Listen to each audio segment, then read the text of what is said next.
he was Samwise Gamgee in Lord of the Rings. Really? Yeah. Really? Yeah. The more Samwise Gamgee, have you been watching? Were you one of the Goonies? Yeah, Samwise was one of That the should fix that. Samwise was caught gooning. Oh no! Watch out! Hey, yo, Coda, can we hear you again now? Samwise Gamgee, are you gooning? I haven't been gooning no goon, sir. That's not what I heard. I heard you were a goonie. Sorry, sir. I just, you know, Frodo's right there, and he's so, you know, handsome and. Oh, All right. What have I done? What have I done? Quite. Here's a short. Quite. Here's what I'm listening to.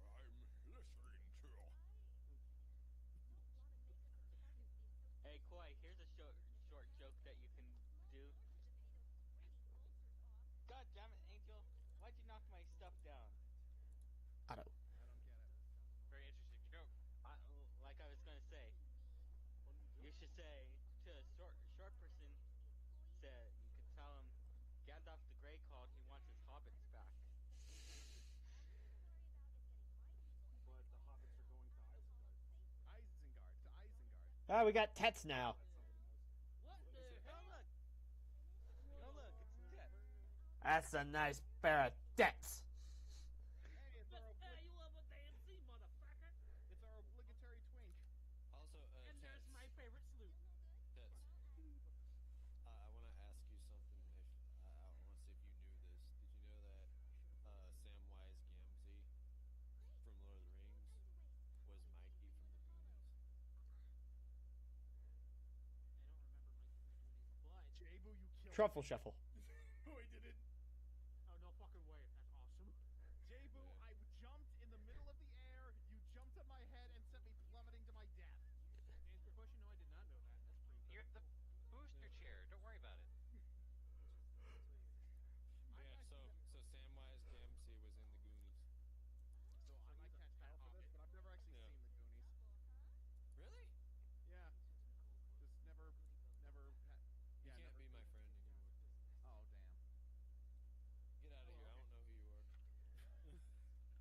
Who is this person? Who let him in here? Like, come on. Like, yeah, come on. Yeah. Oh my god. Man, I haven't watched the Goonies. Good movie. I would not be opposed to watching the Goonies. And also, can you really say that, Coda, when you're engaged to someone who never saw Willy Wonka and the Chocolate Factory? Say what? She has now, thanks to me. Oh, well, good job. I'm sorry, just Walker, your reaction. Wait, what? Dude, I love it. But that prequel that came out, Wonka, super good. Super amazing. Oh, right.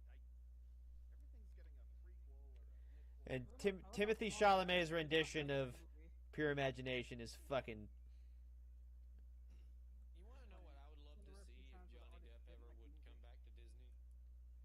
Pirate 6? No. I would love to see what happened before the Curse of the Black Pearl. Oh, that's a book. Like, have a fucking prequel on what happened during the time whenever Jack got mutant. That's a book. I know it's a book, but make it a movie. There's actually 2 or 3 books about before that. Like that one gets into his relationship with Cutler Beckett and getting branded for freeing slaves, which is why Davy Jones says he's worth 99 souls because he saved 100 slaves from slavery by refusing to deliver because people ain't property, mate. Yes, 99 souls in the bitch ain't one, Henry. Here we go.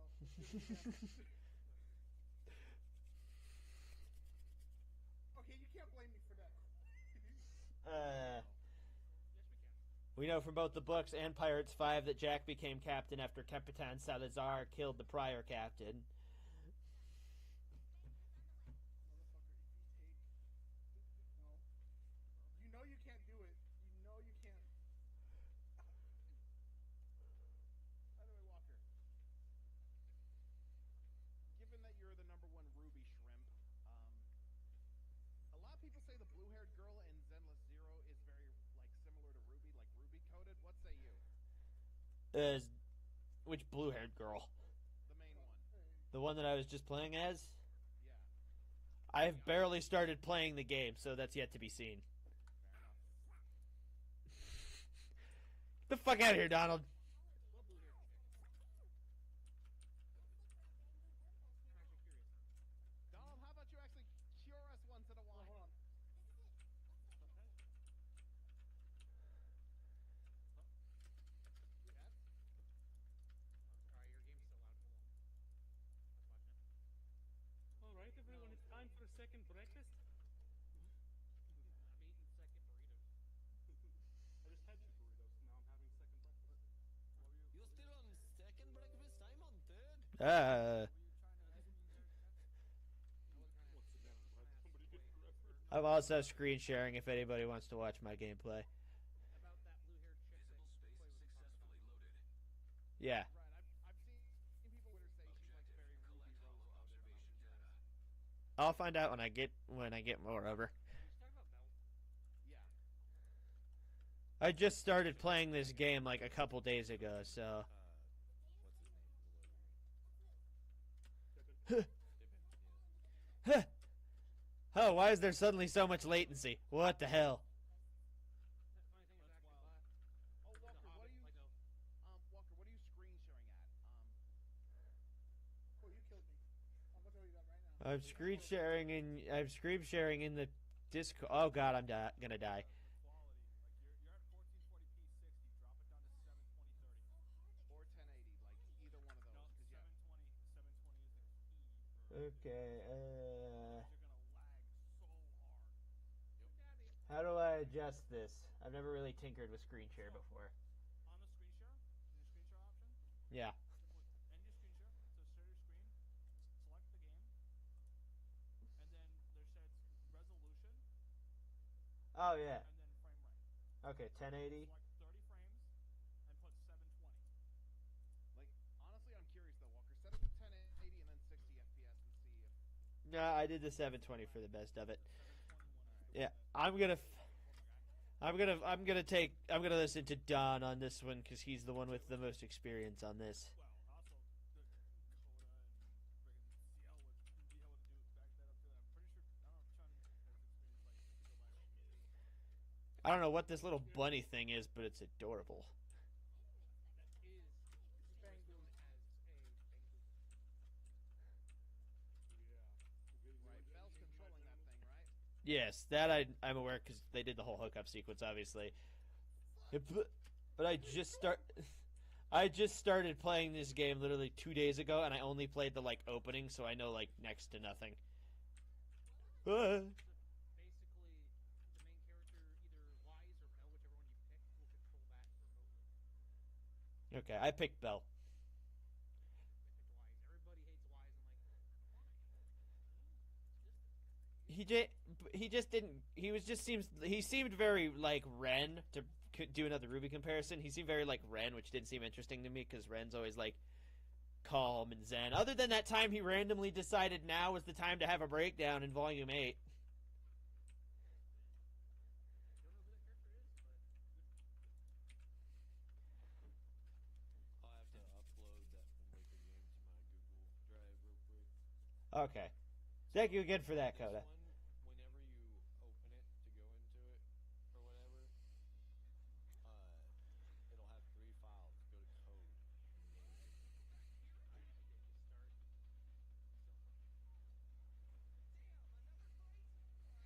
I will say Zenless Zero is very nicely animated. Yes, it is. Oh, yeah. Have you seen the Have you been converting it much? Billy, I need Billy to stop being so physically hot because I don't like his personality very much. I find him annoying. But goddamn, he is like, look at that shit. Look at where his fucking pants rest. Goddamn. Wait, who are we talking about? Billy, How? What? If you're fine with look at where this man's pants rest. It's like Jesus Christ. Anyways, what were you saying, Jade Boo, or was it Ted's talking to me? we gotta convert you to the world. He's hot. Oh, to Zenless? Yeah, one of these days we'll convert you. I've been getting into it. This is I had stubbornly ever since I got screwed on Genshin when I first tried to get into Genshin. I like swore up and down I was never going to get back into Hoyo games. Yeah. I'm mad because I didn't get Miyabi. I lost my 50-50. She looks kind of like Ruby. Got the poofy hair.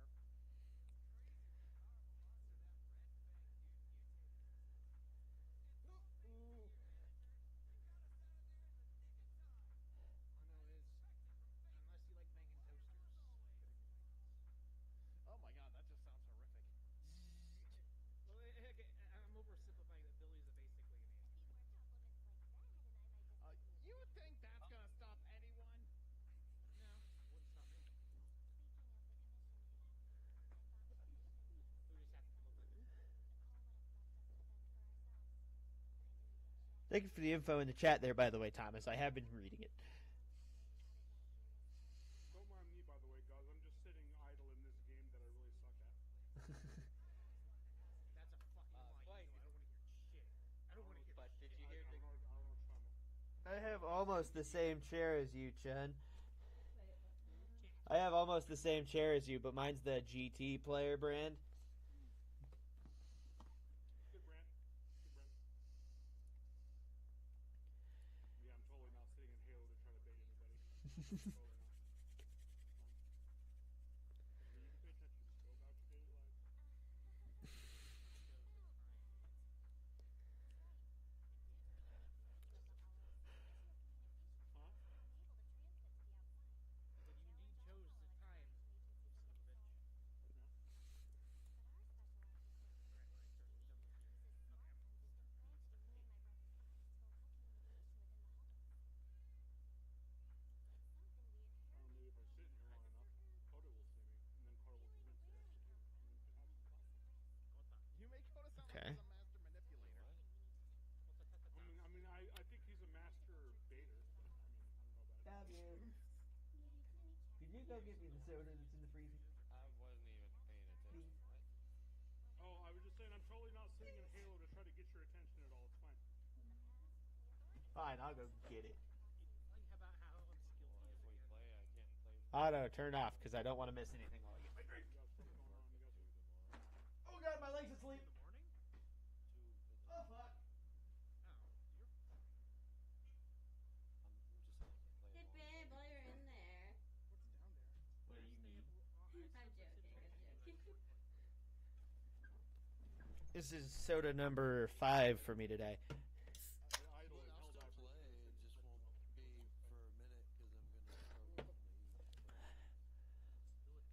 Authorities in the past. I love how I got people to play Halo and now I got everybody wanting to play Halo again.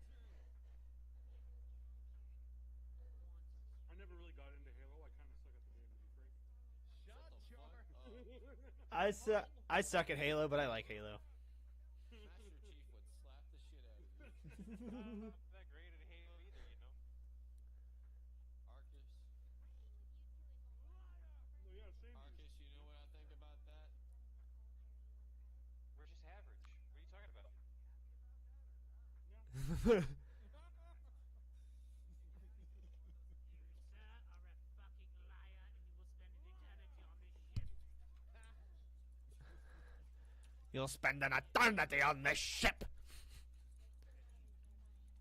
That like broke my pop-out window for You Discord. need more like wet mouse sound when you say that.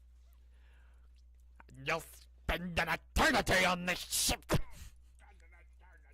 I'll show you how it's done. I can't do it. You'll spend an eternity on this ship. A lost, but you know what my favorite Davy Jones line is? Looky here. I have 2 favorite Davy Jones lines, and they're both from the 3rd film. Looky here, boys. A lost bird. A lost bird who never learned to fly. Yeah. And then when they start going towards the storm, are you mad? Okay, but then you stuttered, you ruined it. Afraid to get wet. You're afraid to get wet.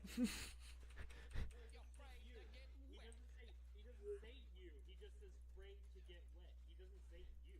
I know, it's like the Darth Vader thing. I don't think enough people talk about how much of a bastard Mr. Mercer actually was as a villain.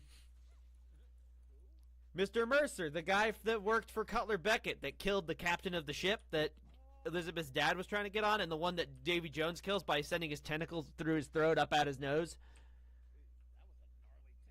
Mr. Mercer was a bastard. Great way to go. It's actually funny you mention this because no one realizes the actual past between Calling it good, J-Boo? Cutler Beckett and Jack Sparrow. Yeah. Because the funny thing is, they were both on the same. I don't know who the hell that is. They were both on the same pirate ship. Just doing my thing. I don't know this. What did he say his name was? Becky? Lord Beckett. Oh, yes, Lord Becky. That one. Well, the weird thing Captain Jack Sparrow. he was at one point on the same ship as Jack. They both worked as pirates. Yes. And Beckett got out of pirating and became a privateer, and then worked for the King's Navy, and then he became Lord Beckett.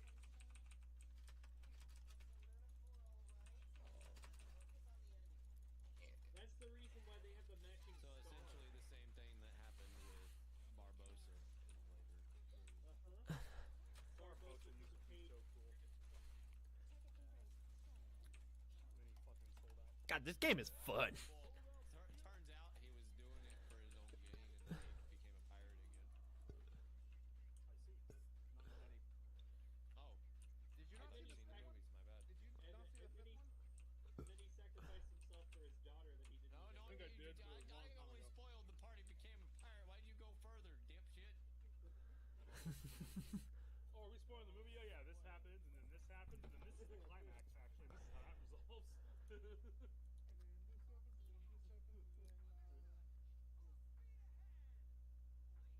that resolves. I'm gonna go. Someone's calling me. All right. All right. You take care, Mr. Boo. All right. Tell the sanitizer I said hi. Yeah. Tell Majin Vegeta goodbye on his way out. Cool. I like how the dialogue options are actually what they say they are. It's not like on like Star Wars The Old Republic, the option will be like, I'm not fond of you, and then you click it and your character's like, I want you to die a fiery death. And you're like, Jesus. I would love to point out the fact that the two bald people are next to each other.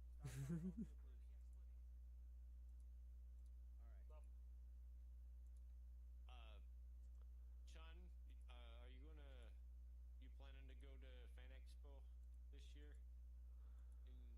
In the end of May, beginning of June? Maybe. You should totally go, so you Why's can that? like come and hang with us. Yeah. It's May 31st through June 1st, I think. I mean, I'll see what I can do. Well, one of the characters that I'm planning on possibly cosplaying as is actually going to be Jack Sparrow. Yeah, I already know what I would do. I'm going to be Jack Sparrow, and then I'm going to get a Yugi cosplay. I found a $500 fucking anime accurate Yugi wig. Yeah. And I'm going to be Master Chief.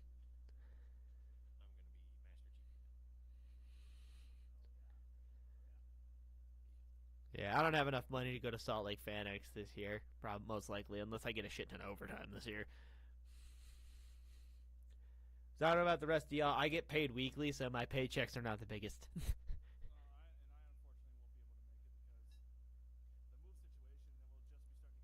I unfortunately won't be able to make it because the move situation will just be starting to get stable. Although we might be able to because I did just realize something.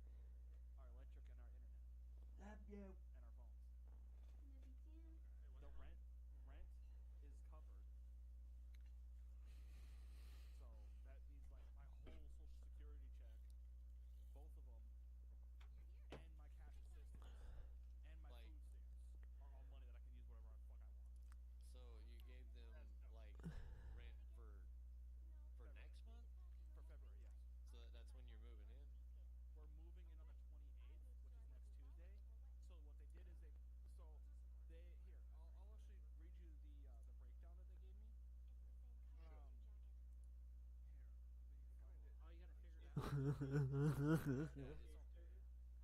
That was funny.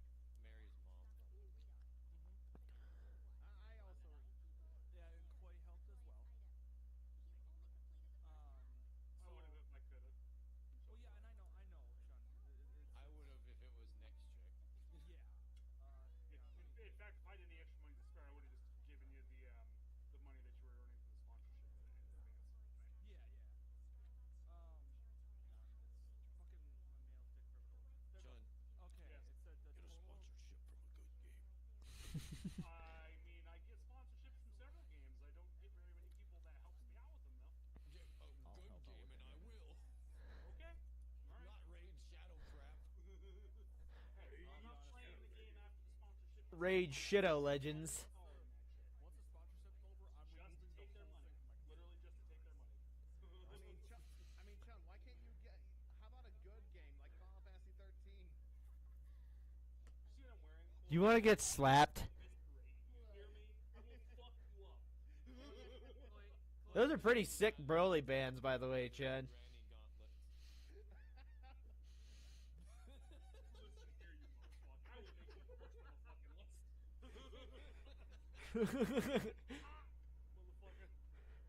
I just laughed. Swear to God. I like those. Those are cool. Unaccidentally pulled like his camera out of the computer, like the card came out. I would have loved it. That would have been fucking funny, yeah. So, Coda, you were asking for like the whole like breakdown of it, right? Yeah.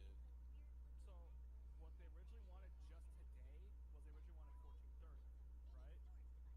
But they said if we want to move in, we're able to approve the move in on the 28th. Says that keys will be ready to pick up anytime after 12 p.m. Does the total amount to be will be a combined amount of 1430 plus 185 for rent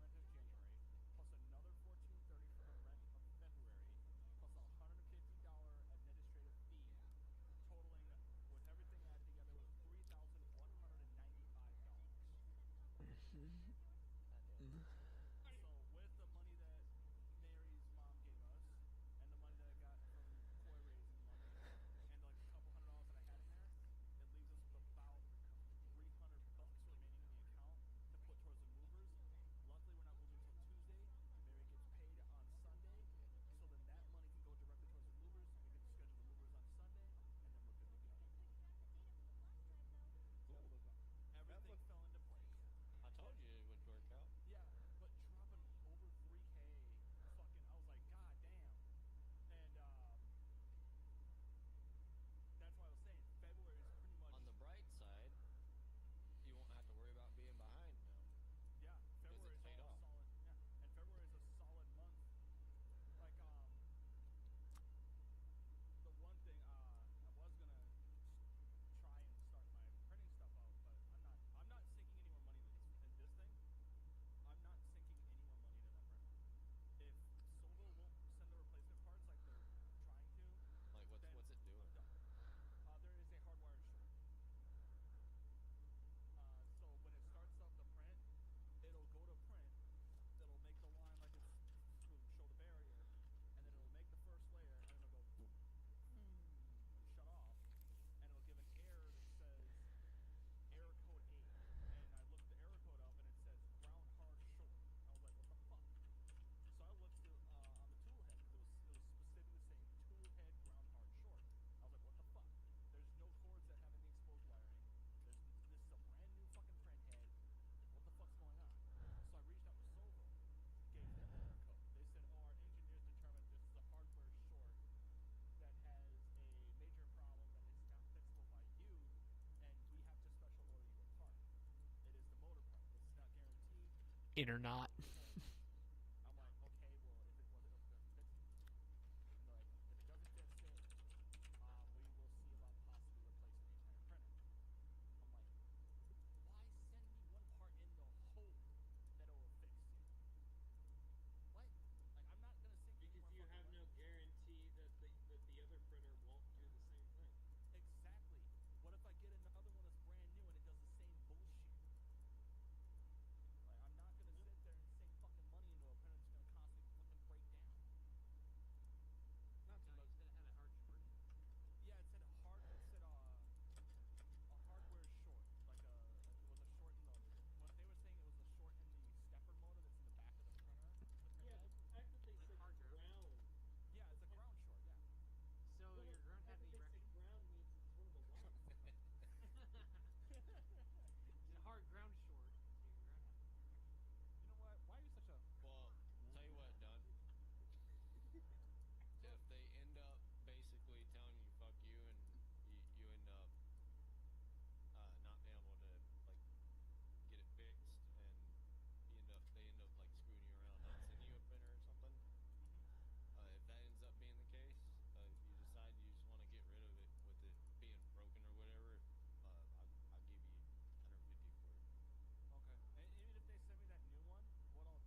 the fuck? pull the filament through, that's where the short is. The stepper motor. All the extruder gears. The newsstand is run by a good boy. Just get another extruder. Yeah, it's $70 fucking, and I just bought this one. This is brand Bad. I could buy an The entire newsstand is run extruder by a off of doggo. Temu for $70. You don't want to buy Was a this Men in Black? I mean, my extruder on the printer that I got, it had a similar issue. It wasn't the motor, but it was a similar like issue that something went out on the extruder. And I just got another extruder and it Milk Industries. This extruder, what happened, why I had to replace it, is the gears got chewed up. I don't know how the fuck they got chewed up, but that was why that had that bad jam. That's why that happened. And apparently, I found out from talking with the other guys at the printing group, they said that is why a lot of people modify the living hell out of the extruder head, and they build their own custom ones because the stock one is known to be. Hi, Dawson Sullivan. I'm like, well, I'm not going to sit here and keep sinking 70, 70, 70, 70 every fucking time and you're getting a new damn print head, what, every fucking month? No, I'm not going to keep doing that because instead of doing that, I could just put the money together, get a K2 Plus from Creality, and have the same build volume, have a fully enclosed printer with a color changing option, and have a printer that is 100% backed by their company that they'll send you any part. If it shows up fucked up, they'll replace the whole printer like that. They don't care. They're just like, here, we'll send you a new one. Keep the other one for spare parts. Your nozzle's jammed. Here's a new print head. Like, your warranty covers all that shit. Solville, for some reason, decides that their warranty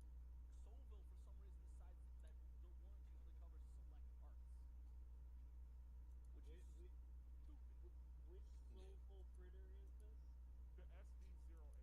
the Core X5. Because the other ones are bed slingers. Sorry, I went off on a tangent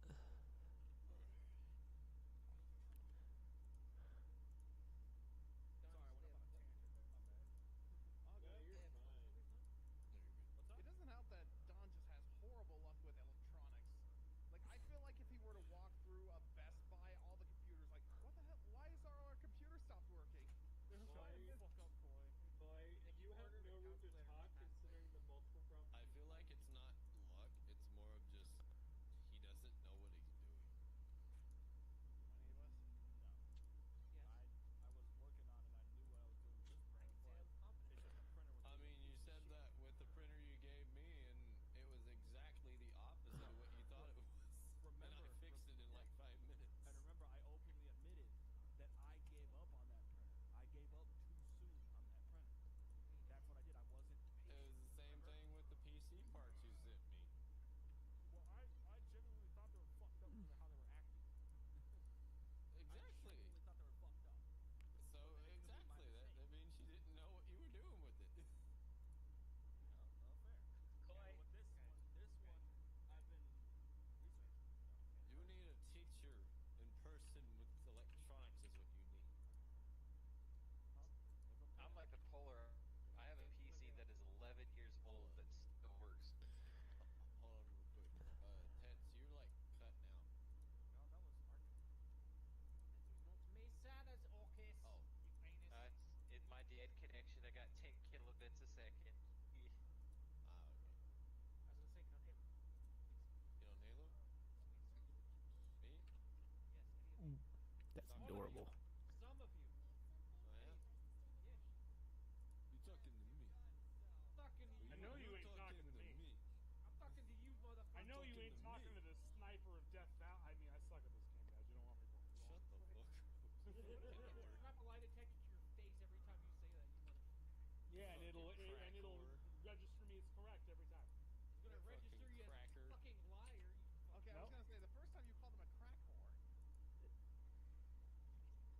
I mean, hey. Yeah. So why do you think I got this beautiful white glow on my face? Yeah. Way it's too from much all the electric. crack. Clay, I went Is that talking okay?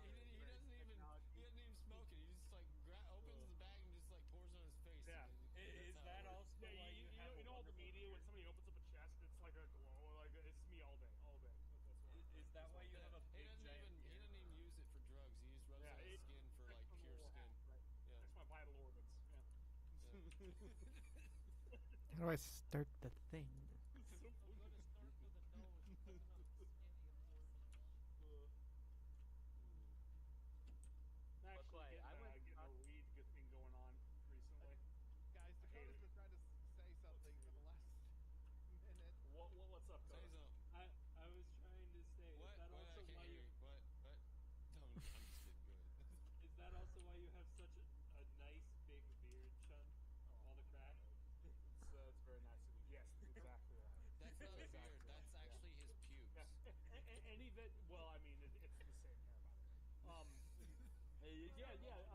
Fun fact for structurally, y'all. it's the same Yeah, hair. we know. Fun fact for anybody who doesn't know. Yeah, I don't know. If I happen to miss any and it drops, you know, you can't. It's where you see all those little pepper bits, right? You know, that's Yeah. you think that's age. Yeah, that's that's the why he has cocaine. the beard there. It covers up his balls. He's a bald chinian. Yeah. Yeah, my balls are all the way up here. Yeah. And also, okay, wait, was it Xavier? Were you trying to say something? Like someone was saying, like Yes, I I shouldn't was. be one to talking about my experience with tech. Oh no, that Yeah. I was going to say, I would be talking with technology. You sometimes need help with your technology just as much as Miss Shiego. I swear to God, one more person says Shiego, and I'm going to fucking throw you. Shiego. I just did. Shigao. Don, when I If you're talking finally about me, meet I you in don't need no person, help I'm with my throwing tech. you I in a fix my river. shit myself. I was saying that Koi sometimes Oh, needs Koi. more Okay, yeah. tech support. Koi, you're Yeah, I fix stupid my with shit your tech. myself too. I use my money to take it to somebody else to get it fixed. No, Right. you're stupid. I'm sorry. Hold on, wait a minute. Time out. The last time You're I all talked to you, stupid. Koi, your computer wasn't working at all. You have no room to talk. Yeah. Yeah. Damn, that's a big ass monitor. Oh, Oh, yeah. and You know, if you need a monitor and that Coda, big, I would consider checking to see if you need Coda, I'm glasses. sorry that I OTK'd you the other day. Oh, you're good. I wasn't trying to. Yo, no, You're someone good. take a picture. Someone Snapchat Don's face. Someone Snapchat Don's face. Wait, Don, do the pog face. Bro, he looks so dead inside when he zoomed in. He looks so dead inside. He's like, I'm done with life. Oh, No, you excuse look me. dead inside. I'll show you dead inside. You okay? Oh, you're not He enough. looks like he's dead inside. Okay, love He's you. done. That's friggin' I love it. I do have a question for No. Koi and a bridge. So. No, you want to see someone dead inside? Have somebody open their mouth and then like put a tiny little Grim figure from Grim Adventures of Billy and Mandy inside of him. Then he'll have dead inside. There you go. God damn it! Shut your bitch ass There you up. go. By the way, does Discord have a camera adjusting thing at all, or no? No. What camera do you have? Logitech Brio. Fuck. I was gonna say if you had the Elgato base cam, that's how I'm able to zoom in. It's No not a wonder your reaction I wanted quality's to hear. shit. Hey, my quality is good. This is a damn good webcam. That's a garbage webcam, dude. Look at that lag. Oh Did I shit, just come actually plug my lagged. shit? Yeah, you broke it. You broke it. Plug my I shit. called it. Wait, I That called face it. it froze onto. He's just like, ooh. Yeah. Good shit. His face is the very definition of the Roblox. Oof. He lagged so hard he had a nut. There we go. Over here trying to one up us, and he fucking failed. No, this cam is good. Fuck And- you. This thing is no, like it almost isn't. 200 It's goddamn not dollars. that great. I mean, it's Yeah, it mid. is. Yeah, it is. Oh, Yeah, it is. that's the Good shit. Brio. Yeah. That's the Brio. Yeah. I believe that's the 4K one, isn't it? Yeah. That does not look It's like a really 4K. good one. Yeah. It is, That's because it I don't is. know how to set my shit properly, Okay, motherfucker. so Logitech should Well, learn have. how to do it. Well, Logitech should No. have their app. They should have the Logitech. When did the app guy separate from download. fucking 21 Jump Street get here? You. It's bad that I actually know what that is. Fuck you. God damn fucking hit him on that one. Look, It's a look, shit look, movie. That's I what have it a is. position where I can't grow a beard that fast. Fuck What the you. hell? Sure you can. Give it a 5 or 6 decades. Hold on, No, no, no, I'm no, no. gonna It's called give it temporarily about join on my 50 phone so I can show you all my setup. 'Cause everybody's Boop. showing off their setup. My goodness. My setup's a mess, so I'm too embarrassed to show mine. Actually, Yeah, y'all ain't seeing my setup. Garbage. Oh my fucking balls. That looks like a electric bill that is waiting to not be cheap. you're also forgetting CL has a setup somewhere. No, we zoomed past his setup. He went past it to his memorabilia. Up there went Coda. But yeah. Coda died. He came back. On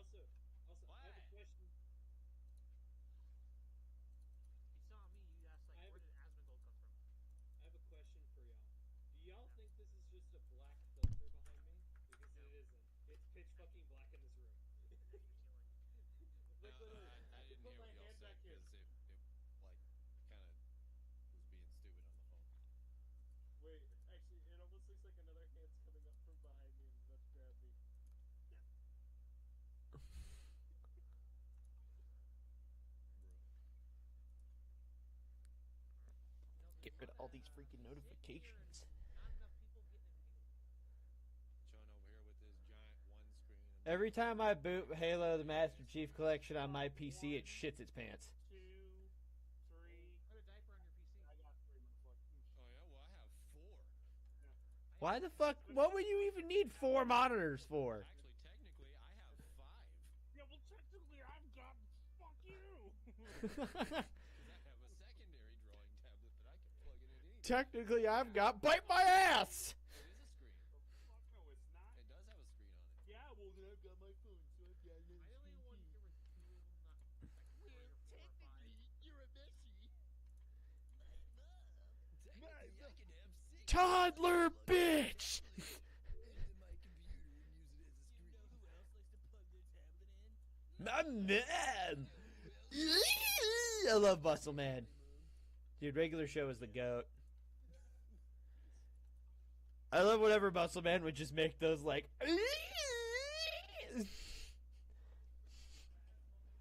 like when he gets dumped by Muscle Girl and he just for like half the episode. He sounds like he's trying to turn into fucking Ozzy Osbourne. Best use, ironically, best use of Ozzy Osbourne not being incoherent was Trolls 2.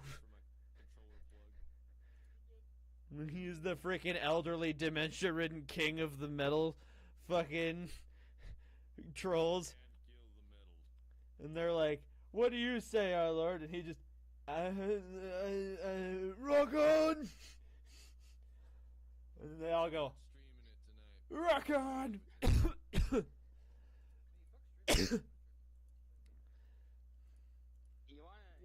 What time this coming week are you free for divers? You know I'm off Mondays and Wednesdays.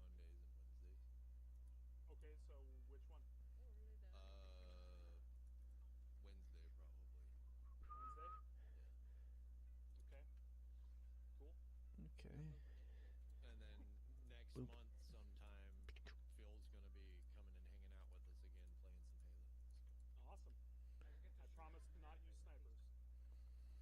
Yeah, please don't scare Napa away. Right. I promise not to use Don't kill snipers. him to death. The only weapon I'm really any good at in Halo is either the shotgun. I can get a lot of clutch shots off with the shotgun because I'm really good at covering my corners and my ass. And then if it's specifically reach, because I'm pretty sure this is only in reach, the focus rifle. I think that's a reach only gun, but I love the focus rifle. Fuck you. Yeah.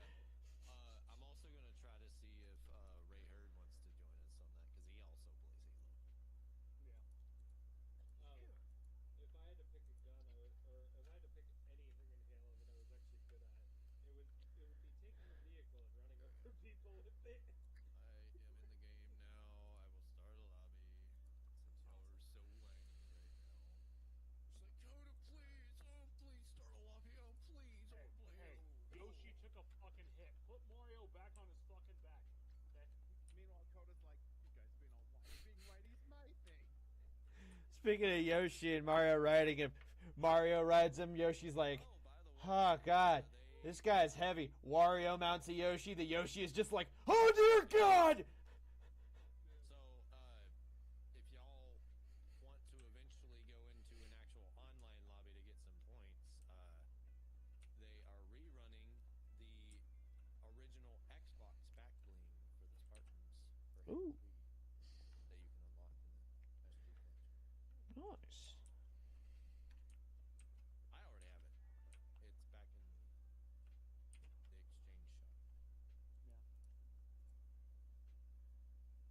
They also have the what's it called? The gladiator armor back.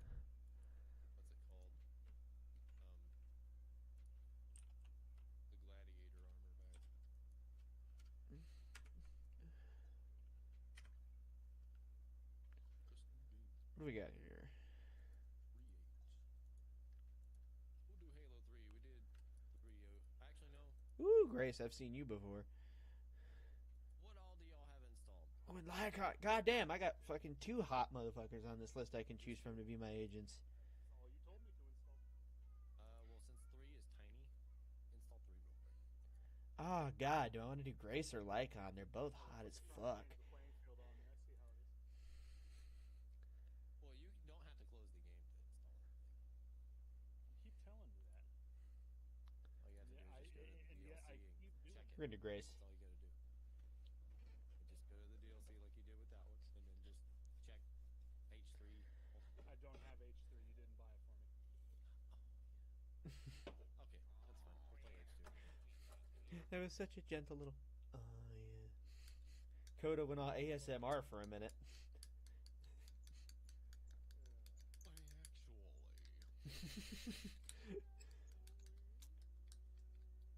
Honestly, it's so fun when you get to legitimately hit someone with an actually, because they just always look at you like, the audacity of this motherfucker.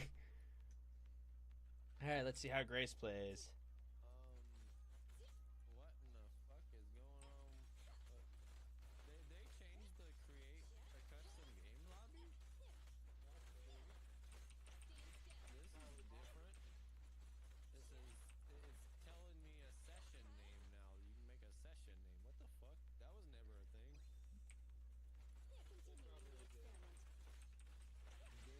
Well,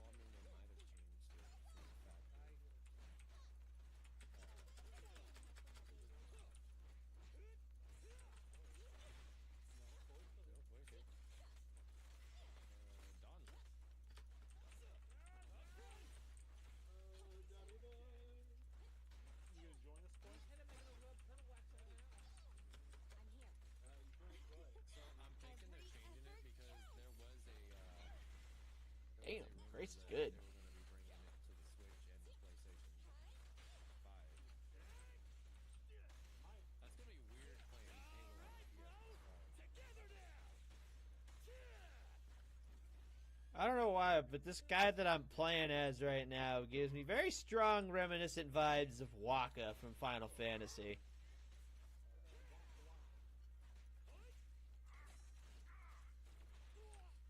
You know what line I think of every time I think of Waka? I think of Kingdom Hearts 1 Destiny Islands. Show me your stuff!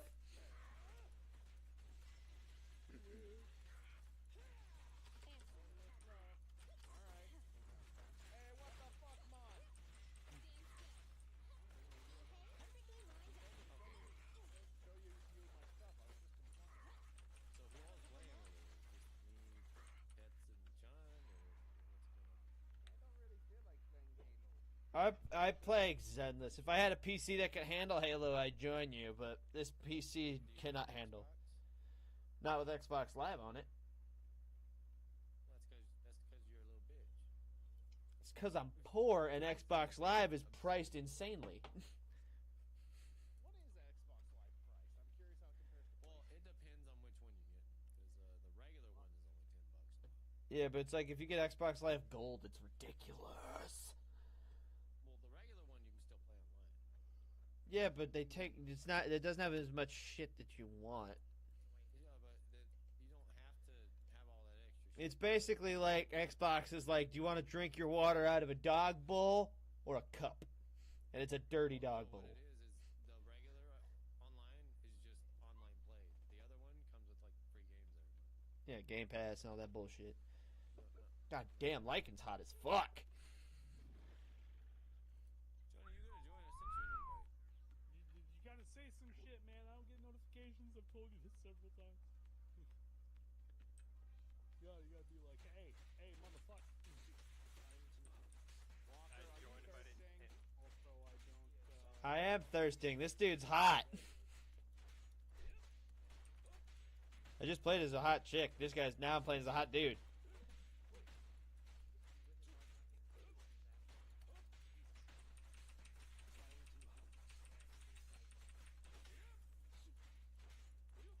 So, Come on, go Walker, and play with Benson. why did you choose Starscream as your profile? Well, there are two reasons. One of them's the more legitimate, and the other one's kind of a joke. One, the more legitimate reason being that the particular version of Starscream there from the Transformers animated from 2007 is the version I grew up watching, so it's my favorite, and he's my favorite character in it. And then the other reason is it's kind of a joke on the fact that I'm incessantly loud like all the time. And so is Starscream. In every version. You can't keep me in here forever, Megatron! Ah! Did your brother give you that nickname? Or that role? No, I assigned myself to that joke. I can take digs on myself.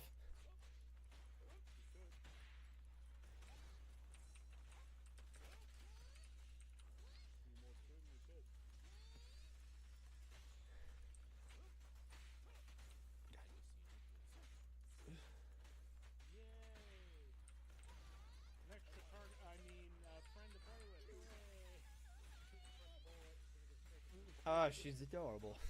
I'd join if I had an upload speed. Sean, you mean an extra victim? Yeah, an extra. Traveling cohort. Right? Oh man, this is so good to see you playing with friends. Go it to your face. We'll see.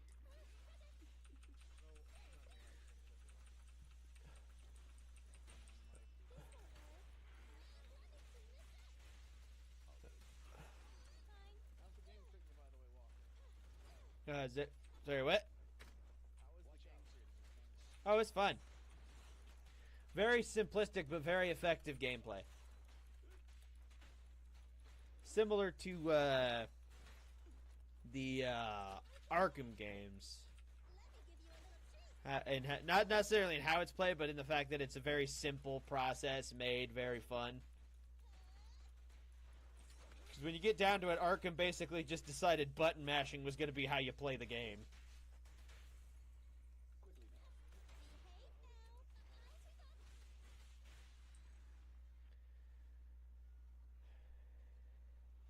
Boy doesn't play gotcha games.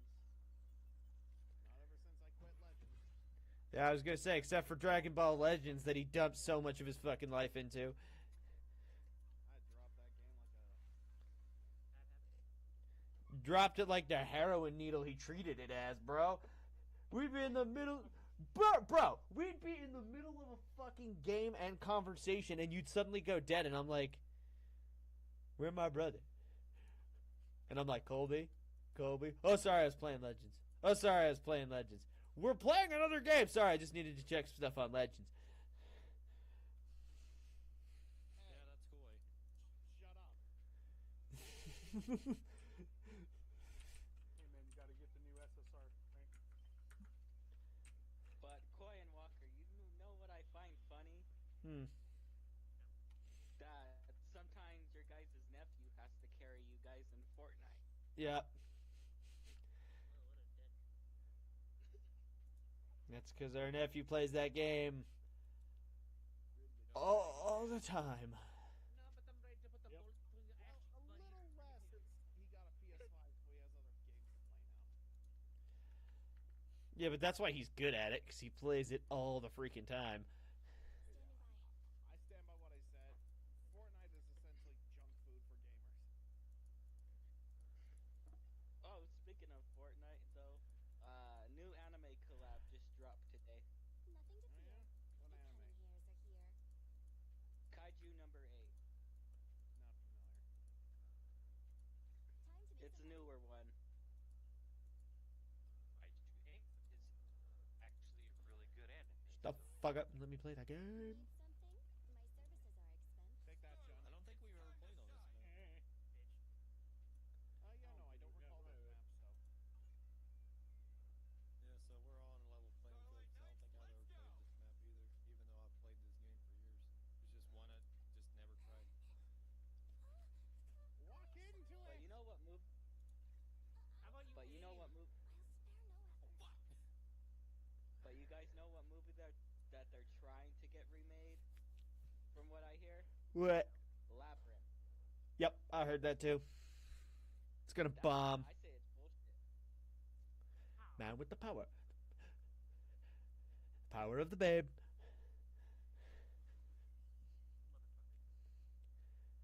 I mean, you're gonna lose all the female viewers because David Bowie's not gonna have his junk visible in those tight leather pants all movie.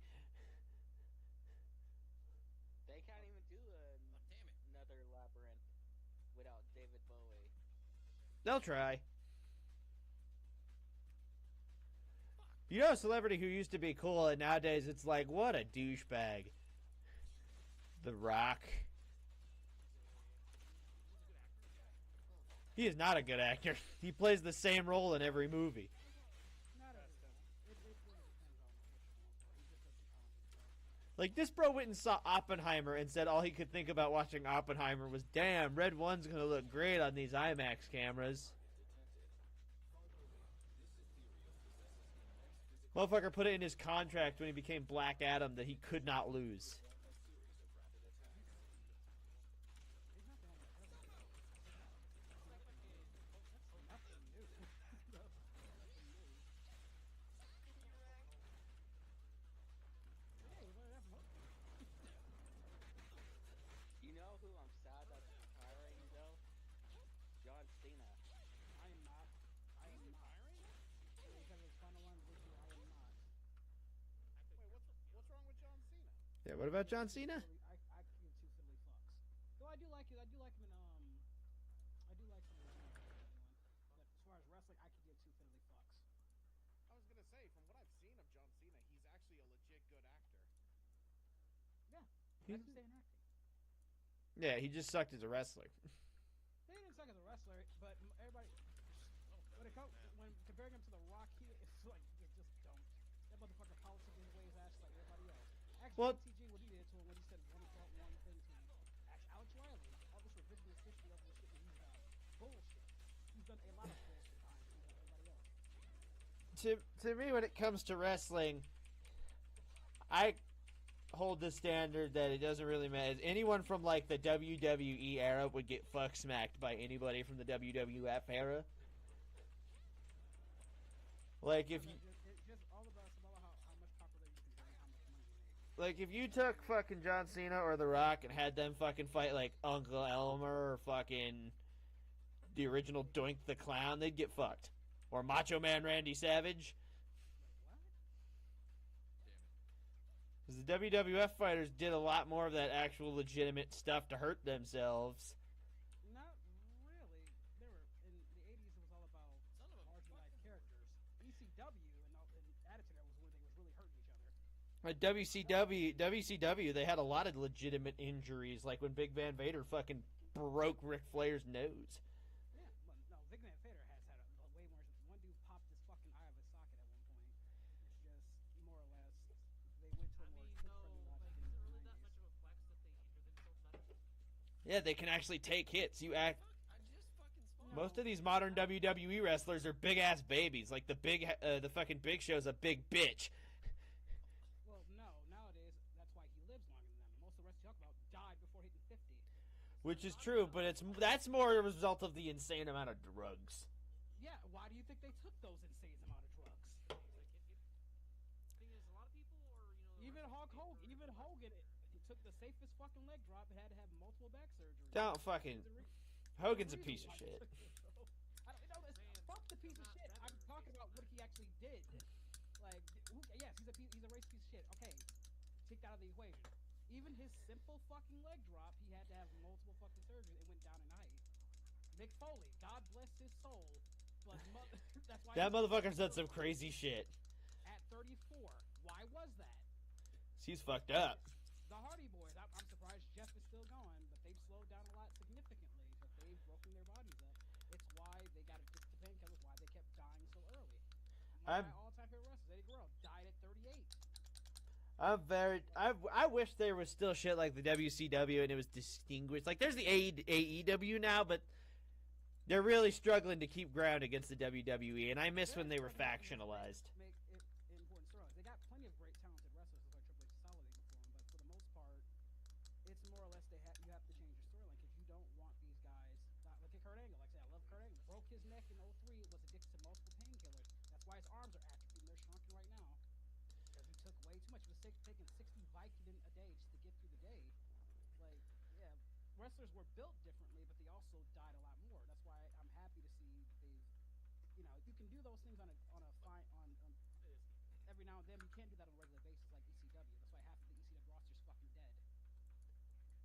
It's great, they were built differently, but there was a sacrifice to that, and that's ultimately why wrestling has changed for the better in a lot of ways. Saying like, you can't take fucking unprotected chair shots and think you're gonna be okay when you get older. It's fine when you're young, but once you get older, you're gonna feel that shit. Thank God. They just need to write better and more informed storylines, which they're trying to do, But it's never gonna do like how I used to.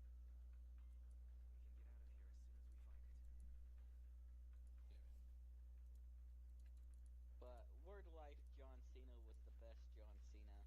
Agreed. I'll agree with you. The only problem I had, it always sucked back when there was a lot more division between the different wrestling companies. It always sucked when somebody got. That was the best point. No, I know. I'm saying it's the best point. I'm saying what sucked about that era was when somebody would transfer from one company to another, and it would just ruin them.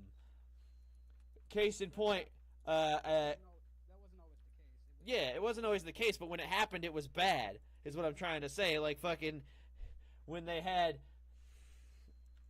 I'm slipping his name, but he became the working man in the WWF, and it sucked ass. What, William Regal? No. His, Dusty Rhodes. He was the American Dream in the WCW, and he was awesome. And then he came over to fucking the WWF, and they made him the working man, and it sucked. Well, he was still the American Dream. They didn't really change that. No, he's the working man. They completely changed it because the American Dream was copyrighted. But they didn't. Yes, what I'm saying is they didn't change his character all too much. He still was a very popular star. Unfortunately, he came in at the time when Hulk Hogan was reigning supreme. I think it was. I'll give it to Dusty though. Not Dusty. Dustin to Goldust. Like I said, he went from the natural in WCW to Goldust, and they clearly knew what they were playing off of. But that man was so damn committed. But He hated that character, which makes me feel bad because I love Goldust. He did not hate that character. That man was committed. Whoever told you that is a fucking liar. He said he hated that character. No, he hated what they did it to. This dude was so committed. He was gonna have He was gonna get boob implants to be got committed to the character. You're telling me he hated? This motherfucker wanted to get boob implantations just to sell on the character. So whoever told you that is bullshit. He said it. I watched him say it. He talked about it. That's why he left. And when he said he didn't want to be Goldust anymore. He left when they toned it down. Once they toned down the character and made him burn it live on television, he had put so much time into the character, and because of the flack they were getting, he just had to up and burn it, and then he kept going, I'm the artist formerly known as Goldust. I'm this. That's when he got pissed off and left WCW, and they did even worse by making him fucking 7, which is dumb. No, he was very happy with the character, but they kept scaling it back to appease the fucking, sheep parents, this and that, and the gay community was coming at him. They had to largely scale it back. My favorite wrestler was Ultimo Dragon. Ultimo Dragon was fantastic. He's a badass dude. He did one of the funniest things I've ever seen in terms of subtly throwing shade, which was when that bastard CM Punk won his first championship. He posted a picture on his Twitter of him holding the belt, being like, I'm the best in the world. And Ultimo Dragon responded with, that's cute. And then a picture of him arm to arm down to his knees in all the belts he's won. They tried with Ultimo. What they're doing with Puma right now, they try to do with Ultimo with making like the next Rey Mysterio, but it didn't work out. Jushin Thunder Liger also is like his all-time great. I think it's funny if you remember the Iron Sheik. Iron Sheik don't give no fucks. He did a thing where they had these two bodybuilders try to use those spin things that he has, the Iranian things, that are part of his entrance. Rocky, fuck Hulk Hogan. And those things don't. The bodybuilders couldn't do it, but he can just whoop whoop whoop whoop whoop. No, Iron Sheik was again. That's where Rock got Givenchy from, was from the Iron Sheik. I thought it was hilarious. I watched an interview with him. He talked about it. He was like, one day I'm just a brown dude that lives in Milwaukee. The next day I'm the Iron Sheik. Mm-hmm. Andre had, that one of the things that kept going. That's why he was the largest, one of the biggest things in wrestling. Then he transferred to Hogan. I remember. And yeah. I remember an interview from. Sorry, go ahead. That era was probably just Macho Man. He was my all-time favorite.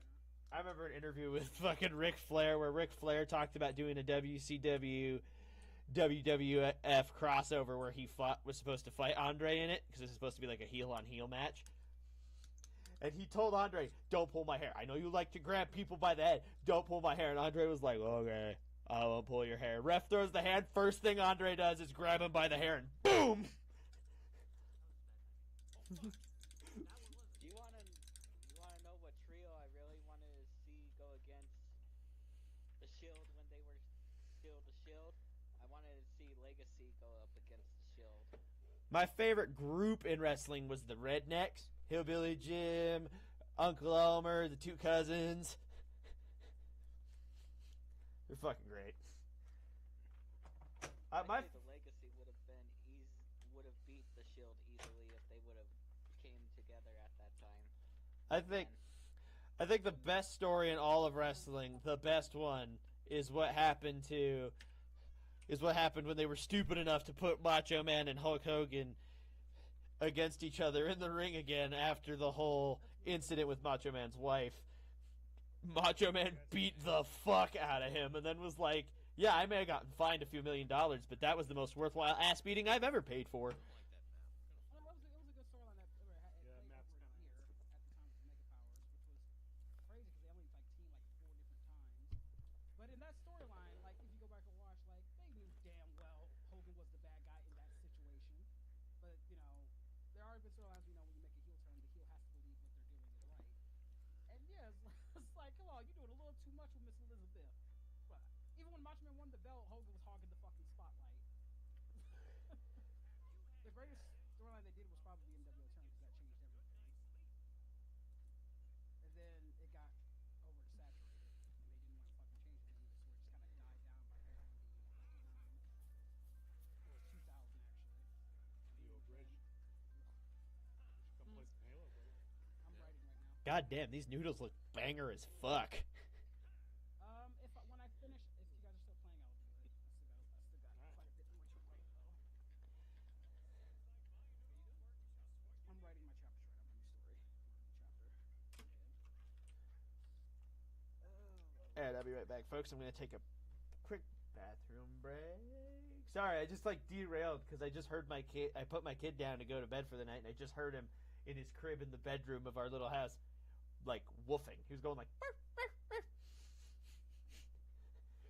I'm like, I did that before the train came by too. most nights with him when I put him in bed, there's 2 hours where I just listen to him, and I'm like, I wish I had a nanny cam so I know what the fuck he's making all this noise for. I killed you from all the way across the map with that, by the way. You got lucky. By the way,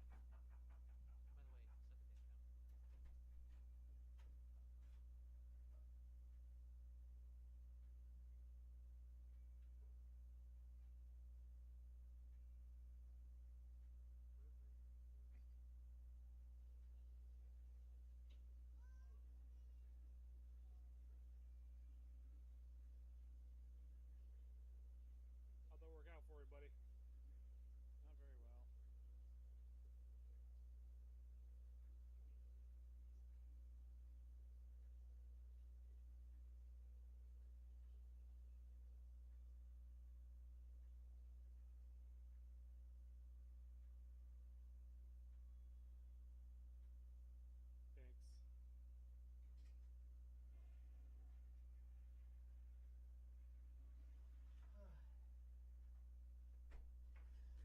Woo!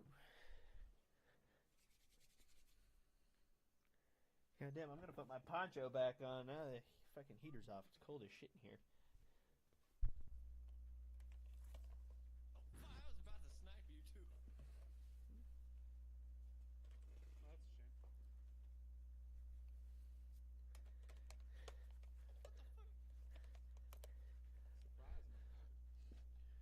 Do you remember we played Mario Kart Double Dash with Coda, and we legit spent 3-4 solid minutes just fighting over Waluigi? Damn. Because every time I selected it, Coda would back out of the character select menu and go back in. And then try to get it himself.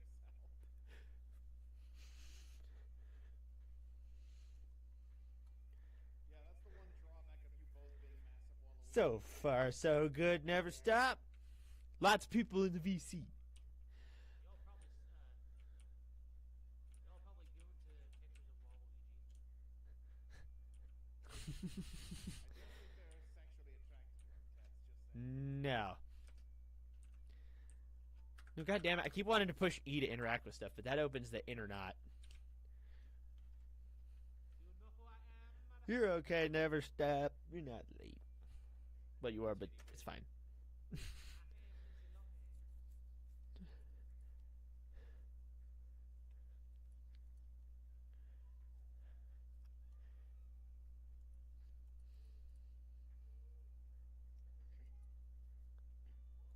Damn. You exploded. Damn, I Yeah, died. Rodney, yes you did. I am just a bullet sponge in these games, and y'all wonder why I. Oy. We're all bullet sponges. What are you talking about? That's the point of the game. I think he means he gets shot a lot. Well, maneuver more. I'm working on it, bitch. By the way, Tets, any idea what Don and Joe were talking about in the private PC? Like, everything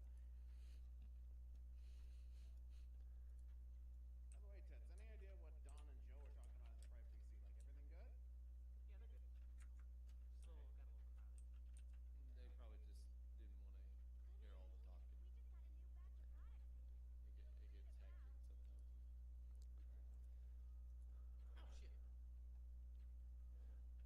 shit!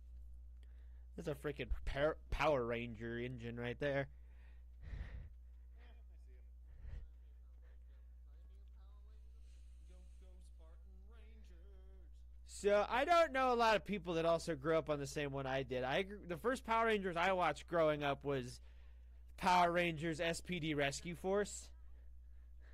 The one I grew up with You added, was like, a few Mighty words to Morphin that. Power Rangers. Mighty Morphin, my man. Very Damn right. cool. Damn right. I also Again, the Green Ranger was goaded. Who do you know that was holding people like that? the other Oh, Power speaking Ranger of the- I grew up with, do any of you remember Power Rangers in the Lost Galaxy? I think it was called. Lost Galaxy. Yeah, that one was weird. No, that was fantastic. That was a good ass one. I've only Basically, I like Lightspeed Rescue as well. go ahead, Walker. I've only watched 2 Power Rangers like in depth, not just a couple episodes, which were Power Rangers SPD, the one I grew up on with the Titanium Ranger movie, because I used to have that on VHS and watch the fuck out of it. Oh shit, I remember that. I grew up on pretty much all of up into I think Mystic Force. And then the other one that I remember watching, fuck, what was it called? It was the immediate one after SPD, and they all had like a jungle theme, and there was the White Tiger. I was trying to take Jungle you with Fury. me. I think it was Jungle Fury. Yeah, Jungle Fury, and then I've also watched the Power Rangers Wild Force. So, yeah, that was my The one of my Ninja favorites. Rangers. Y'all remember that Ninja one? Storm was awesome. Ninja Storm. Of my favorite, Mighty Morphin, Zeo, Time Force is really fucking good. It's one of the darker ones. I've actually watched some of the Super Sentai subtitled. Well, Super Sentai, that's what Power Rangers is. Super I know. But Dino different. Thunder was probably one of the best legacy ones. It gave Tommy an actual fucking backstory. And Ninja Storm and All right, maybe y'all could help me remember this one. There was this Power Ranger show. The villain like mostly looked human, but he had like a red eye, and whenever they fought, he would always pull the sword out from his leg, like literally, like pull it. You're directly out. thinking of that might was that what was The mutant guy from Time Time Force. Force. Time Force. You're thinking of Radic? Draxus. But yeah, I remember. Yeah, that. Draxus from fucking Yeah. Time Yeah, Force. Time Force was dark. I love Time Force because that was one of the more darker ones.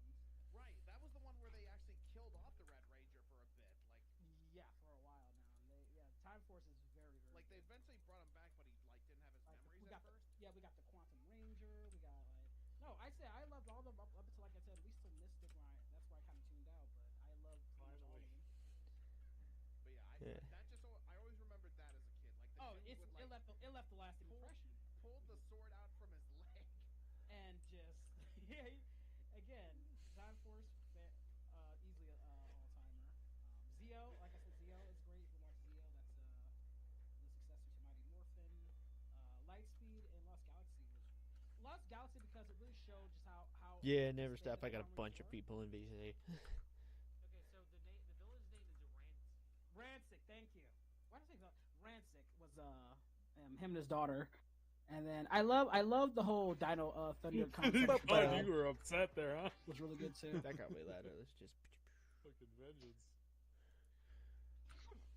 But yeah, I had the Titanium Ranger movie from SPD Force on VHS, and I watched it How'd that work? for all the time.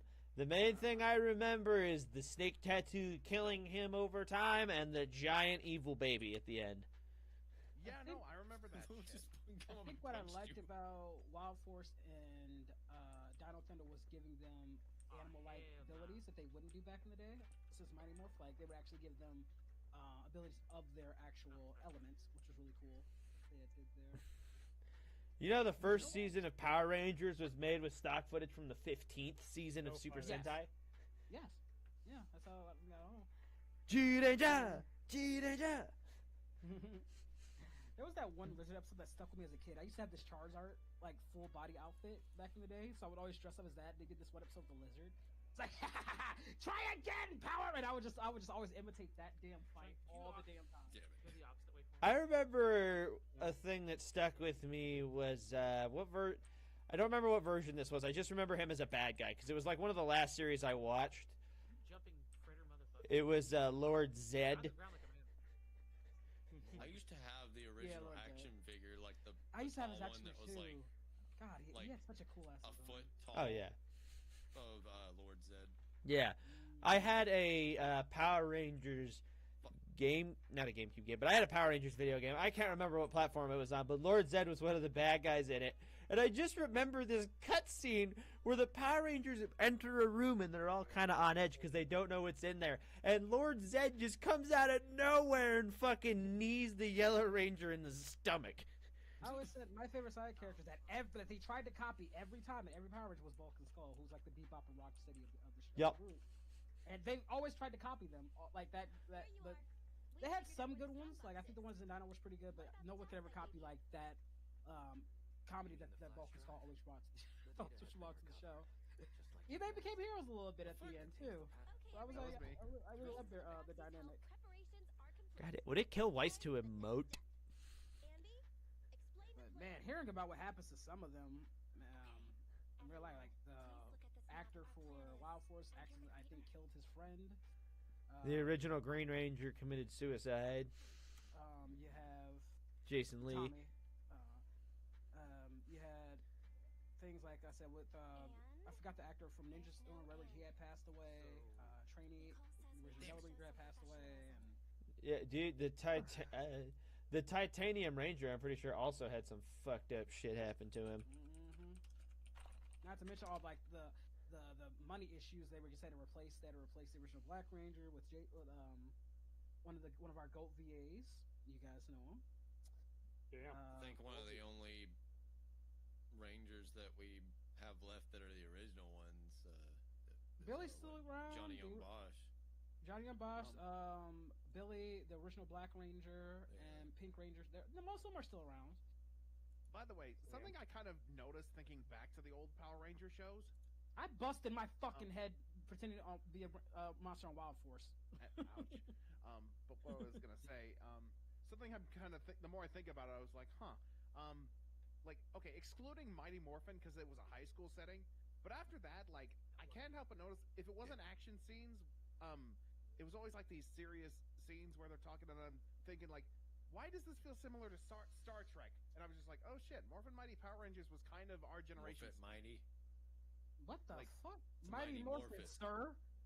Shut the fuck What? up. like kids No, that are- no, you get it right. You do not. Then you have to remember the rip-offs though, like the rip-off of Power. What was it? That because we got the DVDs, right? The movie There was like good, the never rip-off- stopped. Like the rip-off version of the Rangers. What were they called? There was these three Morphin people. I forgot what they were called. VR troopers. VR Troopers, yes. Yeah, VR Troopers. VR Oh my Troopers. god. I watched that I too. It wasn't even remember that bad though. I watched it. You know. No, you know what one they made to try to make another Power Rangers that was terrible? Beetleborgs. Just spawn, bro. Vito, oh my god. With Vito that Borg. fucked up Jay Leno thing. Yes. Yeah. You know, I love how, like I said, the criticism was that it was too action violence. Like, come on now. Again, we got the Ginyu Force out of the Power Rangers. You know, Toriyama loved making his references. You know, And like, I feel like TV started to hill the minute they realized they should just stop listening to whiny parents. Because that was what always like neutered the shows is like some parent, it's too scary, it's too Yep. violent. You need to, you know. The My fact thing they stopped was it. listening- You know, if I it's was the if- same. If they were okay with us listening to horror films, Power Rangers didn't defend that much.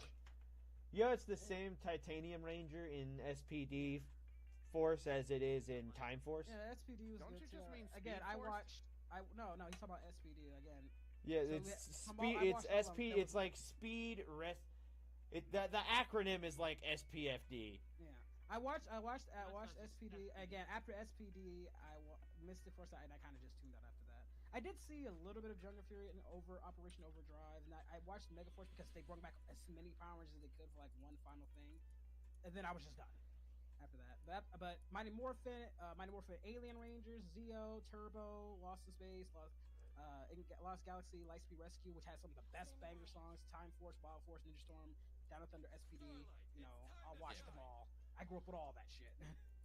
I think that just the action figures, like remember, like you would guy all the action figures so you can like they would always be stickable so you can make it into like one Megazord. Like Wild Force, Ninja Storm had some of the best like action figures. But That's why? really sold. The toy is sold. Because I said so. That's why. It's called Spray and Pray for a reason, sir. It's called Shut the Fuck Up and Die. But what is your favorite intro? Like Mighty Morphin is obvious, like one of the all-time greats. But a lot of them had some great intros. I love Wild Force, Got 'em. Ninja Storm, Down to Thunder, Lightspeed Rescue had such a banger. Power Rangers Lightspeed Rescue. My favorite intros were Jungle Fury and Wild Force. Wild Force had such a good one too. Again, they all had such bangers. Again, I think that's also why those older ones hit from early 90s to late mid 2000s had some banger. Even SPD had a pretty good one, if I remember correctly. Dino Thunder, man, to the light in the distance, see them coming closer. Victories come by. I love it. I was watching. I'm trying to remember what the name of this one show that was like really obscure was. It had like McDonald toys and everything. It was like this weird. It was like live action, but it also like they went into like this virtual world that was like 3D, and there was these bionicle looking dudes, but they're not bionicles. No, it's not bionicle. No. Like No, Bionicle is so the kid- underrated, though. the I will say kid Bionicle is stayed underrated. real, but then there was like these 3D looking guys that. Code Lyoko? No, Code No, Lyoko was Code animated. Lyoko never had a real life component, never had an IRL. Right, fair enough. Sorry. Code Lyoko's fucking awesome though. But no, I'm not. I talking did about not give Code Kolyoko the credit it deserved. I wasn't into it when I was younger. As I got older, I grew to appreciate it. I fucking love that shit. Koi. There were some You're shows lucky that just train didn't gel came with me by as a and saved kid you. that I got into it when I got older. I mean, Kolyoko was one of them. Bionicle just spoke to me. I don't know why. It just looked cool. Much like Zoids or all that stuff. They just, Bionicle just is looked badass. Cool. It really it just looked so cool. There were some points where Bionicle got Yeah, super whatever. dark, and you were like, Jesus Christ, this is Lego, right? I think that was like my issue with something like some stuff could just look cool and like it just grabs you, and I think Bionicle just had that appeal to me. Nowadays, people are afraid to look cool because being cool is offensive. I hate you, Chun. You guys. The Psycho Rangers. Yeah, I also love like the Psycho. I love the Thunder Rangers and Ninja Storm. I love the White Ranger and Dino Thunder. The Green Ranger really started that whole trend of like that edgy, and again, he just look. Green Ranger just looks so cool. Tommy has the Green or White Ranger. Even the Black Ranger looks really cool, and he just made that work. Where'd you go, Tets? Ivan. Why? Oh, that's right. The Ivan Ooze movie. Oh God. I have a love-hate relationship with that movie. Well, that was weird. I have such a love-hate That's a relationship. dumbass premise. We can wrap it there if you guys want. I'll play one more match. No wonder I was watching Channel 25. So again, ABC Kids and Jetix were on Channel 25. Oh God, I remember Jet X. That's why I watched Beyblade and Beyblade and Digimon and some Power Rangers. Maybe- Maybe you can help me remember the name of a show that was on Jetix. It was like mini episodes that would play between shows, right? And it was like this little chibi ninja kid, and then this Yamayoshi? little girl that would chase him all over. Yes, I think that was Puka. Yeah. That was Puka. Yeah, Puka. There's a joke from that show that I still use today because it was so funny.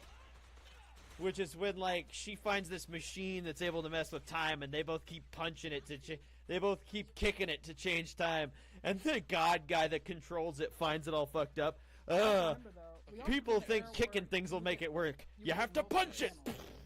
You would like get JetX, and you get like multiple other channels to get JetX on. All right, go ahead, Coda. So y'all remember the like really cheesy animation style of like Spy Kids 3D? Yeah.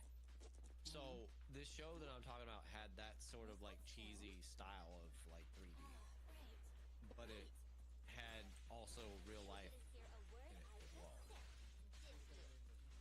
Like I can't remember what it was called. It was I don't know. It had this dude. It was like a dark colored like bionicle looking dude, but he wasn't like bionicle.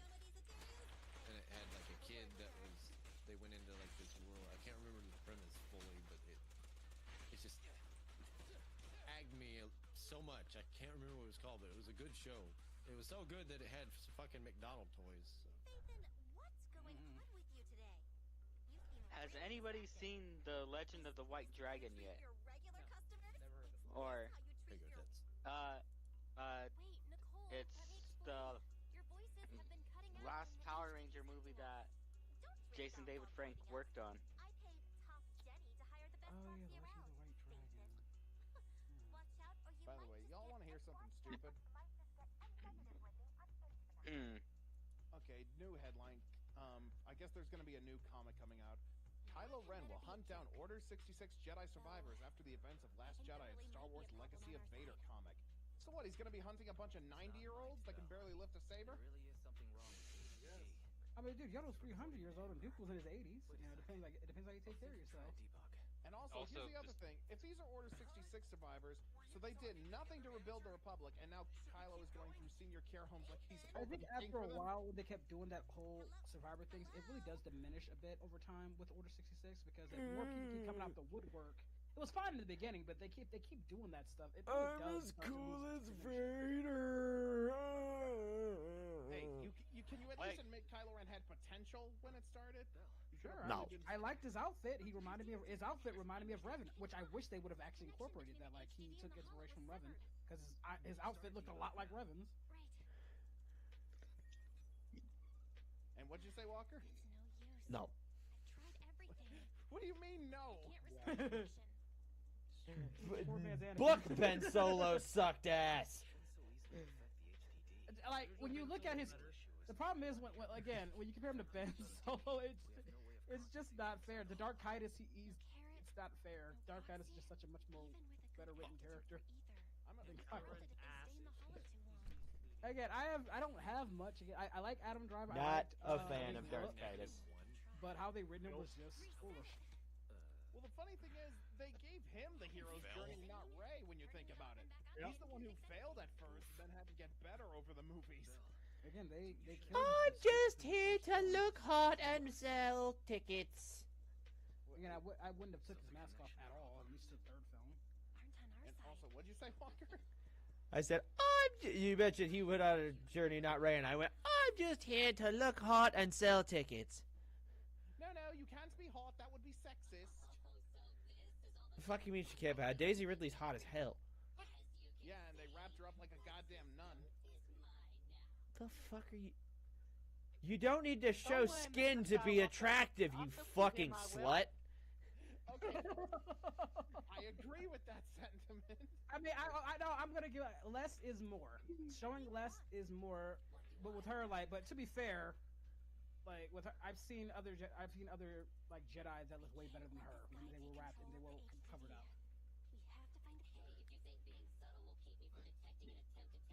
I'm No, wondering, ain't nobody how beating Darth old- Talon. Ain't nobody beating. I'm wondering how old Grogu would have been in those movies. Okay, that punch was just. I don't know. That punch was just unnecessary. Like I said, give me. I wanted my Darth Maul and Darth Talon storyline. Fuck whatever they were gonna make. God damn it! You give me that goddamn storyline.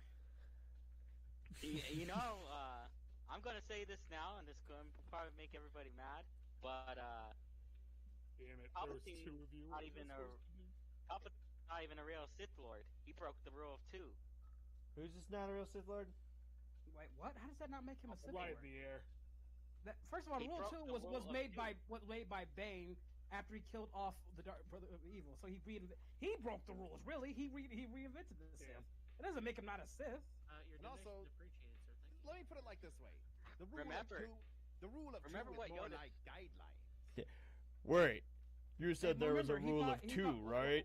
Well, the entire point was for the Sith. The rule of 2 was to put the Sith back in power. Once Yeah. Palpatine did that, it there was no longer needed. There was no need for it. That's why he did it. The rule Do rule of the two. rule of 2 is all important, my apprentice. Then And Why all are the you Sith having- hated it too. why are Every you Sith that having followed wait, hated it wait. and tried to There's break it. only able to be 2 of us? Yes. Then what the fuck are all Yeah. these inquisitors? Not Well, Sith.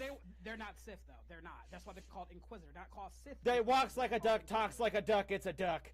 No, it's not. That just makes them a dark sider. Just like Dark Jedi aren't actually Jedi. And Walker, the Inquisitors sucked ass. No, Because not they're all not- of them. They're not Sith Inquisitors. You're just That's a why they're hard bent getting rebel after them. hater, so your opinion on anything from rebels is invalid, motherfucker. But no, like Inquisitors are not Sith. You that's why shit they on put everything that from title on rebels, them. Colby. I do not. I have changed since then. I do appreciate the good. Even I don't. rebels. Even I don't shit all the way on rebels. I don't like rebels, but I won't shit on everything. I love There's some Rebels. good stuff.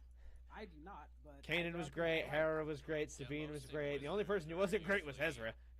Are usually just Jedi that just decided to. They're They're taught either how to use. homegrown- They they're are either- taught by a Sith the Sith teachings to use the dark side. Inquisitors are No, Sith. no, they're not. They're taught some things. Even Vader was not taught everything by Palpatine. Well, yeah, because Even that's how the he Sith ain't taught to work. go to the Sith. Masters don't Yes, teach yes, their but students what I'm saying, everything. Vader was actually taught Sith rituals, not the Inquisitors. They already had forced abilities. They were just taught a little bit. The Grand Inquisitor was most definitely taught Sith incantation. No, he was not taught much. Remember, he was already a temple guard. He already had knowledge. He just turned And to the dark Walker, side. here's something else to consider. No, he was not. And Walker, listen, the I'm just gonna say it. When your top Inquisitor loses to someone who's not even a knight, he was like a. To be fair, the Grand Inquisitor only lost because he let himself lose. Because as we learned from when he came back as a spirit to help guide Kanan, he didn't really want to be an Inquisitor. He was kind of mind broken like everybody else. So there's a whole Not to story mention, he did reason not- for he that. did So not want fuck to deal with off. Vader. Yeah, he did not want to deal with Vader. Like I said, there are some things worse than death. We knew he was alluding to. Yeah. He chose death over all of the other bullshit in his Again, life. Vader That was a taught- purposeful loss, not a hard loss. So fuck off. But like with Kanan, though, he's as average as you can get for a Jedi. With his coming of age storyline, Okay, it's can just I? more. Go I ahead. do want to give Rebels some praise. Kanan's death scene was actually really fucking well done. It's something I didn't think they'd have the balls to do, quite frankly. I do thought like. it was I like the executed. reference they gave him to Ron Coda from Unleashed. of him When he being gets the black blinded? And Jedi. blinded by a Sam Witwer character, no less. Yes. Mm-hmm.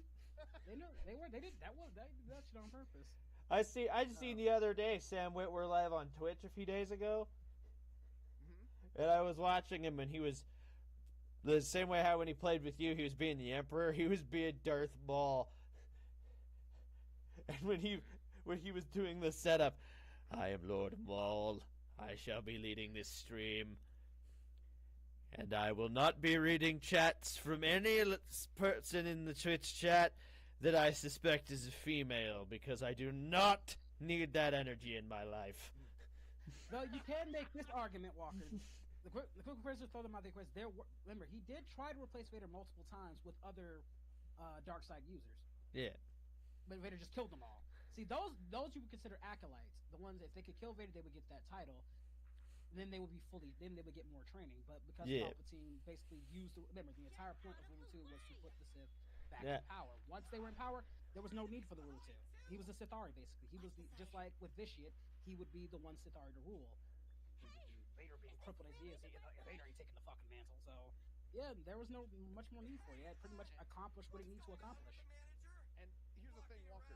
Like, when I say that the Inquisitors suck, that was deliberate. They deliberately made sure that the people they chose for Inquisitors were basically None of them were ever going to rise. Well, now. yeah, If you were it- a true Sith Inquisitor, like- you would have so much more knowledge. Like But the Kenobi problem or is- like the Kenobi show or not, which I don't understand why you wouldn't, because it was a great show. But I like don't- Kenobi or not, the fight between Vader and Reva was the greatest example of sheer disrespect.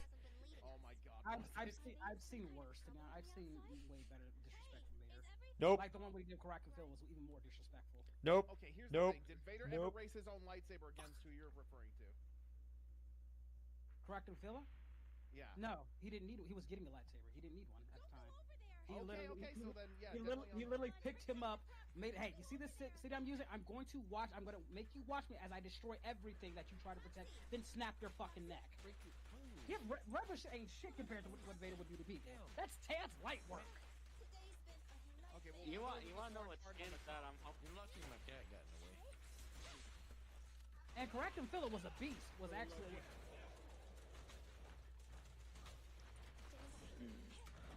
Oh, the fucking embarrassed Vader in 2 seconds. They said, okay, all right, you got one. I'm about to get it back in blood and really fuck you up. I was like, that's stuff I like to see Vader when he comes back and just goes for he just goes for the jugular and really makes you suffer.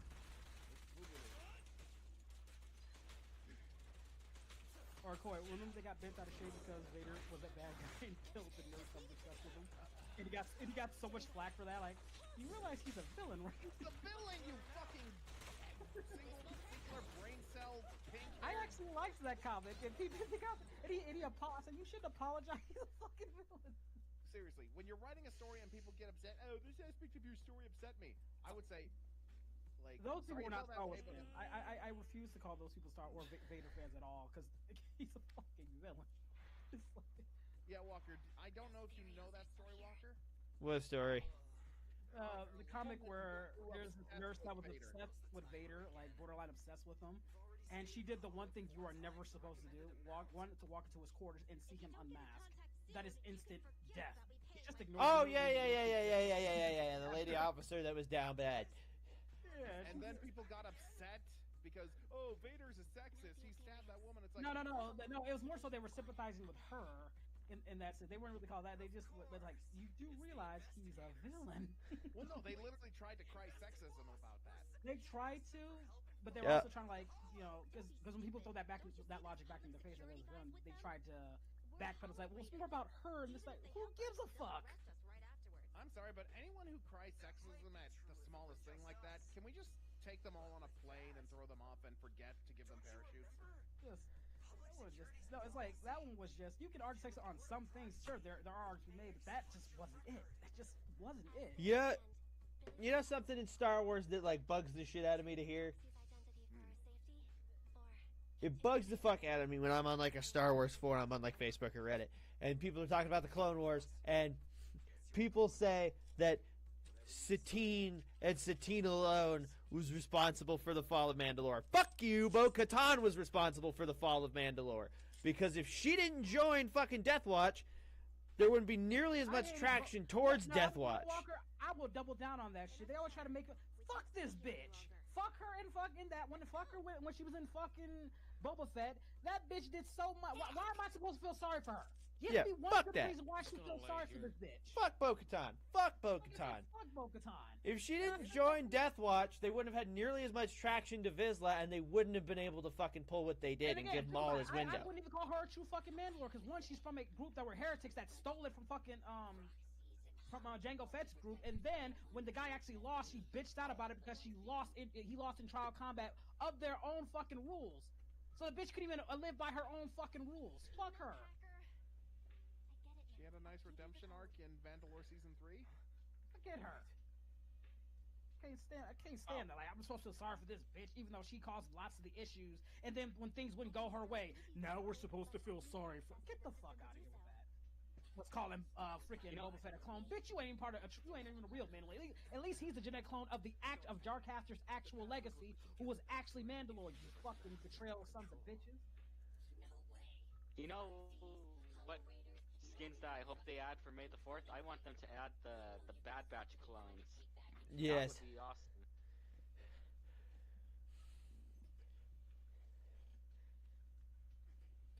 Oh yeah, let's not forget when it comes to certain past shitty opinions, Mr. McLeod over here bitching on and on when the Clone Wars movie and first season came out about why would they give the clones character? That's so stupid. Okay, hold on.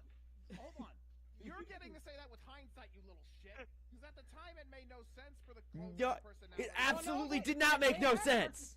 Well, hold on, Coy. They had books and stuff that were actually stretching them out. That's why people were mad about the inhibitor chips, because in other books and other expanding universe, there were clones that had different feelings about these things. They had their own kind of arcs. Because yeah, like here's the thing: the reason I didn't vibe with it at first is because I thought like, why would you give like the clones like individual personalities and free will? Because that's not going to make sense when Order 66 comes along. Except it these guys does. personalities that would not comply with Order 66. Dude, Order 66 was never about their personalities. It was literally stated in content before the. Like men. No, it was. They always had personality. It was They had literally stated personalities. in novels that they Yeah, in before novels. the inhibitor chips were created, as the explanation, that they had coding put into their brains when they were made by the Kaminoans to switch flip when they heard Order 66. From the Yeah, well, start, they were programmed victims. And even then, at that time, there was always some conflicts with them. That's why they had other stories to expand on that. All right. Again, whether how you feel about the inhibitors or not, like I said, I can go either way on each of the stories. They at least found a way to make it gel well. Like I said, Dave Filoni loves to change his own fucking plot lines all the damn time. Even stuff that he establishes early on, he'll fucking change at the switch of a dime. Yeah. In his own novels. And Walker, you can admit Clone Wars did not have the strongest start in season 1. I disagree. It didn't have the best start. 'Cause a lot of people really wouldn't get into around season. Really season 3 that really started to rev itself up. I enjoy the whole show. Okay. It was a slow. Okay, so which Clone Wars are we talking about? The shitty one that looks CG. like. The CG one with so Ahsoka the- Tano and all that. Okay, now. Oh, so when it came out with Ahsoka. Yeah. That area. All right, I was thought you were talking about the original janky looking one. No, that would just be Star Wars Clone Wars, not the Clone Wars. It's about the micro series, you know, where they actually had Grievous be a fucking boss and not a fucking dumbass. Yeah, fucking dumbass little pussy. Which your precious CG Clone Wars contributed to, Walker. Yeah, after episode 3 already established he was a little bitch. Well, no, they even had stuff. And even then, in the CG Clone Wars, Grievous still had a few wins. Need I remind you, he's responsible for the extinction of the Night Sisters. He lost to the Gungans. Your argument is. Hey, whoa. Let's rewind to that episode, because I'm going to prove to you why being upset that he lost to the Gungans is fucking stupid. Okay? I'm going to prove to you why that was a legitimate win for the Gungans. Oh, wait. Hold on. Think about it. This is a race. Though they have a funny bit of way of grammar, this is a race that is not only a warrior race that is dedicated to centuries of combat. This is centuries of combat from the water. They are adept warriors, but because of how they are and how simplistic their culture is, they do exactly what Grievous did and think, oh, I got this. I got these dumbasses. Oh, shit, I've been outmaneuvered. Which Grievous does all the time. He's like, yeah, I got the lead. I got this. Oh, shit, no, I don't. It is 100% logistical that he would lose to the Gungans. If you read his lore and everything else before, he had no business losing to really anybody except top tier fighters. And I think that's the main issue. I mean, he lost to a fucking Padawan, for God's sakes. I don't care how you try to go to it. Fuck, he lost to Ahsoka. Motherfucker, the fact that she even lived in general was a fucking disrespectful to his ass. No, it's not. It's respect towards Ahsoka's skill. Respect my ass. At that point, I couldn't even take his ass seriously.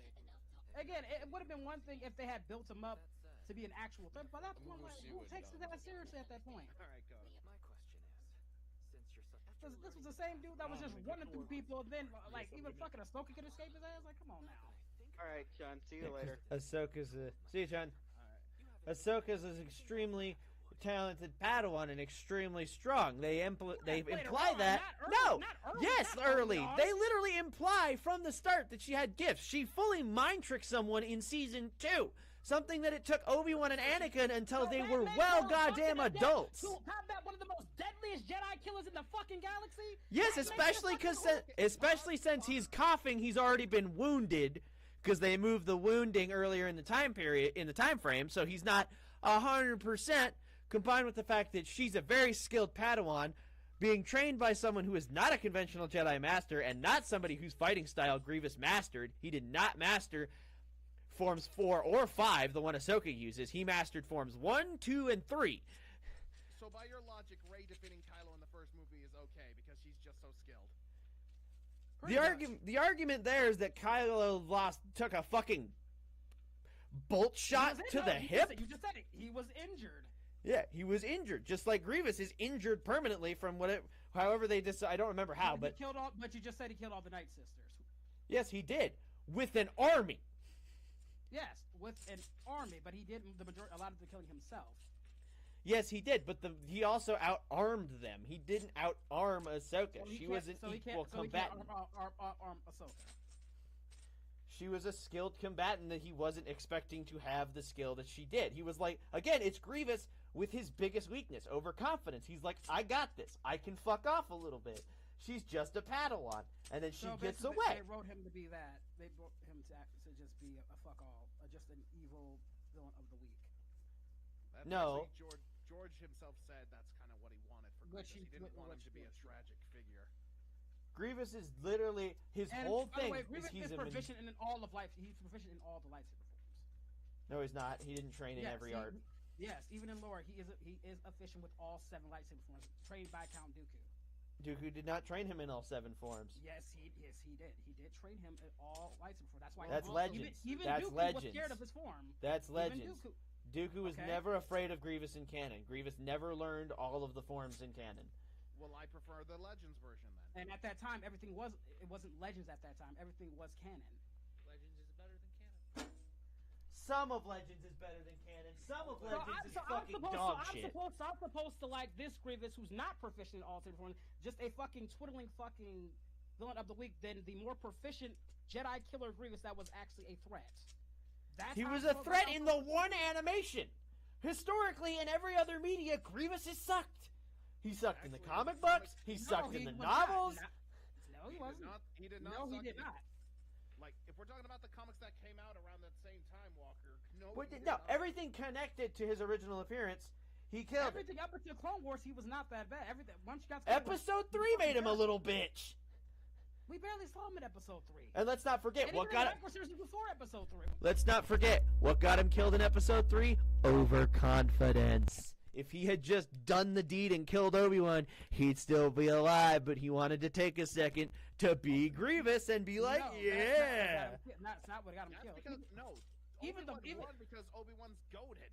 And Obi-Wan got back up there. They said Obi-Wan wasn't fighting. They was using the Force to work through him. Even the novels, they were saying the Force was working through Obi-Wan. Not so much him, because they had fought multiple times, and they would both get the better of each other. But yeah, there was a reason that Obi-Wan was chosen for the assignment. Mace Windu strictly believed that Obi-Wan was the only one that could get the job done. And comparing Obi-Wan Kenobi at that point in time to fucking Ahsoka Tano is just ludicrous. It's not at that time. It's comparing beginning Clone Wars Obi-Wan with Ahsoka. And beginning Clone Wars Obi-Wan, let's be honest, he only beat Darth Maul because he was lucky enough that his rage caught Darth Maul off guard. And Darth Maul, guess what? Overconfidence again. No, you're comparing. That's not even beginning Clone Wars. That's fucking Phantom Menace. Yes, but beginning Clone Wars Obi-Wan by that point, doesn't have a lot of feats.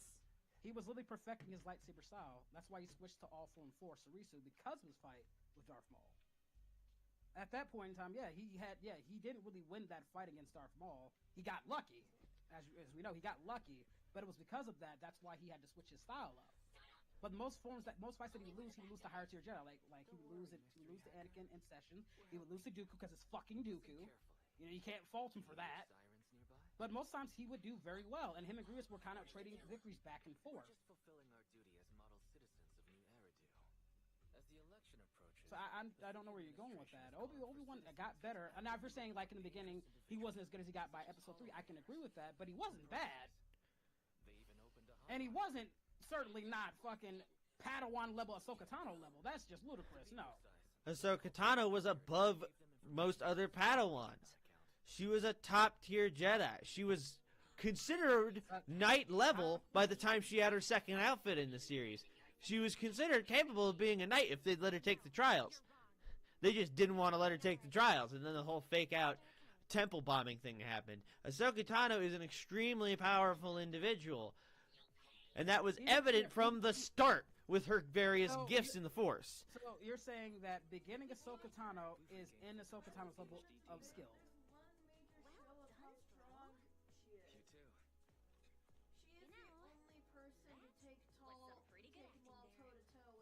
Yeah, that's true.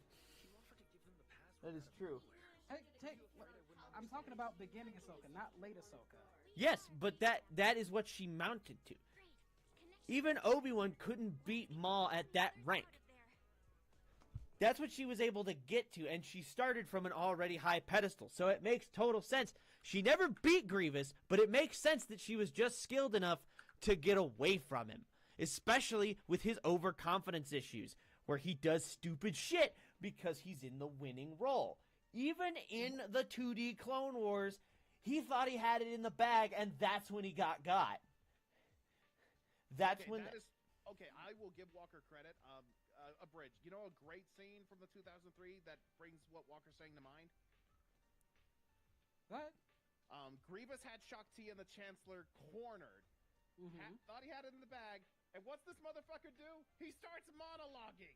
And while he's monologuing, Shaak Ti uses the Force to tie his cape around that train that's about to leave. Yeah, from the get, Grievous's weakness, even when he was the undefeatable badass, air quotes, his overconfidence has always been his downfall. But when the CG Clone Wars did it, that's dumb. No, they did it to a ridiculous degree. You just quoted one time where it happened. From one micro series where it happened, where it was constant throughout the entire Clone Wars series. One micro series. That's all the time they would have had for it in one micro series where every episode was 5 minutes. No, my point is, at that point, he was built up, so when it happened, it was actually significant. If you keep doing it on a consistent basis, who is going to take that character seriously? If Darth Vader kept getting his ass handed to him throughout the entire movies, why would I be surprised if they can get one over on him? And it doesn't really make the feat that much, that significant. I understand what's up, yeah, when he did it, yeah, but he had the right to be overconfident, so when it happened, it was actually shocking. But when you have people doing it on a constant every basis, time he's overconfident, you can argue the situation would warrant being a little overconfident. Like when he has the Dreadnought ship, he was super overconfident that they had killed all the clones there, which makes sense because they decimated that ship. Every time he gets overconfident, if you were on the Separatist perspective, it would be warranted confidence. Actually, to give credit where credit is due, they would send out those droid patrols to make sure there were no survivors. Every time he gets overconfident, it makes sense that he's overconfident in that moment for what the moment is from the Separatist perspective. It happens a lot, yeah, but that's what happens when you compare a micro series where the episodes total 2 hours altogether from their 5-minute intervals versus 7-season-long show with 30-minute-long episodes. Of course you're going to see the negative traits of the character more. Of course he's going to seem less impressive when his character flaws are shown more.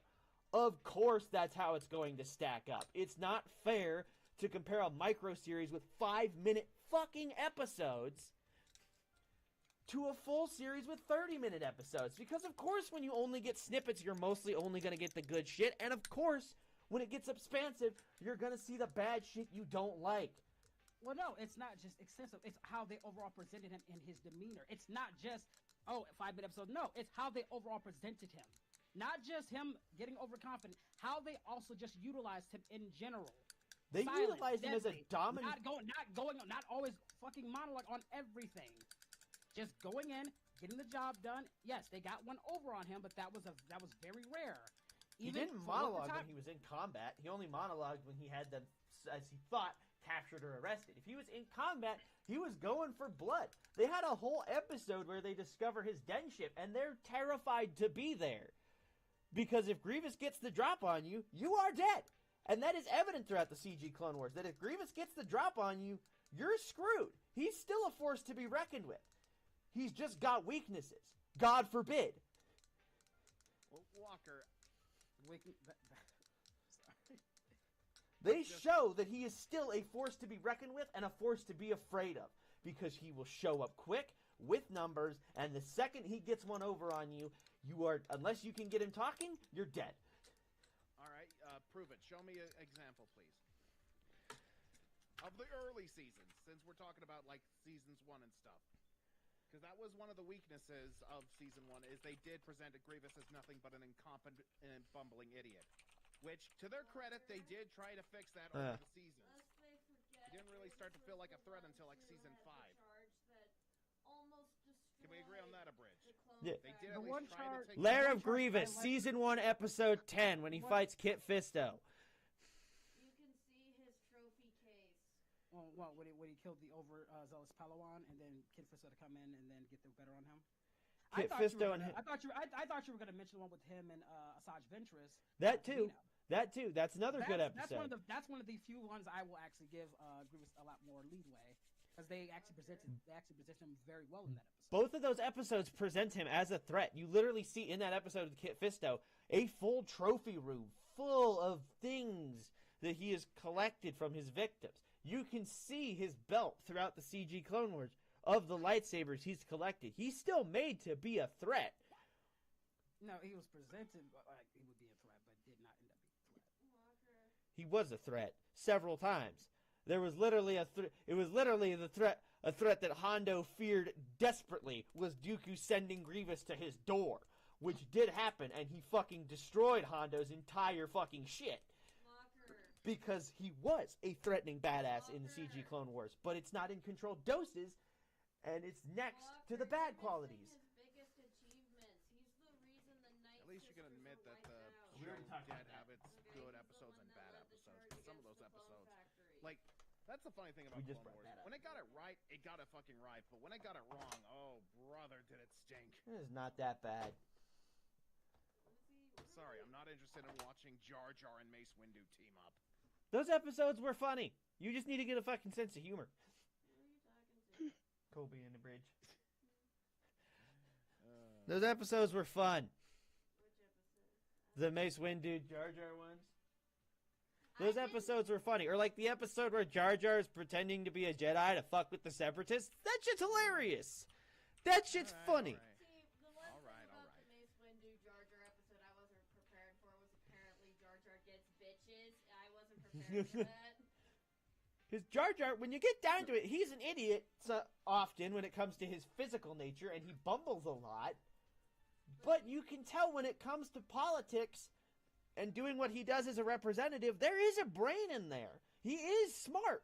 He was the one that decided to do that Jedi ploy and fool the Separatists and make them panic, which is the only reason they won the day in that episode.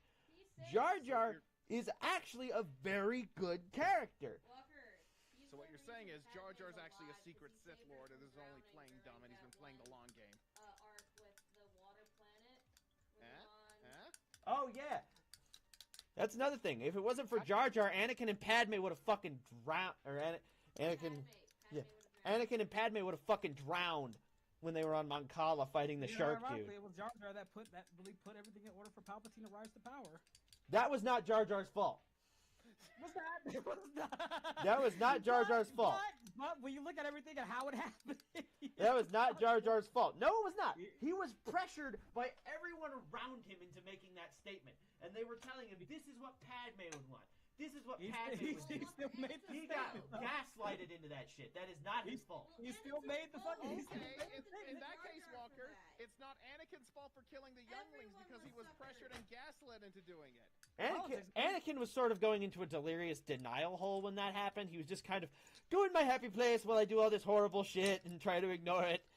Well, no, it's just more. It's kind of similar to what happened with his mom. You just you got to focus on one thing.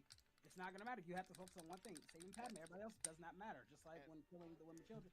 With it, like I said, I'm kind of I'm making fun of it, but politics being what it is, Jar Jar had to, but he was. That's another thing that makes it not Jar Jar's fault that my wife just brought up. It was a vote. He pitched a vote. It's the entire Senate's fault because they all got suckered into voting that way. You know what? That's fair. I will give you that. Yeah. So again, I poke fun. It's not really his fault. It's just the irony that he was told that got Palpatine power. I used to hate Jar Jar, but honestly, learning more about him and his backstory and everything. I'm the one that told you to give him a chance because it was when I have new perspective on Jar Jar. Jar Jar's not a bad character. With Jar Jar, I was always indifferent. I just never hated the way other people did. Same. What happened to Ahmed Best was fucked up. Over the years, I just kind of he just served a purpose. Like George said, he was made for kids, and then those kids got older, so you have a more appreciation and perspective when it comes to him. I think you're on Don's server, so. So Walker, you know what? Go ahead, Xavier. I was gonna say, you wanna know what have made 3 more interesting to watch? Us getting to see Anakin slaughter the Sand People. Well, there was a lot of things cut out from the episode 3 that would have gotten them an R rating. Well, if you read the book version, it's way better. It's actually a lot darker than My wife wants to join this Star Wars conversation, so she might be hopping in here soon. Star Wars out, to be honest. You guys go ahead. I am Star Wars out. I get it. But yeah, Walker, what me and Abridge were trying to say is, like, we felt like the writing for Grievous could have been better. It kind of felt like even admitted like he did that consistently with Grievous's character. Like, because more often than not, people either escaped Grievous's grasp or he ended up running away. And especially when he's supposed to be a Jedi killer, Dave loves to do expect that a bit more. within his context. But he likes to try and make fun. Again, like in the novel, when they written that it was not fucking Ahsoka that was able to unlock the inhibitor chips. It was actually Rex that was able to do it on his own. But then in the Clone Wars series, they decided to scrap that. Well, yeah, because it was where the inhibitor chip was placed. It would literally be impossible for someone to operate on themselves in that spot. Well, no, what I'm saying, probably did what Fives did.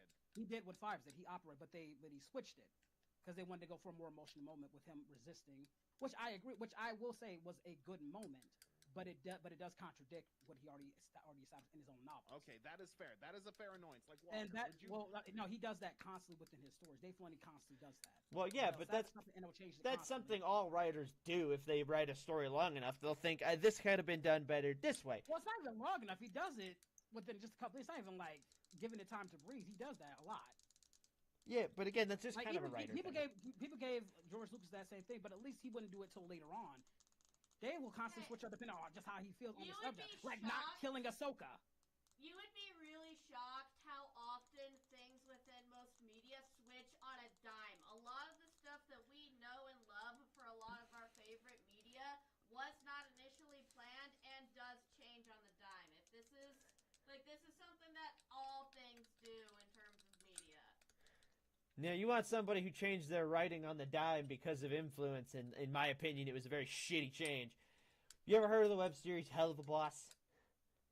Dude, I'm already writing shit. Don't get me into that damn series. Yes, that's not going. The whole reason that show got turned around is because after the pilot, Vivzy Pop saw some fan art of Stolitz and thought, "Oh, that's cute. Let me just fuck this whole fucking thing around so that I can make that shit We can work." go so much in. Let's just not, because we were gonna be here for hours if we go into fucking hell. I'm already writing a damn story already. Let's not go into there.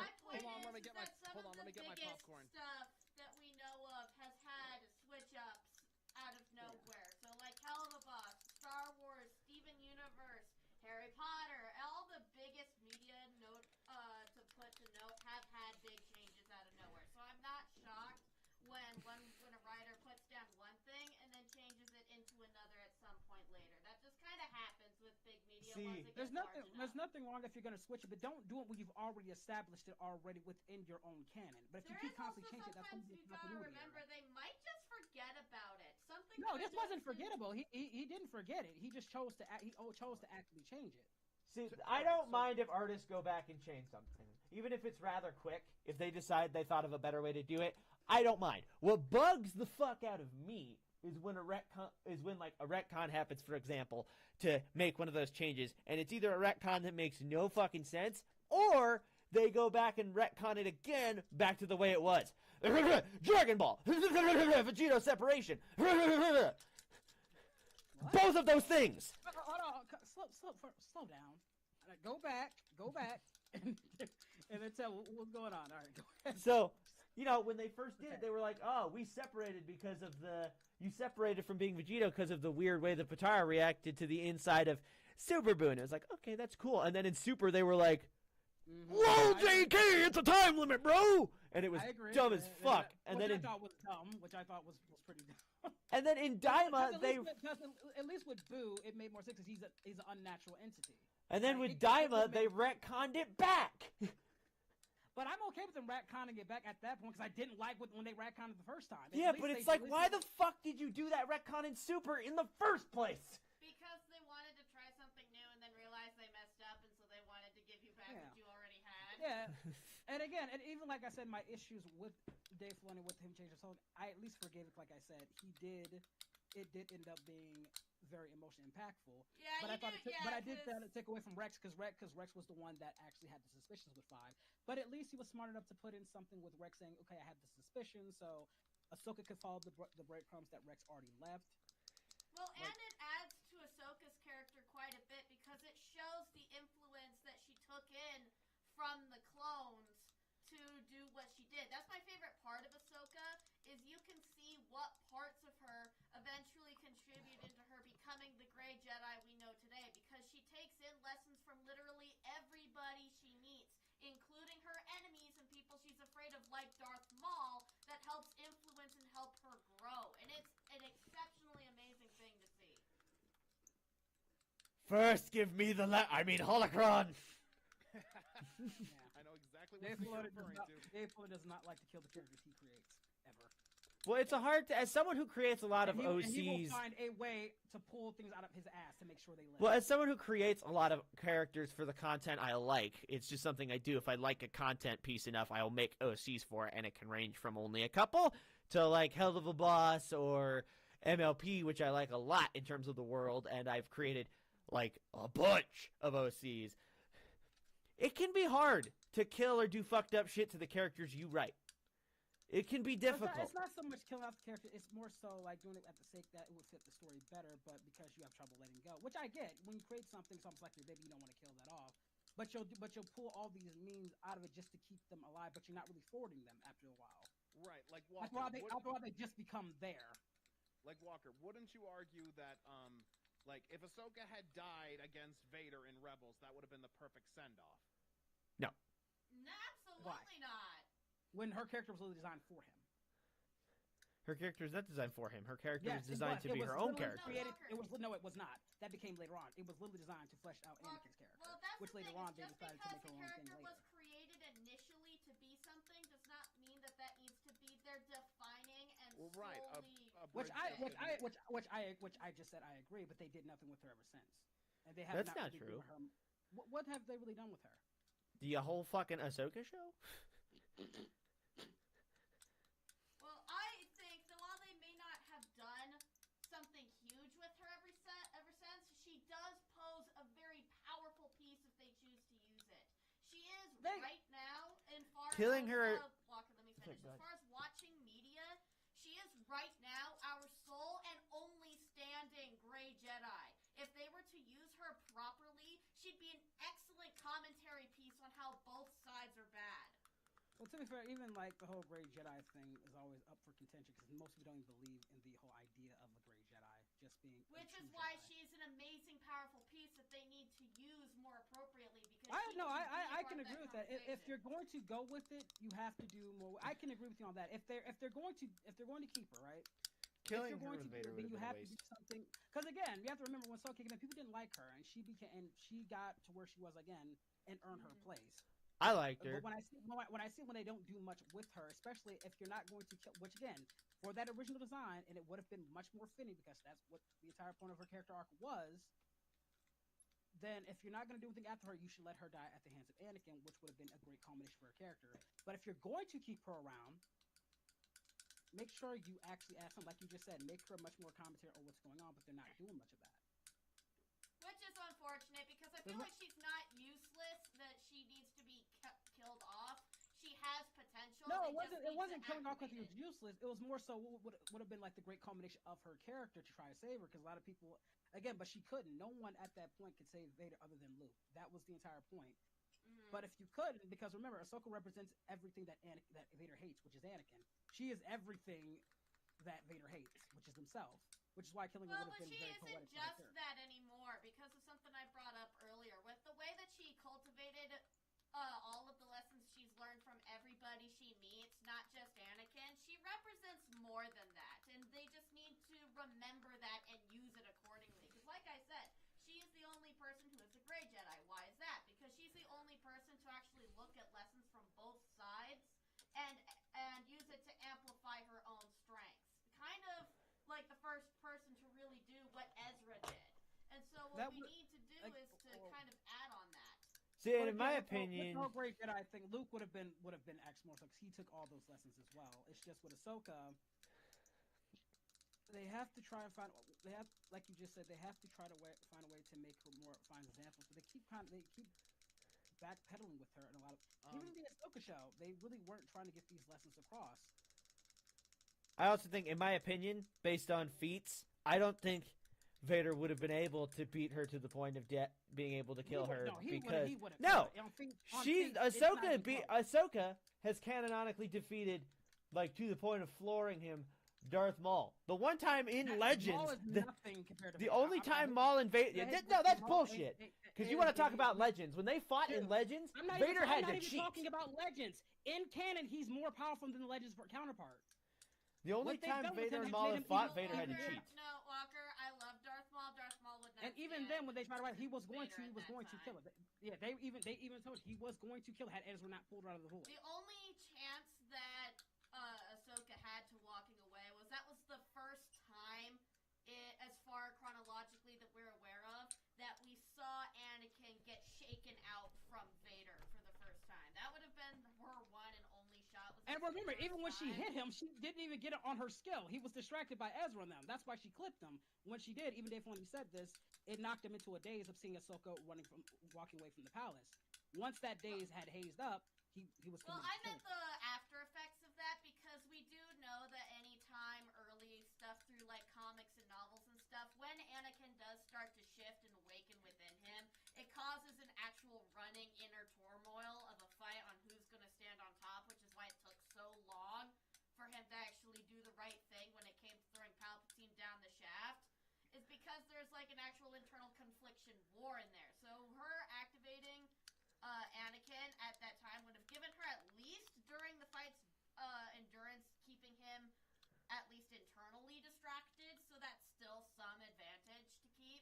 And killing her there would have ruined that, because it would have just been like, well, that's taken care of, time to stow Anakin away forever. She has any chance of waking Anakin at all. That goes to Luke. I'm not saying that she would wake him completely, but during that fight, the only believable reason I think she could have gotten away and wasn't completely manhandled by Vader is because she was fighting him during an inner conflict where Vader did end up winning, but having one of those inner conflicts does not give you full focus into a fight. So she would have some advantage. What I'm saying is there was no inner conflict here. There was. You can literally see it in his eyes when he sees Ahsoka. Dave Filoni already said this. When she knocked him out, he was in a daze. And in his daze, all he was imagining was Ahsoka from Season 5 leaving the temple. That's what he thought going in. Once that daze had hazed, he had been fully committed to killing her. I said, but you can look this up. Dave Filoni has stated this. That's why he didn't want to put that whole conflict, because he thought that would diminish his Luke's whole fucking redemption for Vader later on. That's why I said Luke's the only one that could actually bring. No, it kicks off the steps that lead to that. But he didn't want to do that with Ahsoka. Because remember, with Ahsoka, she represents everything that Vader hates, which is himself. Because that's the Padawan he trained. That's the connection back. The only person that can do that would either be Padme or Luke. No one else. It can't be Ahsoka. It can't be anybody else that does that. That's why when he's so committed, that's why I said there's no conflict there. He's very fully committed to killing her.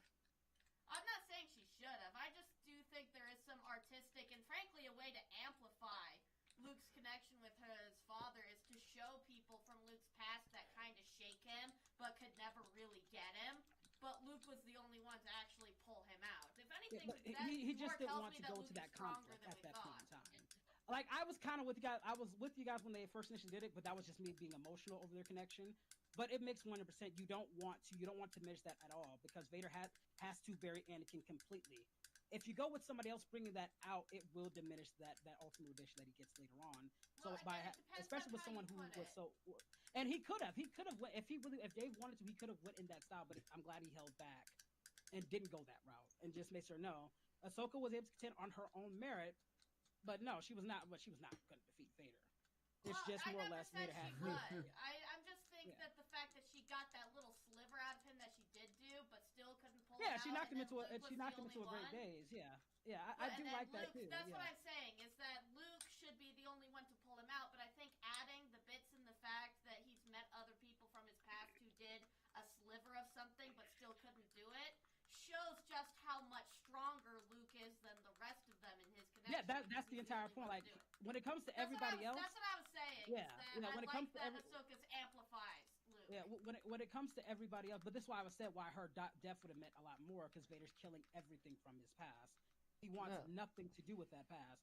Especially, like I said, why do you think he hates Obi-Wan so much? If Vader killed Ahsoka, that would have completely backpedaled the whole thing because it would have just been like, well, that's done. Time to bury Anakin forever now and never think about him again. That's the entire point. He wants to bury Anakin. Yes, but if he killed Ahsoka, he would have just succeeded there, and he wouldn't have been put off, which led to the stepping stool that came to. Because the whole thing is that because of that daze where he saw Ahsoka leaving the temple, and you see his pupil dilate when she knocks off the helmet, and he looks at her again. He had a moment. She reached to Anakin for a split second, and then Vader put the kibosh on it. And that sliver of Anakin being there... Well, no, I wasn't saying that she reached... No, she didn't, reach to him. When he saw her, all he was just imagining her leaving. It wasn't her getting through to him. No, he had no qualms with that. It was more so that he was kind of reminded of what he was seeing. Once that haze cleared, no, I'm just going to kill you. It wasn't her getting through. No one can get through to Anakin at this point, Vader. Anakin's buried so deep. That's why Obi-Wan thought he was too far gone. He doesn't even judge Asajj Ventress the way he judges Anakin or Vader. He said no, he's too far gone, which makes sense. I mean, again, this man killed younglings. Like I say, don't get it twisted. At this point, he's way too buried in. That's why Luke is the only one that can get him there. Not even Ahsoka. That's why I said her killing would have been the ultimate culmination of him trying to bury anything, because that's who he hates. He hates Anakin more than anything. That means with Obi-Wan, everybody. No one can get through him unless it's Luke. Not even Ahsoka. End, but she did get tied up in more than just Anakin by that point. It may have been her initial intent as the character, but over time she's gotten more involved and means more than just being a temporary counterfoil for Anakin. So while it could have been artistic to have her die there, she is also tied into the growth of Ezra and a few other characters. And she, as we see, she does eventually end up putting some influence over Luke as well. So this is why I was kind of like half and half with you when it comes to, like I said, if you're going to go that route with her, then you have to do more with her, and that I agree with you on that. That's where but I think they're failing. Outside of that, could do so much with her right now. The commentary she could bring would be astronomical to this universe. But if they're not going to, like I said, it would have been. It's like they're too afraid to, because I can see the little hints of it that they left behind throughout the Ahsoka show, or some of the hints of it they left throughout some of her final arcs throughout the Clone Wars, but they just won't commit all the way. It almost feels like they're afraid to do it because they don't want to be told. A lot of people don't want to be told both sides are bad. Well, one of the villains in the KOTOR games had that exact thought process. That was Darth Treya's whole goal. All sides are bad. The Force should just be taken away from everybody. Darth Treya's crazy too. On top of it, she had good philosophy, but even her side was crazy. I would go with Darth Malgus, who would try to use that manipulation as well to try to play both sides with Jedi and Sith. And it's more or less to show the flaws of both sides. Not sides are neither perfect. See, Again, that's why I enjoy what they did with Darth Malgus, showing with the current storyline they're doing. Honestly, in my opinion, the Jedi being selective on who they bring in. Darth Malgus, I consider kind of when it comes to him trying to form that new empire in SWTOR, it's like I respect what he was trying to do, but by God, did he go about it the dumbest way possible? He had the idea. He should have waited a little bit longer to take advantage. But honestly, because of that little bit about Ahsoka, I don't really see her character. Initially, it obviously started as one to be a foil for Anakin, but eventually, where I thought her character peaked into, and what I thought they were going into, was how much of a perfect mirror she was of Darth Maul. Because they both ended up going through a very similar growing process. Well, that's the point of Phantom of the Apprentice. That's the title. That was that point. Yeah, Phantom of the Apprentice kind of drives home that point for the Clone Wars, that it wasn't just like Anakin and Ahsoka. It was kind of everything, which they destroyed by not. But I feel like they should have continued with that. They just kind of dropped it after that. But that was like the peak of her character, was being the direct. And remember, all that stuff came on after Rebels. You have to remember, we didn't get seasons episode after the fact as well. again, I really wish they would have animated Son of Dathomir. I really wish they would have gave, Asajj Ventress her send-off like she deserved. It wasn't just about Anakin and Ahsoka. Okay, She don't had her even arc talk too. to me about how much I want to see more of Dathomir. I was so mad when the Night Sisters dropped because they were the most interesting thing I have ever seen about this entire It literally universe. fleshed out her character, literally. Because up to that point, she was more one note. Once they did Dathomir, and then with Mother Talzin, who was very interesting as well. And I by love having Mother her be Talzin. Mother Her in the Talzin as well. comics is just, I love her. I love her so much. So- She's so petty, but and still I- actually and I exudes said so before, much motherly behaviors, and I love it. if you're going to give us that season 7, don't get me wrong, I still want to see Ahsoka. And I like Phantom of the Apprentice. I wanted Son of Dathomir, and I really wanted Asajj Ventress in the arc that she had with Quinlan Voss. Because that was a very good culmination of her, which, by the way, they killed her. They ended up killing her off because that was the culmination of her character. But they did it in a way that was very poetic for her saving someone. Because no one saved her when her master died, and she blamed the Jedi she was taking in until Dooku eventually found her, and she blamed the Jedi for that because they didn't have their back or come save them when her master got killed. And all the years of her being betrayed, one of the best lines she ever did in Clone Wars when she told Anakin that she was betrayed by her master, and that's what you and your order did to Ahsoka, which is very poetic. But then later on, she becomes a bounty hunter. She finds Quinlan Voss. They have their thing going. Quinlan turns to the dark side, and she's trying to She's trying to do her best to try and save someone because that's no one ever did for her. But she ends up dying at the hands of Dooku. And I thought that was so. And the fact they didn't animate that really rubbed me the wrong way because, the Clone Wars is an anthology. When you think about it, it's not just Anakin and Ahsoka. It was a lot of arcs for a lot of characters, and she got a lot fleshed out. Again, I wanted to see Boba versus Cad Bane and how Boba got his iconic shot, and that fight was the draw. Technically, Cad Bane didn't have the they helmet. went and decided, oh, we're gonna bring back Ventress to life. How? Fuck you. Well, I didn't like that brought back Cad Bane, just in the Boba. If they were gonna do it, they could have did it smartly. But if you're not, him dying while training somebody who he looked up to in Jango and Boba, it's like he looked up to Jango, was second best, only became the best after Jango died. Now he's training his clone, his son, and they have one more battle like that Western, gunslinger form. And the only reason why he died was because he didn't wear a helmet, and Boba only lived because he had a helmet on. And I said, that's so fun. That's a great way to give Boba that iconic thing. It adds to his legacy because he killed the best bounty hunter in the galaxy, and it shows just again how smart he would ultimately become as a bounty hunter. I thought that was a great send off for his character. Yeah. But if you're gonna bring him back, they did nothing with him in the book. Dude, he was literally just there to see I will say I loved Cad Bane in Clone Wars. No, he's great. No, that's what made it sad. He's great. Yeah, he's great. Yeah, you should ask Colby about how great Cad Bane is. Cad Bane is really good. Up in I just didn't like what they did with him in Book of Boba. I liked what they did with him in Clone Wars. I love Cad Bane as as a character. I love Cad Bane too. Him, but they did nothing with him. He was on And he shouldn't have lived, by the way, by that point. minutes. But they don't live that long either. His species don't even live. They usually die around 40. So why is he even alive at 50. that point? They usually die around their 50s, but he's in his 70s by Book of Boba I Fett. guess he just has good genetics. Now he's too legit to quit. That's my entire logic. But they didn't even bank off their history, though. That's what made me angry. I shut you. He was. Cad Bane is the Clint Eastwood of the Star Wars universe. That's what he was designed after. And if you didn't go with that, put the damn thing with him and Boba in at that point. Him taking Boba in, learning the ropes, and then ultimately when they have their falling out, they have one final battle because that makes sense because the guy he looked up to that he never could get one over on was Jango. When Jango died, he didn't really consider himself the best. He was called the best, but he wasn't. So him training his son, who's essentially the clone, would be his way to actually prove once for all is he the best. And that fight was a draw. He just died he didn't have a helmet on. That's it. It's that fits his character. It does, though. That sounds way better. They brought him on to the no, show it's animated. You can look it up. minutes. They had rendered it. Some of it's rendered. He's not dead, though, because you can still hear his life support going off. Motherfuckers, it does stop, though. He was shot Palpatine. point blank in the head. Yeah, but he was shot point blank in the head. He wasn't shot in the head in Book of Boba Fett. No, I'm talking about the deleted.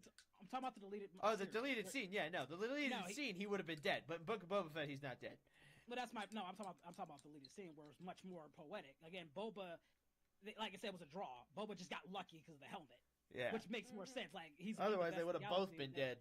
Yeah, they would have both been over. That's what but that's what I like about that. That's what I like about that. That would have been so fun. Just boom, and they both die, and the rest of the bounty hunters are just like, well, fuck. But no, this adds to, like I said, why Boba eventually becomes the greatest of all time. This adds to that legacy, that belt that he has under him. And he's he not my young. favorite Remember, bounty hunter, though.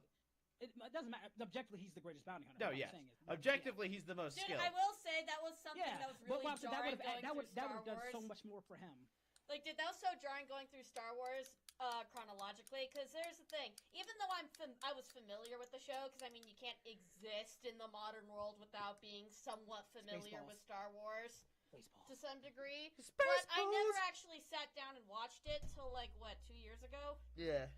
So I finally got the interest in it, and so Walker sat me down, and we watched through everything, a TV show, movies, everything that was watchable, in complete chronological order. Do you understand how jarring it was to see the backstory and the buildup of Boba Fett, just to see his jetpack get fucked up by Han Solo, and he goes down the hatch? At least, I will say this, at least in Attack of the Clones, they kind of fixed a little bit with Jango by having his jetpack malfunction before Mace Windu decapitates him. Yeah. I know, but it was still so jarring Like, because I had seen everything chronologically, so I knew Boba Fett at that time. I knew what a badass he was. And Han Solo whoopsied him to death. Why did you go chronologically? Why that ruins the whole "I'm your father" bit? Oh, I already knew that. Like I said, Colby showed them to me chronologically. You can't. You mother. How dare you show them That's like showing them Kingdom Hearts chronologically. Well, with this debate, James is starting to get older, so we need to decide what we're going to show him in. I'm just glad. Chronological. I can at least have a concept when it comes to like Star Wars. The Hell of a Boss, I don't want to get into it. It's too much. And we're not going to disagree on Hell of a Boss.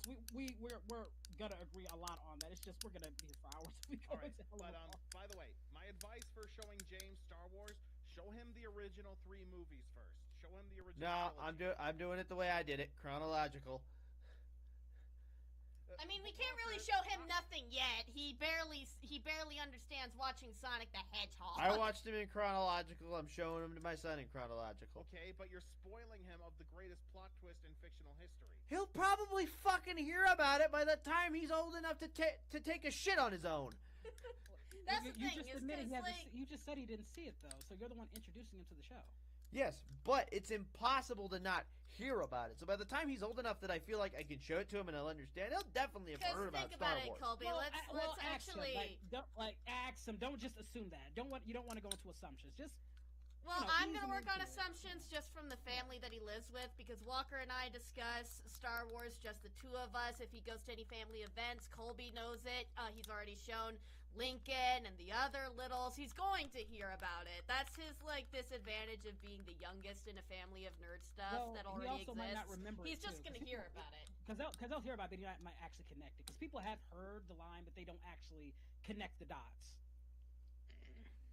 Like they'll hear about it, but they never truly connect dots. I'm standing by chronological. I'm glad I watched him in chronological order. I am not. Thank God I never watched him in chronological. Okay, I actually have a more interesting idea of what to do. Real quick, just a sidetrack. Since Bridge said that he might agree with me on Hell of a Boss stuff, I just wanted to. He has not. We're gonna be here for hours. I'm not gonna go into like a full dive. I just wanted to tell. Asked you not to. I just wanted to talk about a meme. Okay. Jesus. Okay. That's totally not gonna spiral. It's a meme of the scene, one of the newest episodes where Satan and Stolas are the only ones in the courtroom. Mm-hmm. But aren't you going to punish me for all the things I've done, but still am viewed by the fandom as a good person? Well, yeah, you've done some bad stuff, but you're Vivzy Pop's favorite twink, so I can't punish you. Yes. Again, I don't disagree. It's just a whole thing. Oh, I know. We'll be here for hours now, ragging on that dumb I'm shit. writing, my own series. And I'm trying to flesh out certain characters right now as I'm writing. So I'm just I plan on writing a couple of things of my own. I'm probably going to just know most of your issues. I'm probably going to agree with you. All right. By the way, I just thought of an interesting way of how you could present Star Wars to the kid. Go ahead. Show him episode 1 and 2, skip to 4, show him 5, and then show him 3, and then 6. Nah. Well, let's be real with Oh, how no, with that'd the be an interesting way to do it, wouldn't it? well, Show 'em episode that's 1 and 2, not and gonna then, be. That's not likely to be his introduction to Star Wars. Now that I'm thinking about it, because Walker has shown him that preschool show. Young Jedi. That's his introduction to the universe. But again, like they're young now. Like a lot of like when you hear about something, you don't like think about it too much, especially if other media has your interest. Because a lot of media had our interest growing up as kids, and like there are things that I watched. When I was younger, I didn't like get. I heard about it, but you're still kind of semi-blind to everything. Well, but then, there's just stuff that you just kind of internalize and you don't realize that you know until it comes up. And you were like, oh, yeah, I already knew. That was more my childhood experience. I never was, like, oblivious to stuff. I just kind of internalized it, and when it came up, I just knew. You were like, but like, oh, but it still gets you. Like, it's still like, okay, I knew, but, like, it's been such a long time. I didn't, it's been in the back of your mind. Now, more when it came up revisiting Star Wars, because my dad watched them, so I knew about most of the twists and turns, aside from anything happening in the TV shows for the main movies, because my dad would just watch them. And just from a certain perspective, you don't want to like one of those big moments. Like, if I'm getting somebody to Kingdom Hearts, I will never tell them to do it in chronological order. You always do it from how they're released. So those moments that are written for those specific moments to come to the fore. I will say, there is one plus side to showing him release order, because one of my biggest letdowns when I actually made it to the original trilogy was how bad the lightsaber fights were compared to the deliciousness I was just served throughout Clone Wars. Okay, yeah, that's actually another. It was the time. The actors they were using weren't like Why? I know. I can't blame them. I'm not blaming them. I'm not blaming them at all. I'm not blaming them at all. I understand some of the actors were older. They didn't have any teams. It would have been harder to write. But still, it was jarring going from literally the fight between Ahsoka and Darth Maul, and then whatever that tapping fight was between Ben and Darth Vader on the Death Star. I find it funny that Ben is more powerful that he's ever been as old big Kenobi. Vader too at his most. Remember, he got into a second prime. It's like I'm not seeing them being very, very strong at this point. My favorite thing. That's why they had them in the comics and stuff. My like that. favorite thing about that fight is when he strikes Obi-Wan and Obi-Wan disapparates because he becomes a Force Ghost. That little foot tap. One mentally. That little foot tap Vader does on the robe afterwards because he's just like, what the fuck? And it's canon. But he doesn't know about the Force Ghost shit. Yeah, and it's but canon again, that they learned their lesson, like as time went on, obviously. Yeah, it's canon due to a comic book that was about like there's a comic book that was released that was about like a service trooper on the Death Star. Like, what's crazy is though they had even in the 80s you had people that could do do sword fight. I'm sorry, that did more sword fights or again like Jackie Chan. He's pretty good at how he had like they could have like well no because you need certain bodies for certain people, but you could have had. No, Jedi were dead by that point, so they couldn't. So but all right, it's canon because of that comic book that it's from the perspective of one of the gunners that wears the black helmets. It's canon from that comic book that for the next like 3 days on the Death Star, Vader was searching the Death Star top to bottom for Ben. Because he didn't know he just Force Ghosted. He didn't know what that was. He was like, "Where the fuck is this guy?" You have to remember the guy was living in his head since like Mustafar, like I said, since you chopped my dick off and burned me. That's why I changed my entire strategy. At that point, I was left. But at that point, I had to change everything. You know what I would have done if I had been? He made Vader better. I think the funniest part of Kenobi is the end when Vader's like, "I'm gonna find him next time. He's not gonna get away. I'm gonna kick his ass and I'm gonna kill him." And Palpatine's just sitting there like, "Okay." At this point, I just didn't believe you have much at this point. I'm tired of this Vader. You need to get therapy. Motherfucker, go back to your BAFTA tank. But go back to your BAFTA tank. See, if I were Obi-Wan after he killed me and I became a Force Ghost and I would have seen him like not sure of what just happened, searching for me, I would have started whispering in his ear, just fucking with him. Damn, Kenobi, because if I'm Luke, I'm like, you dirty mother. So you're gonna tell me about my sister, right? Huh? Dude, that's my favorite line. You're just gonna throw that out there like nothing, bro? Dude, that's my favorite line from Luke in the entirety of Star Wars. My favorite line that Luke ever drops is, from a certain point of view. From Obi-Wan, like from a son. Like I said, at that time when they were making, they weren't siblings at the time. And then Revenge of the Sith came around. He held a lot. How do you back think? from other people. How do you think when it was revealed that they were siblings, all the people that after the first film did Luke and Leia as a couple costume felt? They were a super popular couple's costume after the first film. Okay, no, what I want to know is what was Han Solo's thought on the matter? People used to record them, so there were people back in the day who record with their camcorders and stuff, and yeah, there was a lot of topics at that point. I would act like some of my older people I talked to who were there, that were kids when they watched it. There were like groups. There was like stuff that we do today. There was stuff back then. Of course, they had actual groups they would go and talk to, not social media, and they would just discuss things. And like Star Wars was just huge. It was just insane. Yeah, it's one of the biggest movie phenomenons in the day, so I'm not shocked. Well, it's part of history. Like I said, even part of history. It's phenomenal. I also think it's worth mentioning that IG-88's droid revolution on the Death Star is still canon. Like, you know what I love? I love just messing with people when I say, Greedo shot first. No, it shot first. I don't care. I'm just doing it just to piss you off. I've done that to Walker so many times. It gets him started so easily. Yeah, one of my favorite things... One of my favorite things that as a what if, that I was like, it should have happened, is Filoni mentioned that a scrapped idea they had for an episode of the Clone Wars was they were going to do a bounty hunter focused episode. And it was going to mostly focus on Bosk and IG-88 working a duo mission together to spotlight some of the not-so-popular bounty hunters. Bosk is my favorite. And in that episode, IG-88 was going to stab Bosk in the back because he was going to find HK-47 and boot him up. And they were going to become a duo, but... HK is easily my favorite droid of all time. They were going to become a duo of human-hating droids, but Disney said no. Now, see, my favorite droid is Chopper. I love Chopper. Chopper's my favorite droid. They couldn't handle HK's just... Chopper has the highest body count in the series. It is just... well, for the mainline series, anyway. Okay, guys. I love killing meat bugs. HK-47, IG-88, and Chopper. Make those three a trio, the galaxy would be doomed. Well, the terror of meat bags. Well, what I want to do is I want to cross those universes over and have IG-88 meet G.I. Robot and see what happens. Again, you have a cool character when they have to keep making clones of him throughout different games. Every time we have to, and then kill him off. IG-88 has one of my favorite insults because it's just it's not something you'd expect to be called.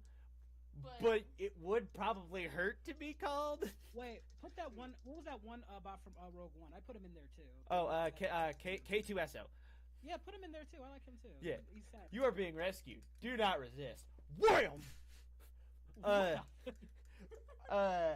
IG-88 in one comic book where it was Boba's whole little squad.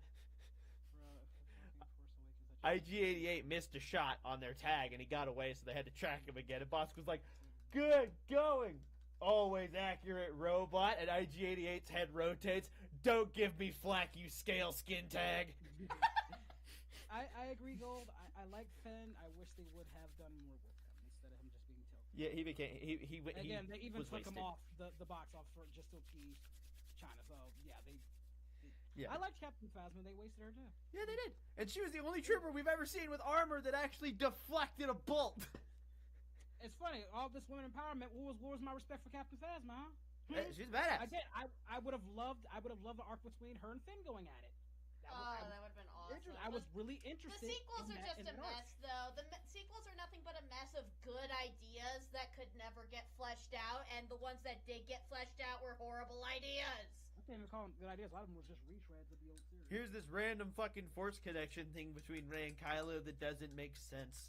Here's this interesting villain that we're totally gonna waste and just kill and totally throw to the trash. Here's this fun general character who's a total extremist General Hux that we're just gonna make into a comedy character. For Sith, for female Sith, Darth Talon's my number one. Oh gee, I wonder Darth what. Zana, and wonder why Darth Talon's your number one. Darth Lumaya. One, she's the perfect apprentice. Like she was never like designed. She, what like again like knowing. I the think history that between being the how- perfect how- how- apprentice would entail not murdering your master. That's what I'm saying. She never really at that point. That's what she was like designed to be at that point, to be the ultimate loyal person. What I'm saying is, knowing the history of how Twi'leks are treated, they were literally designed to be sex slaves. And knowing their history, and for her, she uses that to her advantage. And again, another one of my favorite swords, Darth Krayt, who is the only Tusken Raider that Anakin actually liked. You know, actually was able to overcome his prejudice when they met. Was one of the few. And the fact that she was going to become one of the final villains in George's original story says a lot about her. And I just loved her overall arc. Again, when the Rule of One came around, and again, just how she's seductive, she's sexy, she's powerful. Like she's everything I want in an apprentice, and she's very loyal to a T. I have an See, action. one issue I have. Sorry, you go, honey. Oh, go ahead. Yeah. Go I'm ahead. gonna turn on my camera so I can show it up. Don't turn on the camera. What's wrong with you? Maya as well. Vader and This is my favorite motherfucker in the Sith Empire. Who? Nihilus. Darth Nihilus. Yeah. Darth Nihilus. See, I only have one issue with Darth Talon, and it has nothing to do with her character or written or anything in universe. I am so annoyed that when a bunch of women came forward and were like, "Ooh, Darth Maul's actually kind of sexy," a lot of men said we were crazy, but then Darth Talon comes out and suddenly it makes sense because you put titties on it. Because they're different species. He's a Zabrak, she's a Twi'lek, but Twi'leks were designed to be sexy. That just like the Asari. Again, you gotta admit that BioWare loves their goated right. Like, hey guys, we have. I'd rather fucking talk Ruda Ruda than a Twi'lek. Who was designed after Scream? They got the idea from the Scream mask. We'll take this. We'll make him a character. We'll also give the little reference in Mass Effect. Nihilus is the first guy we meet who has the same face paint. As Darth Nihilus. Nihilus's mask was inspired from Scream. Yeah. I could have told you that. I legit did not know that. I didn't know that either. That's cool. Yeah, you guys never looked at it and saw the actual they were being played with. You never looked at that? I did. It's funny. It's fun. Well, you know the Nihilus reference in Mass Effect where. Well, you know what Nihilus's mask actually looks like? It's if you cross Ghost Face with Call of Duty Ghost. You get this. But yeah, I Speaking never of knew Scream, that. I miss when Sith were just like straight terrifying, like Nihilus is. Motherfucker eats planets just to survive, and his boss fight was a challenge. What respect did, like, let's be honest. He's powerful, and we all know he's not to be fucked with from shit like when he fucked up Darth Maul and Savage, but what's the first thing that pops into our head when we think of Palpatine?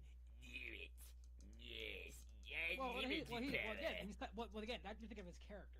His character is really because honestly, Palpatine is scarier in the fact that he could be a real person. I mean, this guy made black holes that's just sucking starships. Like everything that Nihilus and Vishy was doing, Palpatine was already doing without rituals. By the way, he would do them by himself. Oh, Nihilus didn't consume without rituals.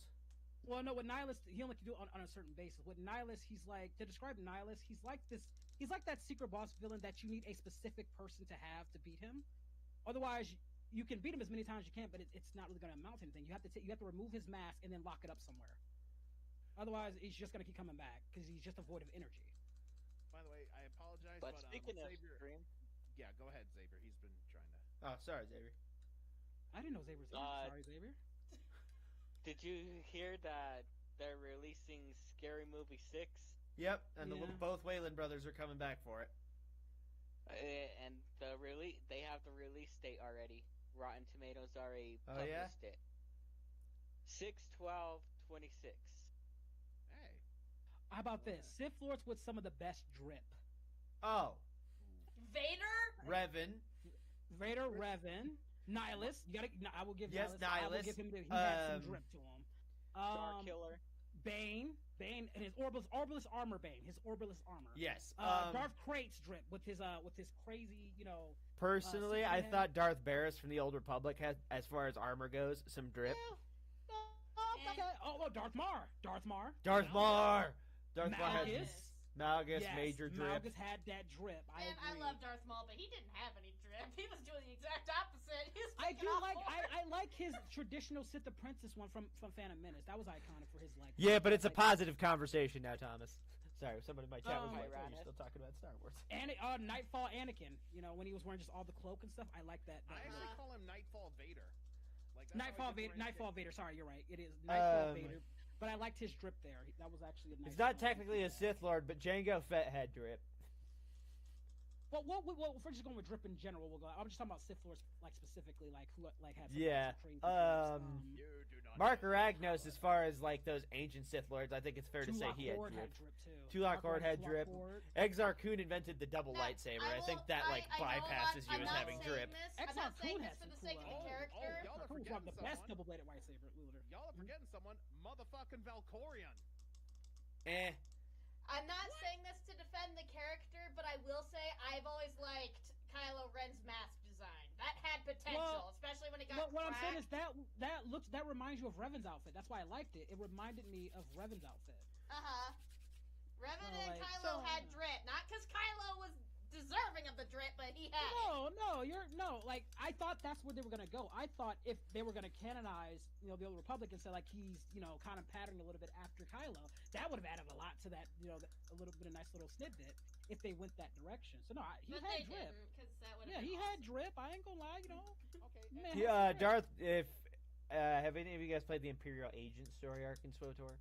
Yes, one, in my opinion, one of the best arcs they had. Darth Jarus, I think, despite being a total fucking Darth lunatic, Jadis? Darth Darth Jadis, he had some fucking drip.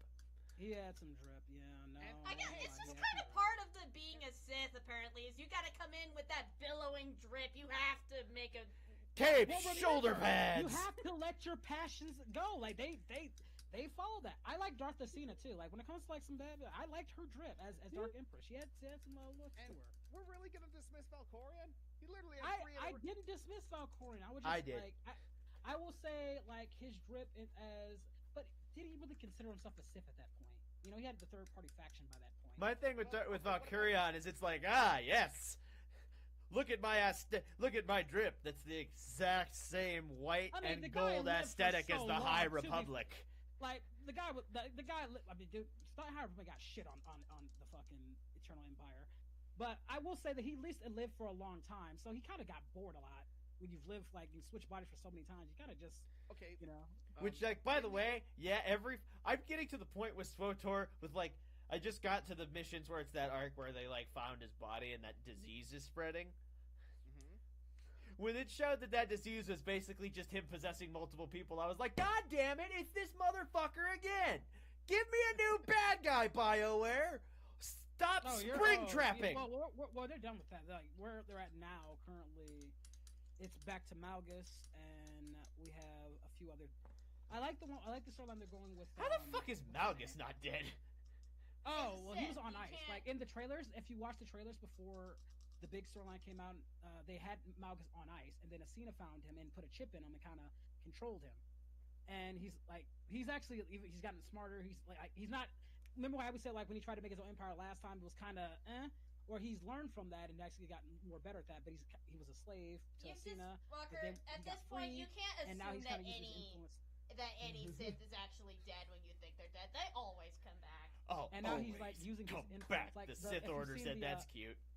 If you've seen the trailer, like I said, he uses the very justified criticism of both the Jedi and the Sith, like who they take in, how they say the Force is for everyone, but they will not. They'll only teach somehow. But he'll use that to manipulate certain people, which is a good aspect to play on. Like remember the Sith Holocaust when the Jedi killed all the Sith needlessly. Yeah, well, I mean, they weren't the first person. person to try. Let's not forget about fucking old man Revan coming up there trying to plan genocide.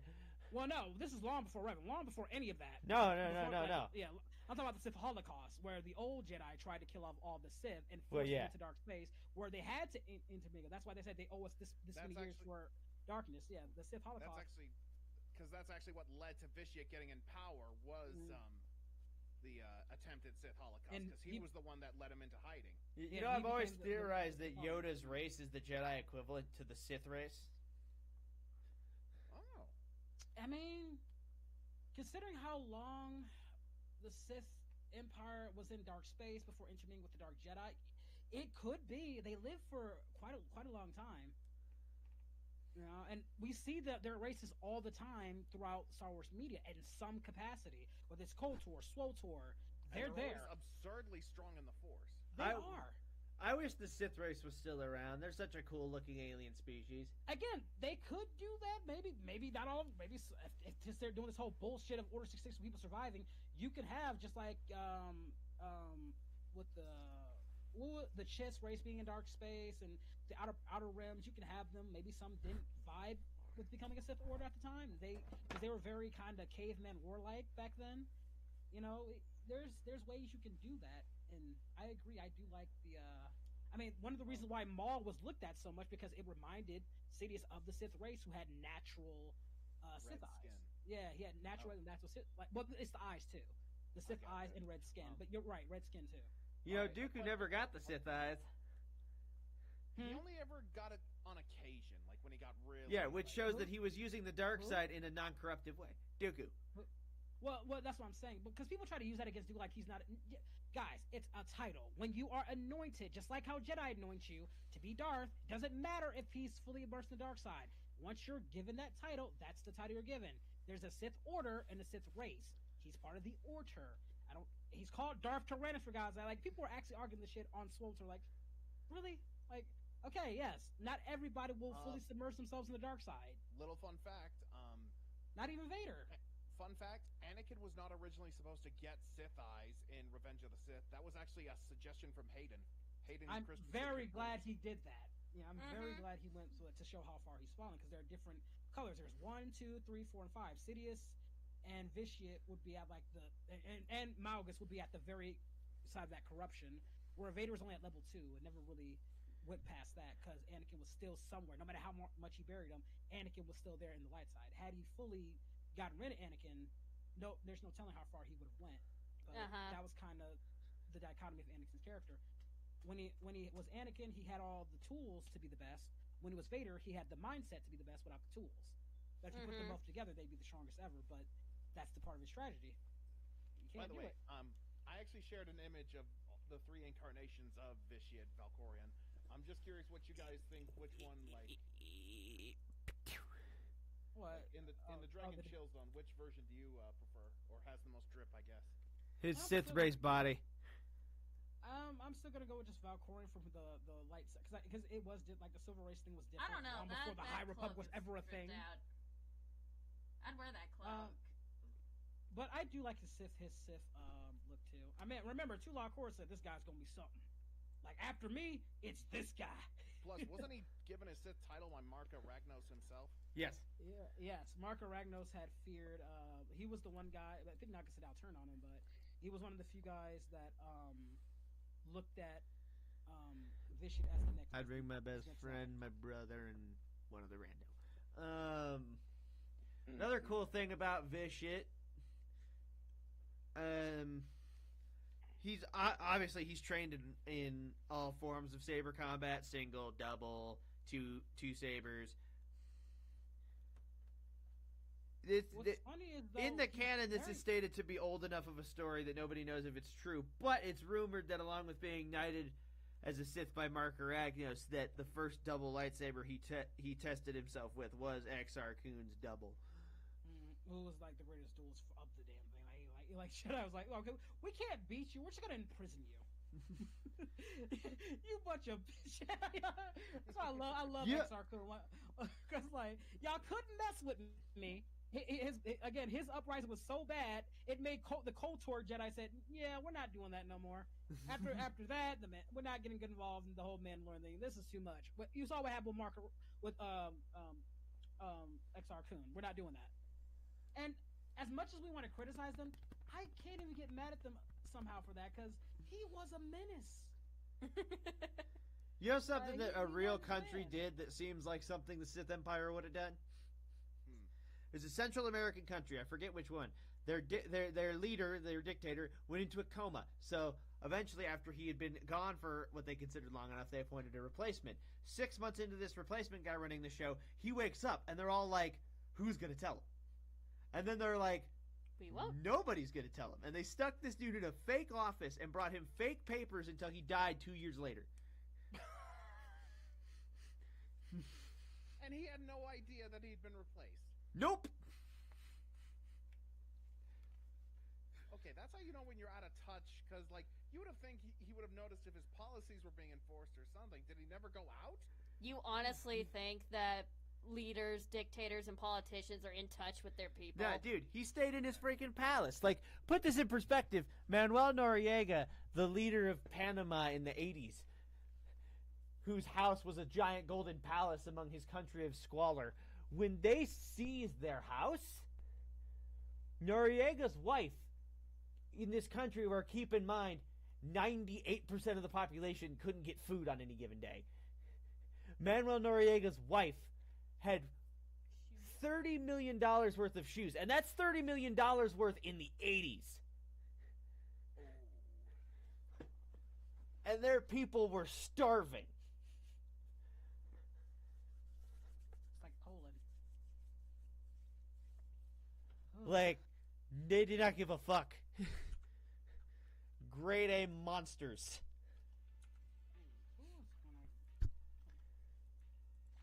All right, how about this Jedi with some of the best drip? Obi-Wan. That's because he flaunts it. He has a lot. Every version of Obi-Wan has some kind of drip, but I think the drippiest Obi-Wan is clone armor Obi-Wan. Well, but it's not what he's wearing that makes it drippy. It's how he holds himself in it. He knows he's... I'm with her on that. It's not so much what he wears as how he carries himself. I mean, have you seen how he sits in his master chair in the council? It's like he knows he's hot shit.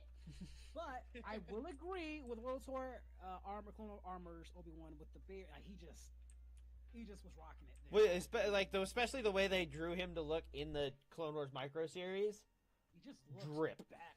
Like, not just Dirge has badass. fucking drip in the Clone Wars micro series. Who else? Mace Windu. Mace. I like Anakin's. Like, obviously, episode 3 as his defining look, in my opinion. I think it's fair to say that though he kept it simple, that doesn't mean that Qui-Gon didn't have drip. Again, it's more how he carried himself. Qui-Gon. I liked how Qui-Gon carried himself. That made it look, because you can have like a bad look, but if you have character to it, it can do a whole lot. Like if it was worn by anybody else, it wouldn't look as cool. But with Qui-Gon, Dooku had some drip to him. I like his pajamas for some reason. Dooku's got drip from front to back. All he had was drip. All he owned was drip. Did you guys know that the character of Asajj Ventress technically came into conception before Dooku? Mm-hmm. Wasn't Asajj Ventress going to be like the main bad of episode 2? Yeah, because they laid out a bunch of weapons on the table and were like, pick what you want the next lightsaber to be. And he picked this Kukri blade, which is a curved blade meant for assassination and quick swipes on the battlefield. And initially they concocted an assassin character, and that was Asajj Ventress. But then Christopher Lee was the one they cast, so they toyed around with some different ideas. And again, if I'm gonna have some, I'm gonna have Dracula as my guy. I'm gonna have Anson the Wise as my guy.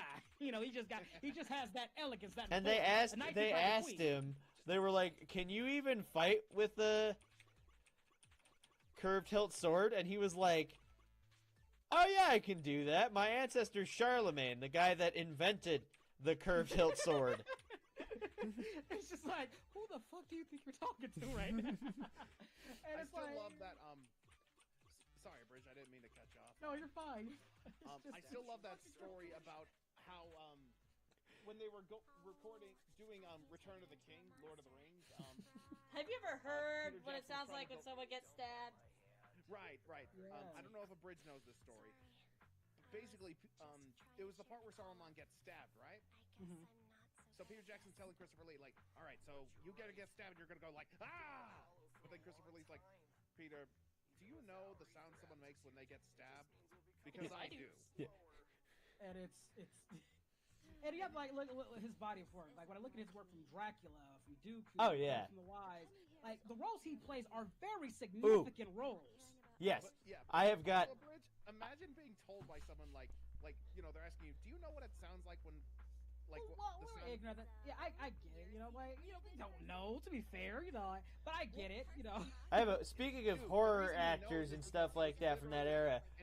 I have a very funny story. Well, no, I know that, but the people who try to tell don't know that. sometimes. Like he has such a body. Like if I was talking to Christopher, I know he's very calm, but I wouldn't know half the stuff. Because a lot of stuff wasn't public knowledge. I'm like, I'm sorry, I didn't know. Basically, I didn't have the info. Okay. Basically, Christopher Lee. I gotta- was a real life. I got a. Christopher Lee. Sorry, go ahead. Christopher Lee was a real life James Bond. Well, you know his cousin wrote those books based off of some of his exploits in Her Majesty's Secret Service. Really? Yeah, he is literally James Bond. But it's like, so like some of the average people, they wouldn't really know that unless they did their homework on the guy. You know, it's like, so like his responses are very warranted. It's just, but even he knows these people probably don't know. It's like talking to Jackie Chan. Some people don't know that he did all of his stunts and the injuries, amount of injuries he took.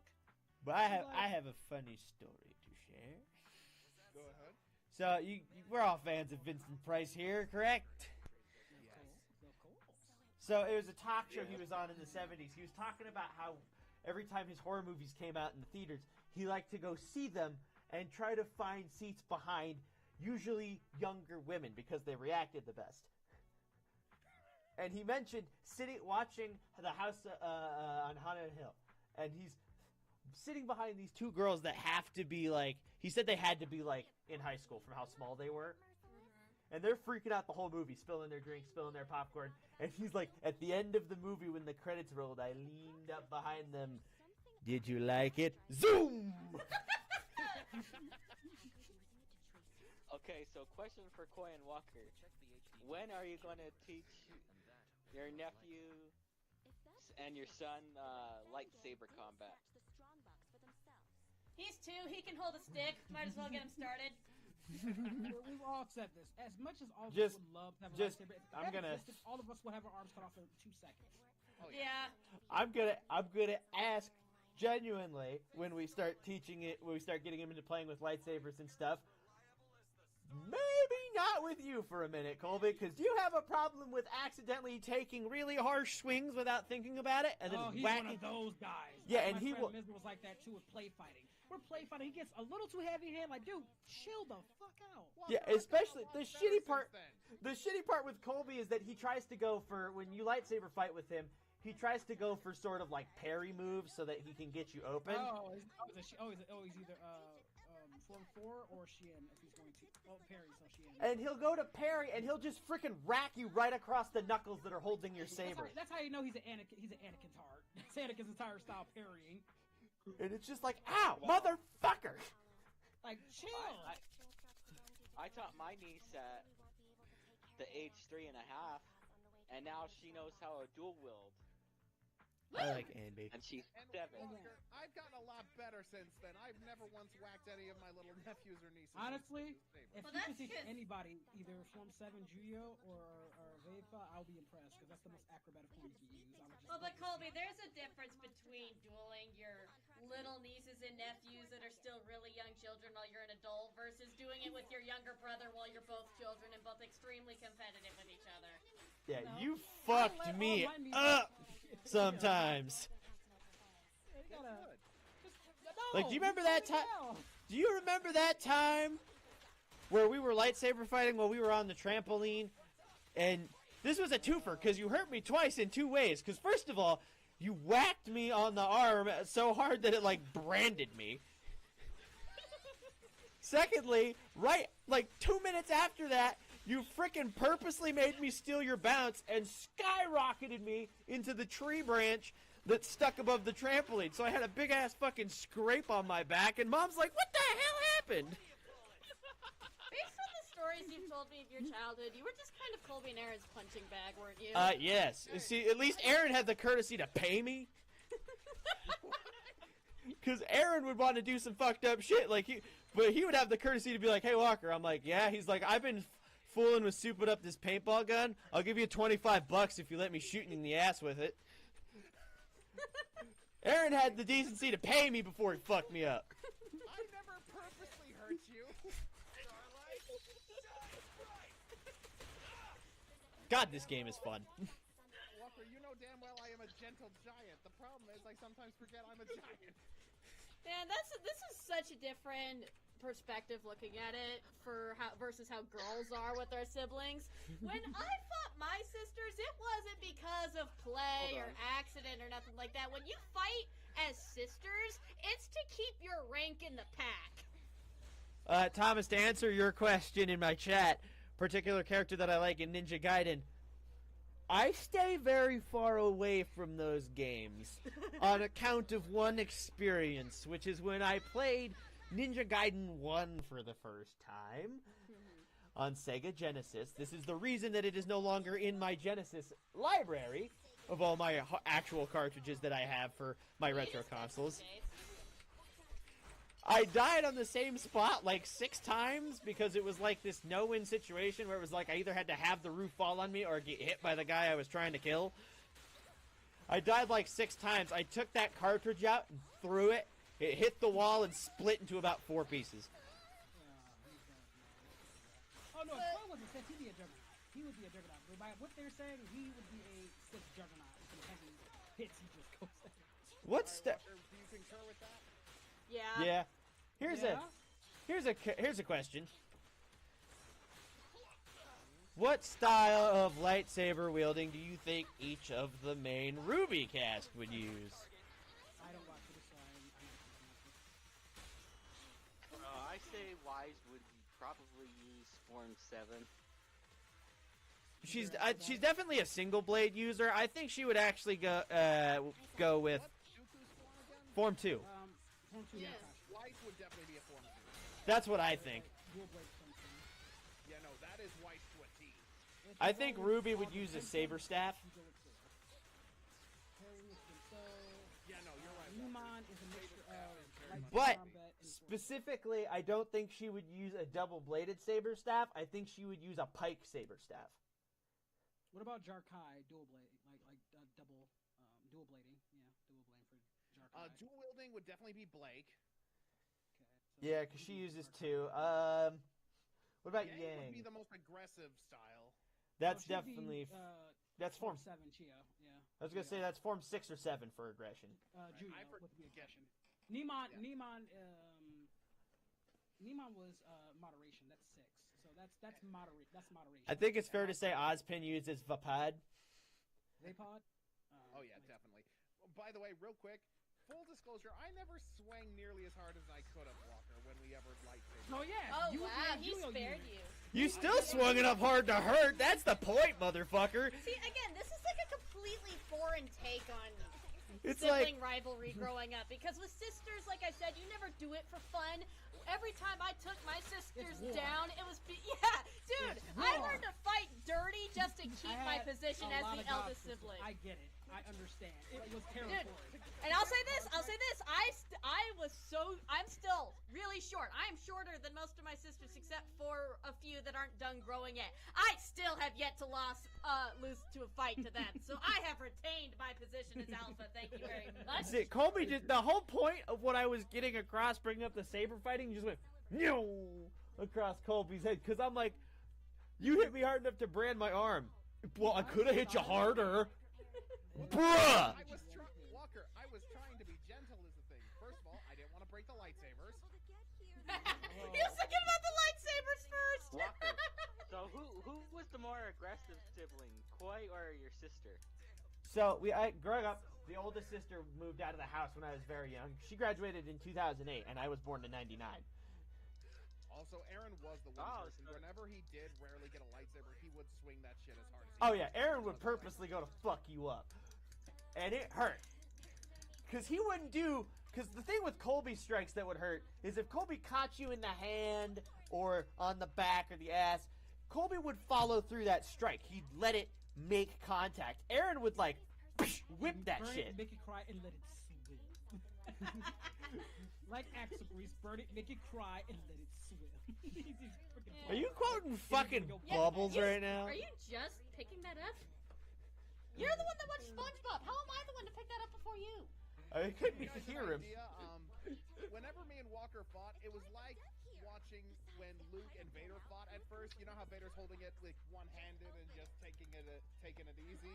That was basically me and Walker. See, I wish they would bring back the me- lightsaber whip, because that was actually pretty effective against like single blade users.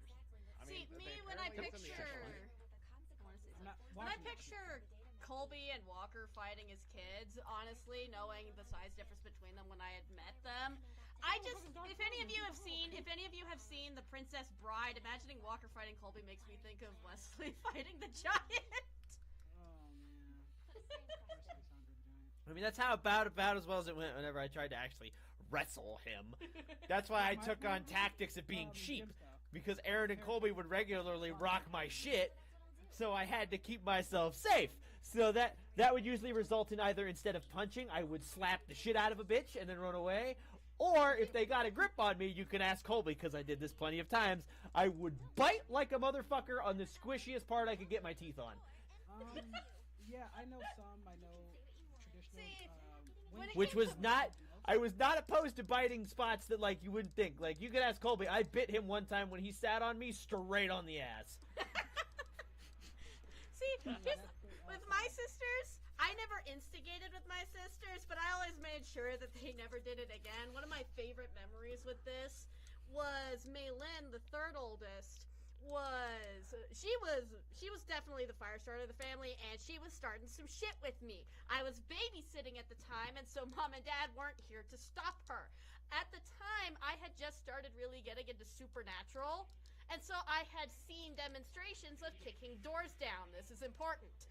She started being a little shit, and when I tried to give her some retribution, she ran off to her room and locked the door. I don't remember what she did, but something royally pissed me off to the point where I wasn't going to take that. I went up to her room, kicked the door down in one go, Dean Winchester style, and all I remember was the squeal that came from her when she did that. She never stepped out of line again. I bet your parents were pretty pissed though. Well, the door didn't come off its hinges. Oh, okay. She more just busted out the lock I still part. broke the door. They were mad at me. Got along pretty much all the time. We rarely ever. Yeah, we rarely ever fought. You would just be really aggressive with your play fighting. It's out for blood. You're Aaron, right. Aaron, we both actually fought with. So I bet you two would fight against anybody would pick on each other, right?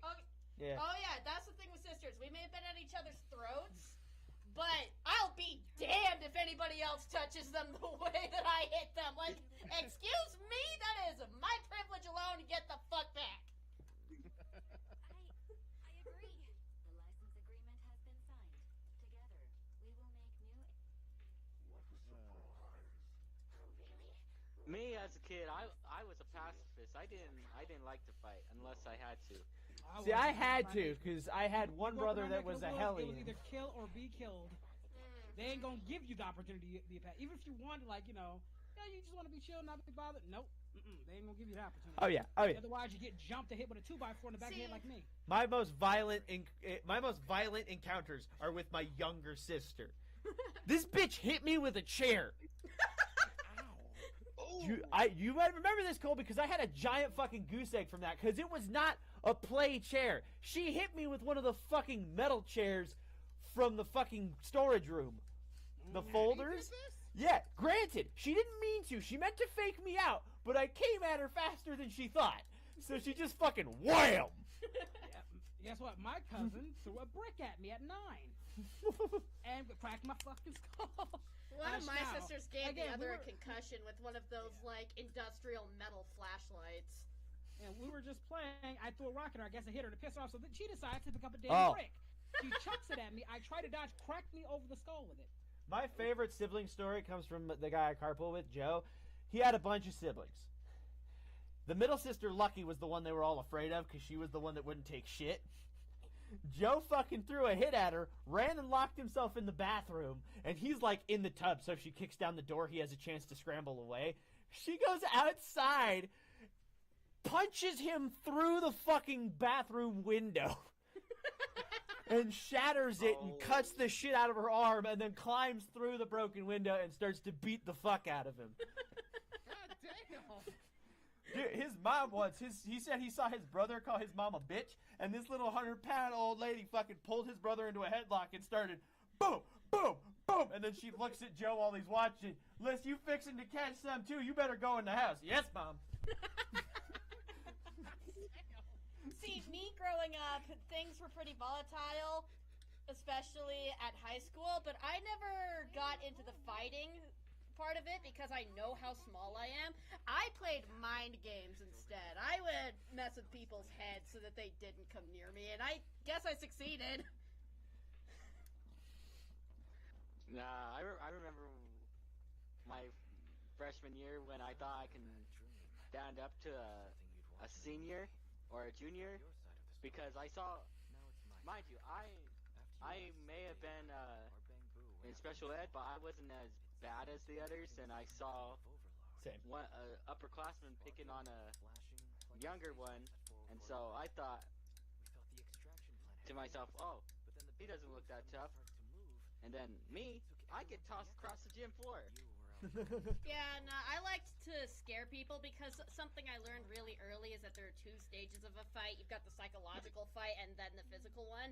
More often than not, if you win the psychological fight, you don't have to go into the physical fight. And you could ask Walker, I sometimes did this shit on accident.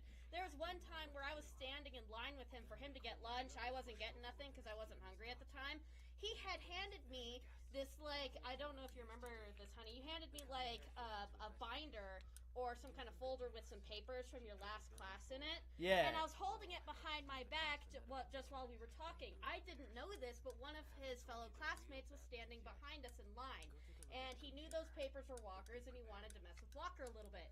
He crouched down from what Walker told me and tried sneaking up behind me. I didn't know what was happening. All I sensed was that somebody was coming up behind me and coming up behind me quick. According to Walker, my head did a full Exorcist 180 snap. And I scared the piss out of this guy. He fell backwards onto the ground. He was like, what the fuck? So I oftentimes never had to get into the fight because I apparently just scared people sometimes. I only ever threw one punch in high school. And it was a getaway punch because what happened is I pissed off this kid because I called him a fucking incel because he was being a nice guy to a girl in class. Mm-hmm. And he went to take a swing. He went to hit me in the stomach. He hit me about there. Uh-huh. So I doubled over like this to act like he hit me in the stomach, and he was like, hey, yeah, and I fucking went, and I hit him in the dick real hard, real fast, and then ran. But the good thing out of that, all the seniors and juniors and the sophomore girls, they would always bring me lunch when they were able to leave for off campus. That's awesome. Oh, and believe me, almost all that senior or junior that attacked me, his girlfriend broke up with him real fast. Suck and it was bitch. right near homecoming too. If it isn't the consequences of my own actions. When it comes to what we were talking about earlier with Ruby characters in Star Wars, this character uses this style. This character uses this style. Jean got captured and dropped on the fucking what's Bosk's species name? Trandoshan, on the Trandoshan Hunt Island and died. I want a Boss spinoff. God dang it! Yes. The era of the Trandoshans. You understand how upset I was when Bosk... They've been going too hard on my Trandoshans. Do you understand how mad I was when Bosk didn't show up in Book of Boba Fett? I was like, excuse me, where is he? And he was loyal. You mess with Boba, you mess with me. That's ride or die right there. Mm-hmm. One of my favorite things ever is there was a Game Boy game called like Tales of the Bounty or something like that. It was just a simple little like side-scroller Star Wars game, but you played as the bounty hunters. And my favorite line in that game is when they ask if you had to shoot what they asked Bosk when he's captured. They're like, if our plan goes through, you're gonna have to see one of your crew members die. Be honest, you're a bounty hunter. If there's someone you wouldn't mind seeing get shot, who would it be? And Bosk was like, well, it's not gonna kill any of them, so take your best fucking shot.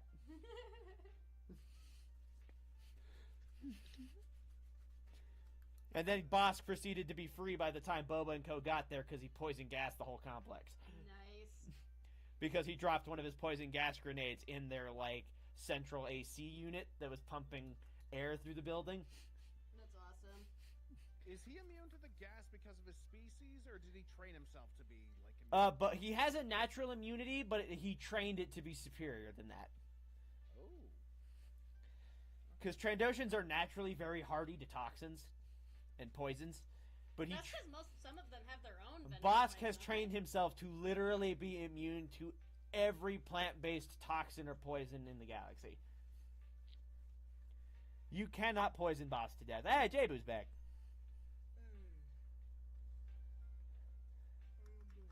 Bosk is a badass. I also love in the comics how often Boba has to be like, "Hey, knock it off, you two," because Bosk and Kate Black are constantly like, "Do something, do something." What the fuck are we talking about? Star Wars. Star Wars conversation. Feel free to flee if you feel the need. Bosk and Kate Black are always just like, "Do something, motherfucker. Do something." And Boba's like, "Stop it. Stop it." It's just, hey, knock it off. It's literally like that that audio from old early TikTok. Oh, so they just letting everybody up in here. Oh, see, I knew you was going. Hey! Don't start that Get in here. Sorry, God. You know what that is to a T? That's fucking Rayquaza, Kyogre, and Dialga and Palkia. Instant beef. And then they have to have a referee to be like, "Hey, stop it!"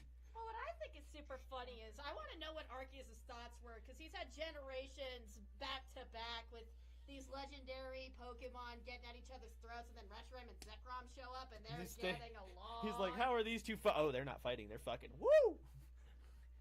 Hey, don't you want to be fucking though? In the manga, we see different legendaries interact with each other because there's a point where Arceus in the manga has to gather up the legendaries to stop a cataclysm. And literally, Palkia and Kyogre and Groudon were able to set aside their differences and help God, essentially, defeat the newly powered fucking Giratina. Giratina Maxima, they called him. Dialga and Palkia were so bad that Arceus was literally like, "You stand on that side of the group, you stand on that side of the group, and if one of you touches the other again, I am launching you to the complete opposite end of space-time."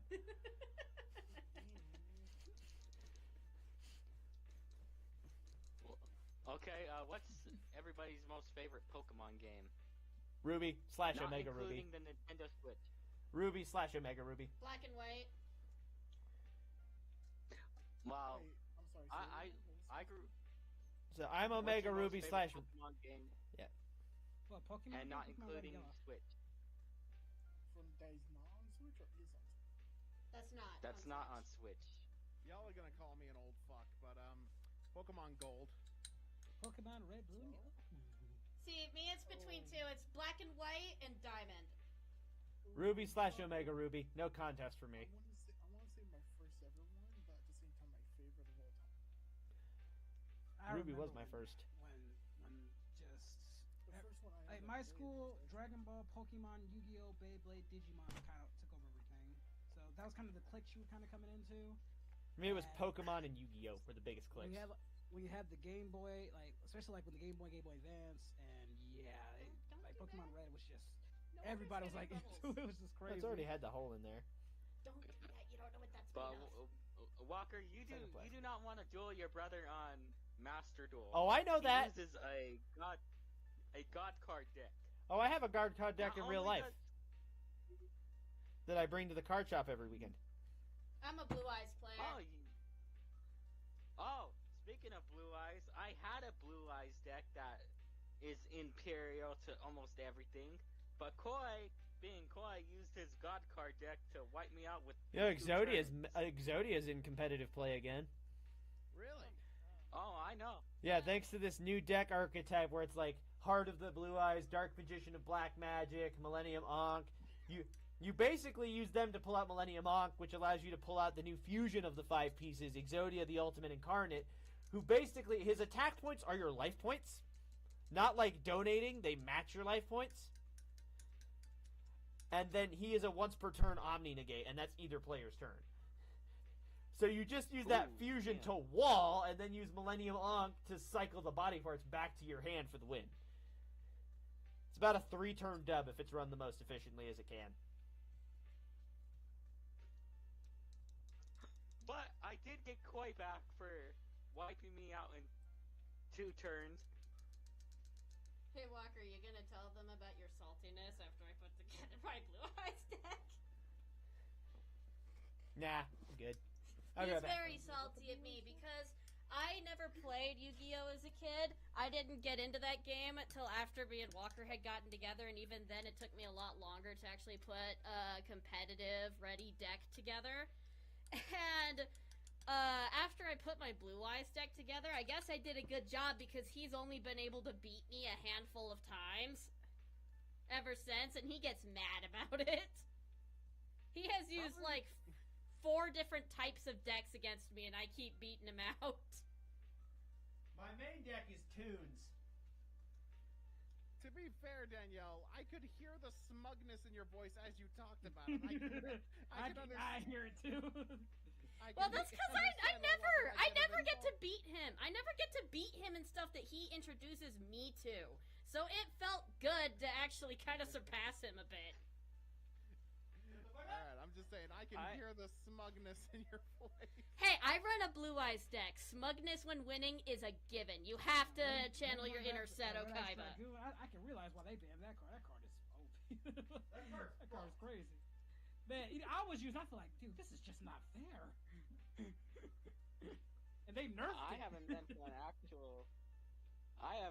actual card tournament for Yu-Gi-Oh since before COVID. Our local card shop does one. It's not like a serious competitive thing. It's just a fun, free, friendly thing. But we all do play competitively, and it's a lot of fun.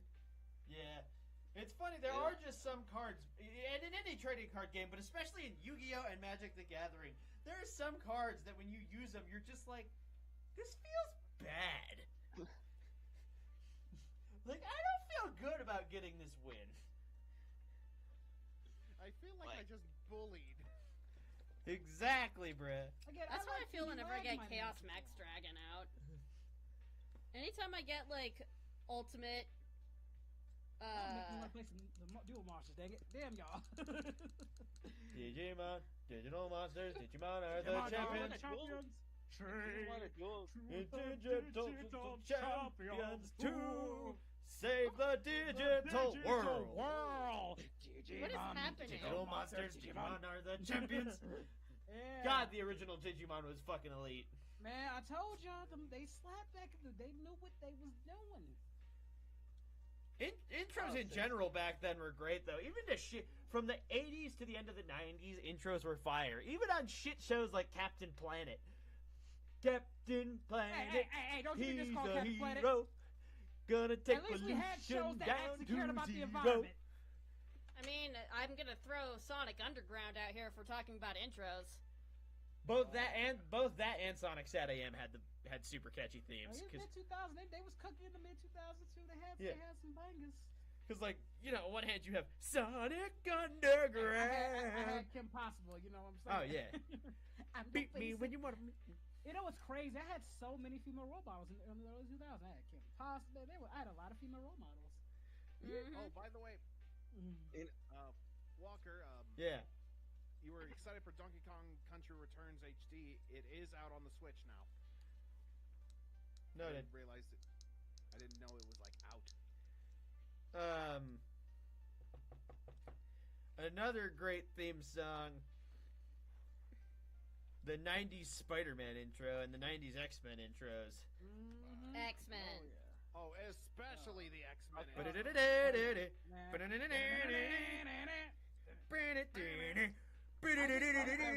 the Spider-Man animated series, they didn't like him throwing punches, but they put Spider Blood literally in the intro. Spider Blood. Spider Blood. Like, okay with that, Radioactive but Spider you Blood. less, like, It's fucking sick, bro. Okay. But again, my favorite version of Carnage is in that show alone.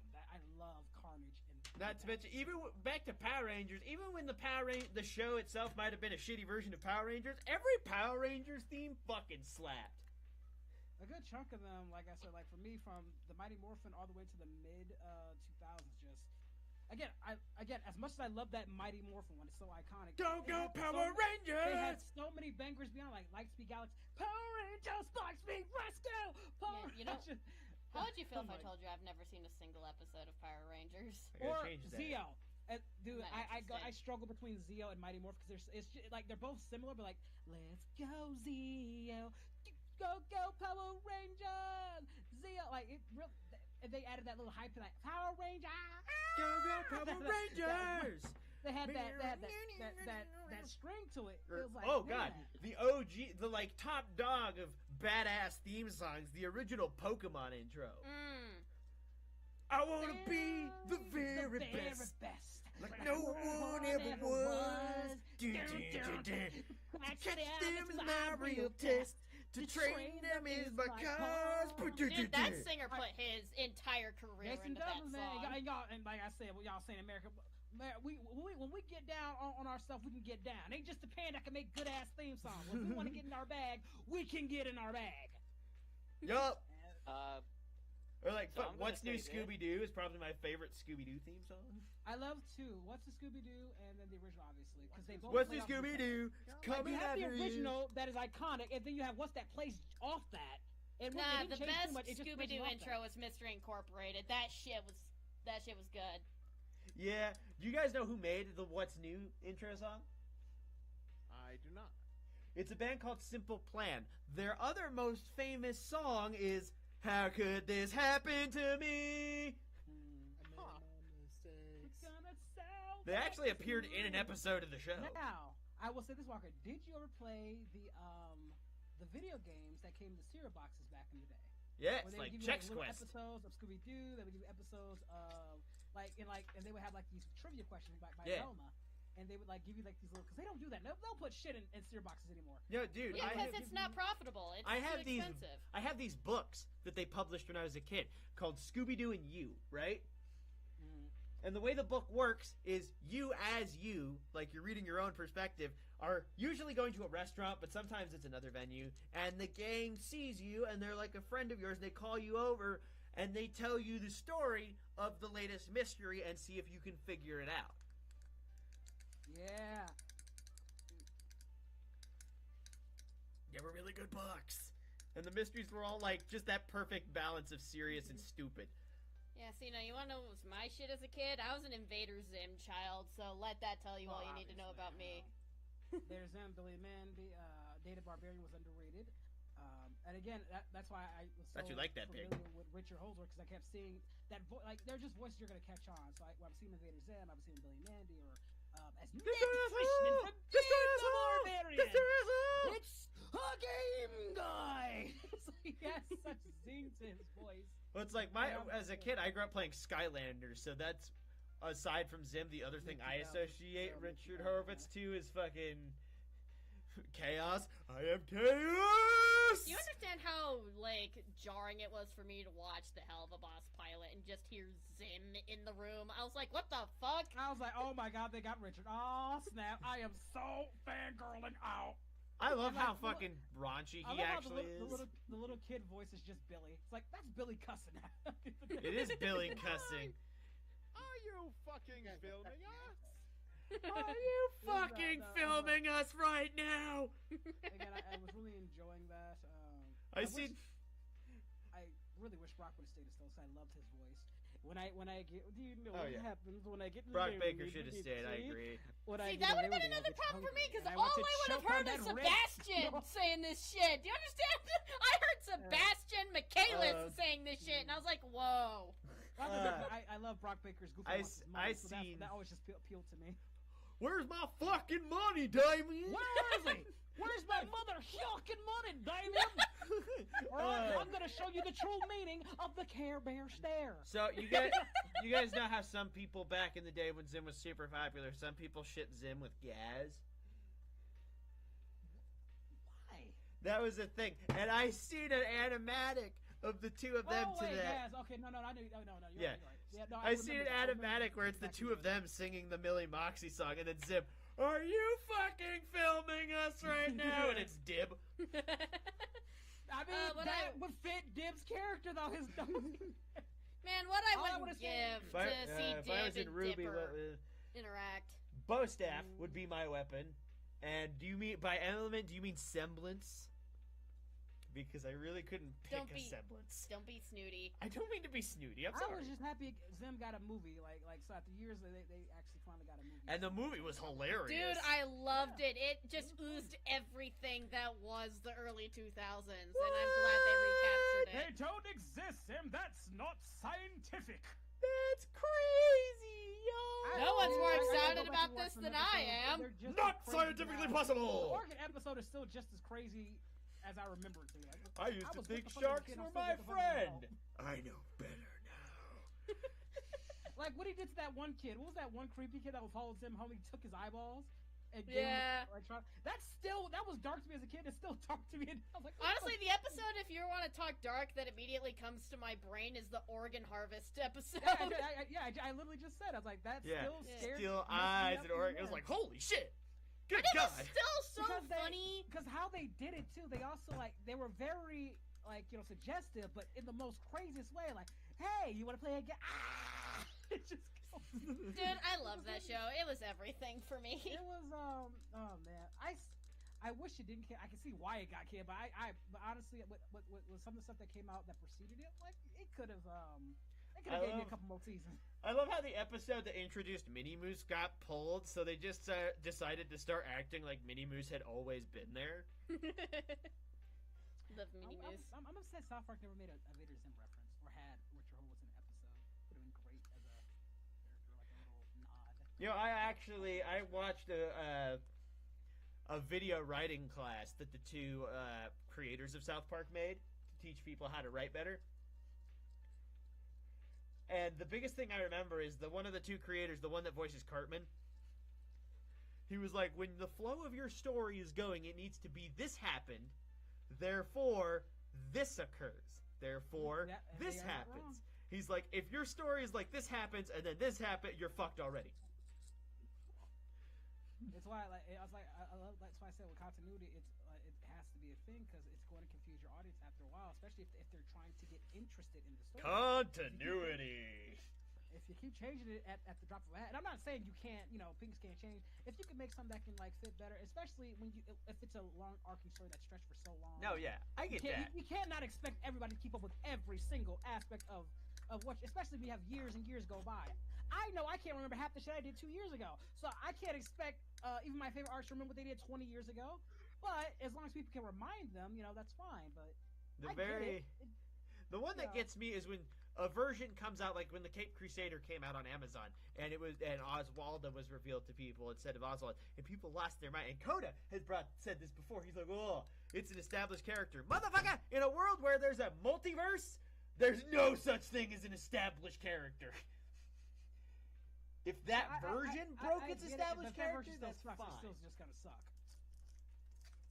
Again, when people are attached to a character, they don't want to see things done to it because again, they'll use that logic for every media that's ever existed.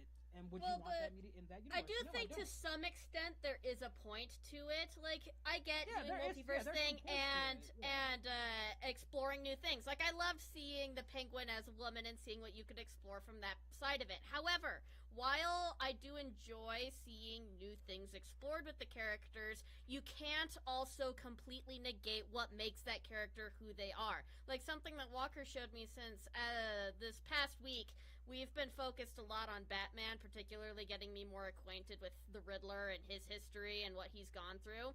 Walker showed me that there was this point in time in the reboots where they wanted to explore more with some of the characters, but they really butchered Riddler by making him more of like a Joker 2.0.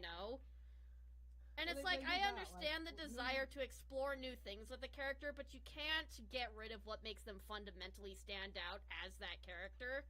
Otherwise, you lose the plot. Stuff that doesn't like me. I wasn't a fan of female Penguin. I did like female Doc Octopus though. She was interesting. Well, but that's what I mean, though, is that it may not be everybody's cup of tea to see the gender bends, but something you do have to admit is even with the female Penguin, she still exudes what makes Penguin Penguin. Yeah. It's still, you can still very much believe that this is the Penguin. It's more what was the actual understanding behind the character, because that's what a lot of people what irks a lot of people. A lot of times they don't do that. A lot of times, like they'll needlessly change. I've always said, how about instead of making race swap characters, you actually just make original characters?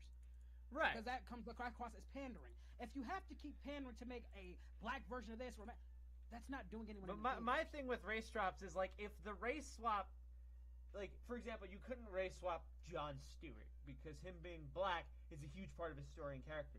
But someone like Batman, for example, if they cast a black guy as Batman, it doesn't change a goddamn thing. Well, but if anything, you could add some interesting story elements. But no one's like going how to be interested. Like I said, when you have his character staff, just like they do with Little Mermaid, I'm not gonna give a shit if they're gonna keep doing that stuff. If you do it with somebody who has been the same thing like with what they wanted to do with Magneto, even though he's a Holocaust survivor and they wanted to swap his character, it's not gonna work. Some characters you could probably get away with it if you can have a good story to it, but you have to understand. Like again, also why are we doing this? Again, if you can't the fundamental question of why they're doing that, it falls apart, and then that's what they make it the only thing about.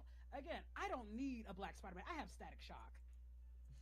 I have Virgil Hawkins. The fuck do I need a black Peter Parker for? Static Shock. I'll never forget the episode where they straight up just dodged around the powers metaphor, and his best friend's dad was just straight up like, "Get that dirty brown boy out of my house." Well, no. They didn't shy away. That was one of the, I said, the best, how they didn't shy away from like touchy subjects like that cartoons sometimes would do. Teen Titans touched on a little bit with the Starfire episode, but with Static, because like I said, they didn't want to shy like Richie being gay, or like one of the best written episodes they did with the dad was I like that they show that yes, he can be prejudiced, but they also showed that's not just the entire element. There's also a human aspect of it. It's not just one. It's like I like that his dad doesn't shy away from it, but he also talks to him like a fucking adult.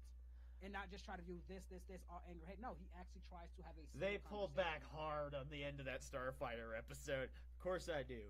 I'm part robot. That's not what you were going to say. They had to be correct with it. It's still a kid's show at the end of the day. It's just Static was able to. Well, I feel like in that case, how they handled it a bit more better. Like with the school shooting episode, that stuck in my head a lot because it touches on a lot of issues with the bullying, the mental health. And they really, like, a lot of cartoons would do that back in the day. Like, even, like, live action, Family Matters did it. Proud Family, like, they would touch on it, but they did it in a way that was very smart. Dude, Proud Family's awesome. And, like, and how they did it. Again, that's why I don't like the reboot. Because they really misrepresent some of the stuff they said back then. Like, Penny going back in the day and, you know, the whole segregation issue. I like the reboot. I do not. Well, honestly, if we're going to talk about shows that brilliantly touched on real-life subjects like that while still making it understandable for the kids, not making it, like, too up in your face, and it's in a way where a kid can take these lessons to heart and put it elsewhere, The Last Airbender? Yes, Last Like, dude, growing up, that speech that Zuko gave to Ozai hits so different now. Also, when that came out at the time, a lot of us, I don't know about you guys, but that was the perfect. I said Last Airbender was probably the last show from that mid-2000s era for kids of my age because it came out at the right time. I was between 9 and 12 from the time it started, from the time it ended in 2008, and I watched it weekly. Got the DVDs. Like, you have no idea how much I was just with season 1, just waiting for the next episode. Come on, when's the next season come out? Come on, I gotta see what Aang's gonna like. No, I don't care what. You're never gonna get that experience if you didn't watch it from that era. I watched it coming out too. That good. I came later to the show, but when they went on that hiatus, and many of y'all who watched this, when Aang got taken out by Azula and Boston Sensei fell, and we had to wait for months and months and months till season 3 came. Oh, the anxiety! It was like when I was watching Teen Titans, the anxiety just kept hitting me. I was like, oh, this is gonna be the last season. I was mad, but I was like, okay. Do you remember how tense things were when we rolled into the Sozin Comet finale trilogy of episodes? Bruh. It was like, because they went on another hiatus. Just the Day of Black Sun, before Sozin's Comet, the Day of Black Sun. Because I was like, oh, is this going to be the end? Are we going to get there? We got that epic showdown between Zuko and his dad. And then we got fucked up by Azula. That epic speech. Well, that's Boss and Sam. I'm talking about the Day of Black Sun. No, yeah, Day of Black Sun. Azula fucked up their plans because she tricked Sokka into wasting their time. They told us that she did because remember I say they spilled the beans, but we had forgotten. The fucking Earth King, fuck that guy, by the way. No, he didn't fuck. No, whoa, fuck whoa, that. Whoa. Like, how you gonna? I hope he gets eaten by. Do not I fuck. love how being tricked by Azula means you're dumb. When she's tricked every fucking body. Yeah, do not slander King Kwai. The dude just had his whole reality shattered. So let me Like get straight. 2 When he was days rightfully before questioning that. the gang who walked into his palace by his most trusted advisors. Oh, he's foolish then, but now when he's believing in them, say, hey, there's these warriors coming in, and he believes them because of what angered him. So now he's dumb for believing in the main characters. He didn't know that Azula did this 180 switch. None of us Thank did. you. Thank you. He didn't even know. So we're stupid by that line. You can't get on him for that. You want to slay? responsible No. for the information No. to Azula's. No. So was Jar Jar. We don't blame Jar Jar for his stuff because there were circumstances that he didn't know. Again, he's going off. You want to thrash? You want to thrash? Go ahead, Rollins. Go ahead. You want to thrash a member of that family? Thrash his goddamn daughter, that's Queen in Korra. Because she knew. She knew all the fucked up shit she did. Yes, it was his granddaughter. She ate the goddamn bear. That's canon. Again, where the Earth King was literally sheltered most of his life, had everything handled. The first time he actually started trusting people, I give him credit. He actually was convinced. So when they told him that these Kyoshi warriors are coming, he trusted them because he trusted Aang. You cannot get mad at him because he was only going off of what they were telling him. Also, what the fuck are you talking about? After the Earth Kingdom fell, does he take responsibility and try to gather up resistance? No, he fucks off with the bear. Dude, he was not really under the control. Or like I said, he was. What really could they really He was a figurehead. He didn't act without a figurehead. Without the Dai Li, he was literally nothing. Unless at that point you build something around him, he didn't. He just wanted to take control. I do agree they probably could have used him to start a rebellion, but at that point he's not really good at leading. Like you said, he's just a figurehead. At most, you could have used him to maybe gather troops. At most, but again, as you said, the Dai Li ran pretty much everything. See, there's not much. There's a very different Earth King that, as awesome as he is, I have some severe questions for, which is Boomy. Why the fuck did you spend 2/3 of this series being like, nah, I'm not gonna do nothing? Like I said, he just waited. I gotta give it. Hey, the man is in his 100. Like I'm gonna just wait. I will give him credit. He waited for that's actual military strategy throughout the arcs of history. Motherfucker could escape any time by earthbending with just his face. Well, it's not so much just escape. He wanted to take back his entire city. So he waited for that comet. It's like a strategy. It's like the Fabian strategy, knowing when and when not to fight in actual military. They used it against Hannibal, who was whooping their ass. Actually, to give Boomy credit, Walker, you know what? Like he could have done, but it would have been a dick move. He could have escaped and then chose to wait to liberate the kingdom, but he's like, no, if my people are going to suffer, I'm going to suffer along with them. Kind of with them, that's like, why he chose that's why he chose to stay in prison. It's the most badass way possible. Oh, a cop, nice, bam, and that man was chucking. I said, you flexing mother. He just went, fuck out of here, you dude, bitch! But the Fire Nation in his prime. If he's like this at 100, what was he like in his damn prime? They Fire... need to give me a Boom a comic of him is absolute. The Fire Nation in Omashu and the Fire Nation that were in Iroh's prison on the day of Black Sun were just like, oh my god, that man busted. I just wish Mako didn't pass away during that time. God, that pissed me off when and I knew who he was when he died. At least Greg Baldwin was a good replacement. He was, and like. Again, and he could never, I knew he was going to get the voice perfectly, but he got the mannerisms down. It still felt like Iroh because he really took his notes well. And the send-off they gave Mako in the Tales of Ba Sing Se episode, which should have been the end, not Aang playing fucking Zookeeper. My only gripe with that is it wasn't the end. I said, dude, I just got done crying. I don't give a fuck after that. Yeah. I just got done crying. I don't want to see Aang playing fucking Zookeeper. Aang should have been the first part. You know, like the light tone, like you get us into it. You know, and then you end it. You need to end it.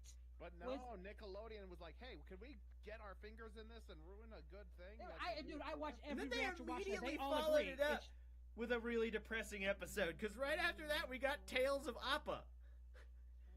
Which again, like, and again, like I said, that episode was just so misjumbled. It's a great episode, but my God, they really dropped the ball, and I ended it with Mako. Again, just ended it. They were planning to, but then Nickelodeon. You know, and say what you want about Korra, the fact that when they were faced with the choice of either make a stupid clip episode or lay off a bunch of people, the fact they didn't choose to just lay off a bunch of people and be done with it is respectable.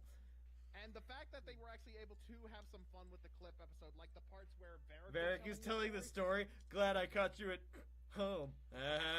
Like I can ever leave this tree.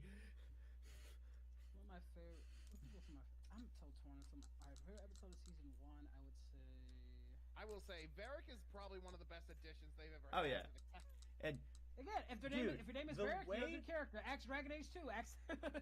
the way Amon and his brother died at the end of season 1 was like silencing for me. When he's just like, we can start over, we can go somewhere else, and Tarlok's just like, no. Opens up that gas tank, fires up that mitt, and blows the fuck out of both of them without a word. It was fucking like, whoa. And that's one of the reasons I love Korra, because they knew their audience grew up. So they needed to handle some more mature subject matters, which they did. The whole story in Korra is coming to grips with yourself as an adult, which is a lot harder than if you were able to do it as a kid like Aang did. Coming to grips with yourself as an adult, which is something I had to do growing up under extremely coddling parents, is really I would fucking say hard. With Aang, it's not just coming to grips with genocide. Like, let's not Okay. Let's not No, mix any yeah, mix of yeah, yeah. words. Let's- Handling genocide on that No, scale. I'm gonna bump that shit right now because Aang's situation is like a modern day Jew going to a Holocaust museum. Is it tragic? Yes. He wasn't there. He doesn't have the trauma from the event. It does not count. Those people. What the hell are you talking about? So if I leave right now, if I left my family, ran away, it's 100 years, and they got massacred. I'm just seeing about it. The fuck are you talking It's like about? that's like a guy. That's like a guy who That is knew. not a good comparison. That's like a guy who knew somebody that went off to fight in Vietnam and died. No, versus someone who went and essentially fought his and came family members back. that died. These are all he knew. Yeah, That's there are right. people who like somebody who had like a brother that went and fought and died in Vietnam. Does it suck? Yeah. Does he got some shit to get over because the war cost him some family? Yes. Does he have the trauma of the war? It was his entire No. people. Damn all that. It was his entire people that he knew since he was 12. He was not there for the genocide. He did not experience the genocide. Well, Walker, if anything, that could make it worse because now he's got to carry the survivor's guilt. And he's the Avatar who was supposed to stop everything. That's even worse. Yeah, He does not that's carry the entire trauma point of the storm. genocide. He does That is not. literally the entire point of the storm where they touched on between him and Zuko. He carries they the literally grief, even touched on this. No, Walker. not the trauma. Why Walker, does he it? Why carries the does trauma why of not being there to save them. That's what we're trying to tell you. When Not it's being literally there to his save them is the responsibility. trauma. He ran away from his responsibility because it came at him all overwhelming. He was having fun. These were his. All I'm saying is that he didn't go through that. He didn't go through most of the things that traumatized him. It was mostly after the fact. Why everybody fucking died? Korra It was went most through survivors. horrendous amounts of trauma in person to the point of being tortured, almost murdered, poisoned, betrayed by her own family who tried to then kill her. Korra went through nightmares in person. Aang discovered post. Okay. So you're discrediting Aang's entire trauma because he wasn't there. Just because you're not there, that's even worse. The idea of what you could have done. That eats away at you no matter That's what like saying happens. someone Now, who you're- used to again, live in LA should be trauma. You're going through physical trauma through mental trauma. That's There is like physical everybody- trauma and there's mental trauma. That's like saying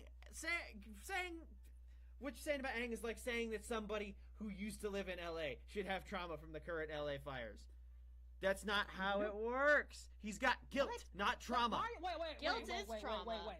You just compared LA fires to an entire group of your people that you grew up with getting massacred, and because you couldn't do anything about it or you were scared to take on your responsibilities, and you're gone for 100 years not knowing what you could have done, you're comparing that to Walker, the LA this fires, is which an by the way L people do take. have trauma for. It's like This that's is an L take, honey. that is not a good take. I'm going to stand by it. Aang was not there to experience the That is genocide. not He a does good- not have that the is not a trauma good of the comparison. genocide. And again, I can make the same argument for Korra. Everybody goes through a lot of shit. Big fucking whoop, you got kidnapped. So you can get over it just as well as anybody else. I can make that same logic. Yeah, Walker, But that's Aang, an a L 12-year-old take. kid, again, and people always say he's 12. I'm That's gonna not a stand lot by it. really to come up It's with. an too. L take. I don't give a shit if you think it's an L take. I'm going to stand by it. You can, but Is it's this not some a sort good of take. bias against Aang, bud? Like, He does. I'll put this out. He does have this weird bias against Aang that he has like yet to come to grips with. That he just. Again, I have a bias against Korra, but even I don't deny her trouble. I'm just not gonna. I think it's large. A lot of what Walker says when it comes to characters that he has weird grudges against, without a whole lot of base. Let me finish, because I'm saying my experience of watching you interact with fandom stuff. Normally, when it comes to a lot of his opinions on certain characters, it's not solely based on what he saw in the show, but oftentimes a lot of how the fandom reacts to certain things will influence how he sees the characters. And so I think this largely stems from the fact that he is a staunch believer that Korra is better than Last Airbender, and because people tend to dismiss him online, he has linked these negative emotions to Aang and will try to find things that aren't really there to justify it. I disagree. Because he does this with a lot of fandoms. He'll have beef with characters that have done nothing wrong because the fandom has done him wrong, and it took a lot of wall cracking for him to come to grips with that. I disagree in this case. Is there a different example of this other than just Aang being Aang? Steven Universe is another big example. There's plenty of reasons to not like fucking Jean. Don't get me fucking started on that piece of shit again. Okay, Walker. I think these don't make no sense to me whatsoever. Is that the one that did not understand? Jean's the blonde dipshit with the sword and shield that's just always like, everyone should feel sorry for me. The girl I love died, even though I didn't love her until right before she died, because I was pining after a girl that wasn't interested, like a retard. And then I have the nerve to tell everyone else that they're not as troubled as me from that experience. The girl who got her arm cut off isn't as troubled as me. Yeah, you see, but you're also comparing different experience. Everybody, just because something isn't your experience doesn't mean the experience isn't bad. Yeah. Everybody suffers. There are levels to it, obviously. Everybody suffers. Dude, you're in America. How many starving children in Africa are suffering right now? Everybody suffers. It's just people suffers differently. It doesn't negate someone else's suffering. We all suffer differently. But sorry, you go. You go ahead. You were talking. Go ahead. What I was gonna say is, like, just because someone may be arguably suffering more than you doesn't diminish your own suffering.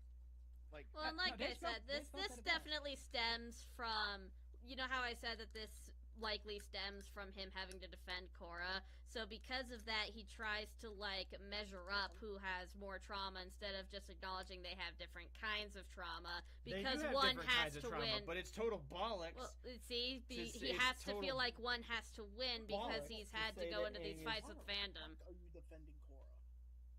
You make a good therapist, Danielle. Honestly, I can count whoever. If you like, I'm just rehashing shit I've heard. I wouldn't make a good therapist. Like what you like. Like, there are people who like the sequel shows now with fights. I don't give a shit. I don't. Yeah, I just don't choose not to engage with it. Don't give a shit. You get on my ass every time. No. There's a difference between not engaging with people and you who constantly bring it up at every fucking moment. My headphones just fucking died. But like another example. Another example of stuff that I think influences Walker's opinions on certain stuff, and you can really see that reflected in how he puts together his opinions, is a lot of stuff from Steven Universe has him really bent in terms of people's opinions of That's because the fandom of that show is fucking retarded. Yeah, see, and so now a lot of his opinions tied to the characters are influenced by the fandom. There's been a lot of times where we've had to like sit down and sort out with him, is this your genuine opinion based on anything the character actually did, or is this because you're mixing in some of the fandom stuff and headcanons and kind of just using the fandom to influence you? We get that as well. It's like that with Team 4-Star and Dragon Ball, which they even admit they kind of regret some of the stuff that they did. And I talked to Kim, I talked to some of them, and they sort of regret some of that because people take it almost as far as the canon. And I will say this also, even though I haven't seen much of the universe, I can agree there's a lot in that fandom that's very toxic.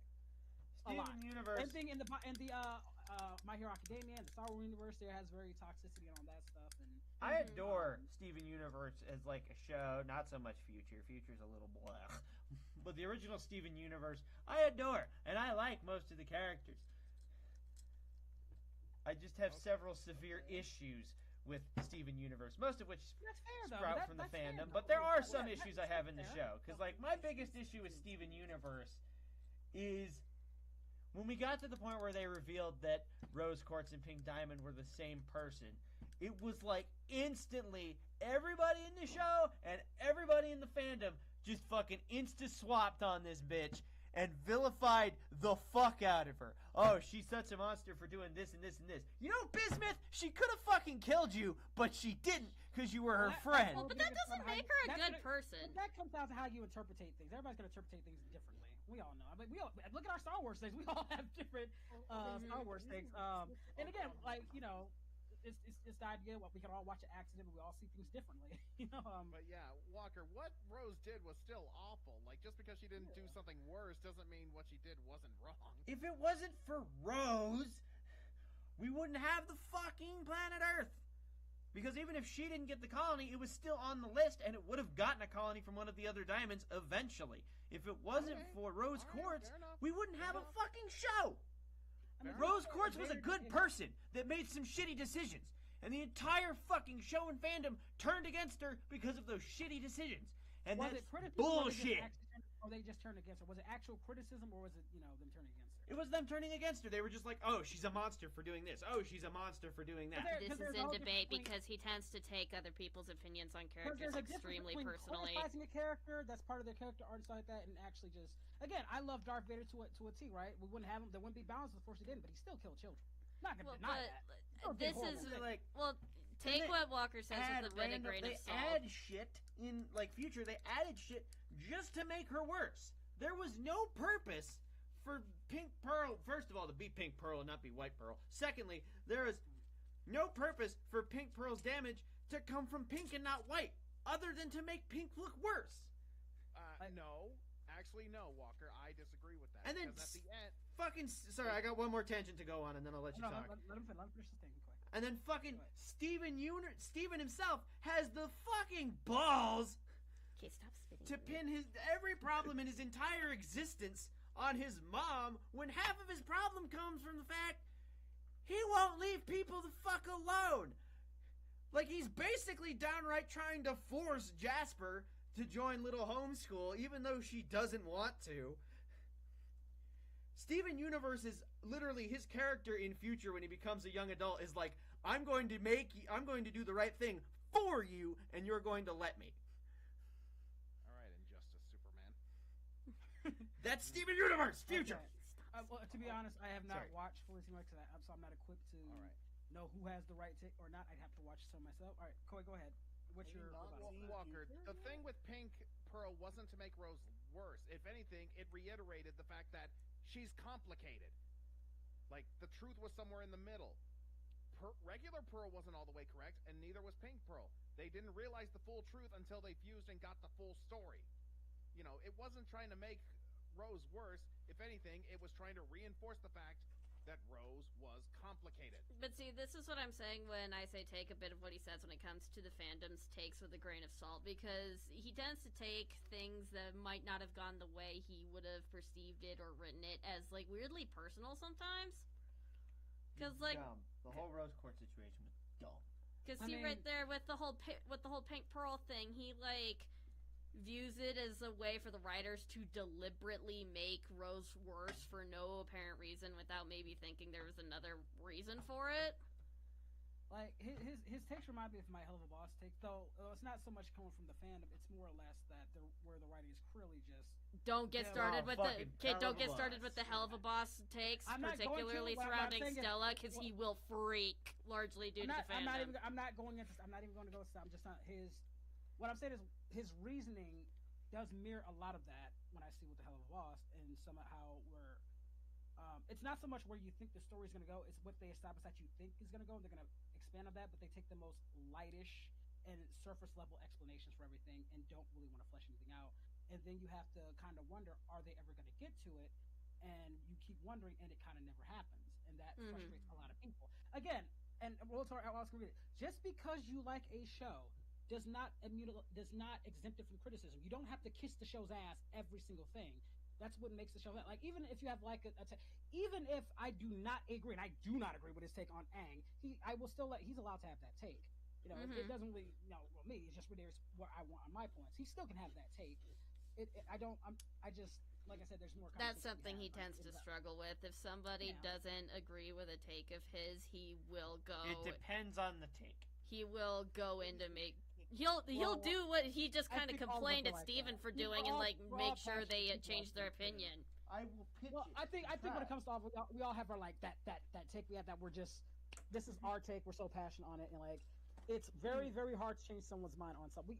Everybody's like that, whether it's like on any fandom, and again, I don't discount his take because there might be some elements of truth in there. Again, I have not seen the series, so I do not have the intake to actually form it. That's why I listen to everybody. I want to get everybody's opinion on it. Yeah, that's to sum up my take flat and simply, they did fucking Rose dirty. They did her dirty. And again, there might be some elements of truth of what he's saying. Again, it could just be, but how, like you said, just how he interprets things. It's again, for me, like I said, I can't really form my opinion unless I've actually like truly seen it. Some things you can form an opinion on, like if a trailer comes out and it sucks. Well, the trailer's out and it does suck. You don't need to watch the movie to know if it's gonna suck. If it looks pretty sucky, you could be wrong, but for the most part, it does. If the trailer sucks, it just sucks because that was the entire point to get you hyped for the movie, and it didn't. It failed on that aspect. And there's been movies that had good trailers and had bad movies, and vice versa. Yeah, but the biggest. Walker, let him finish. Go, Kobe. So it's because of this one thing that the fans turn on Rose, and you hate that, right? Especially because some of the shit doesn't make any sense. Like Bismuth, I hate how the fandom reacted to the whole Bismuth situation. Because you know fucking what? If I was Rose, I would have done the same thing. Yeah, we're gonna put that violent bitch away. Okay. Anyways. Sorry. I'm not gonna lie, your ranting is almost as good as mine. hey, I gotta take you with my Padawan, the Darth Ranter. Hell yeah, the Darth Ranter. Motherfucker. Even if, like, let's say even if we're wrong, the thing about ranting is, as long as you're funny, even if you have like an L take or anything like that, hey, you can still come back from it. Yeah, Walker. Couldn't someone argue you did the exact same thing with John over his blow up at Ruby? Because that's when you decided you hated John. I hated John before that. That's just when I decided that there was no chance I was ever going to turn around. I already didn't like John because he doesn't grow, he doesn't change, he just whines and bitches and moans about how his life's the hardest. That's not entirely true. I don't like John's a fucking dumbass. All right. Thank you. I don't like John, but even I can take note that they were trying to show, like, you know, oh, he's better now. Like the landing sequence in Volume 7, trying to show, like, yeah, he's much better than he was before. Yeah, name one other example of him showing improvement. When he healed Weiss. That's about it. 2 examples in 8 seasons. Yeah, you were just said with like the full confidence of your chest that we couldn't get more than one. So I think this is another one of those things where you'll actively ignore certain things because you don't like the character. John doesn't grow. Like, he might get better at his combat, but he doesn't grow as a character. That is undeniable. No, a little bit, but not I agree with Walker. John is nothing but a sniveling coward. Literally, this dude has the balls. Because he's a dumbass. What the fuck do you expect from a dumbass? You reminded me. That just reminded me of Banjo Kazooie.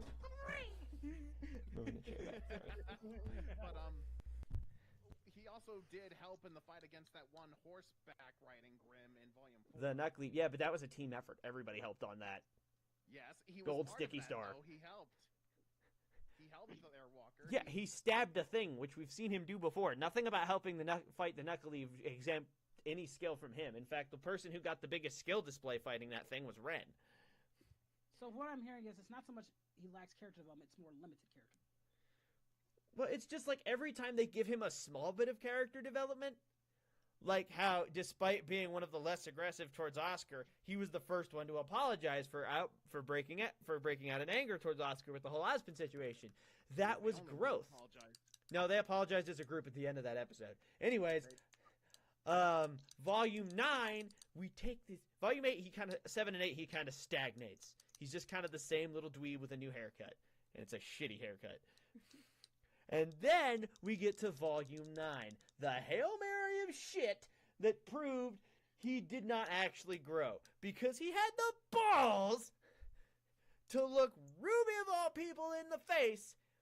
It's all about you, person that gets bundled with all the fucking stress of leading your team, my team, because I can't lead for shit.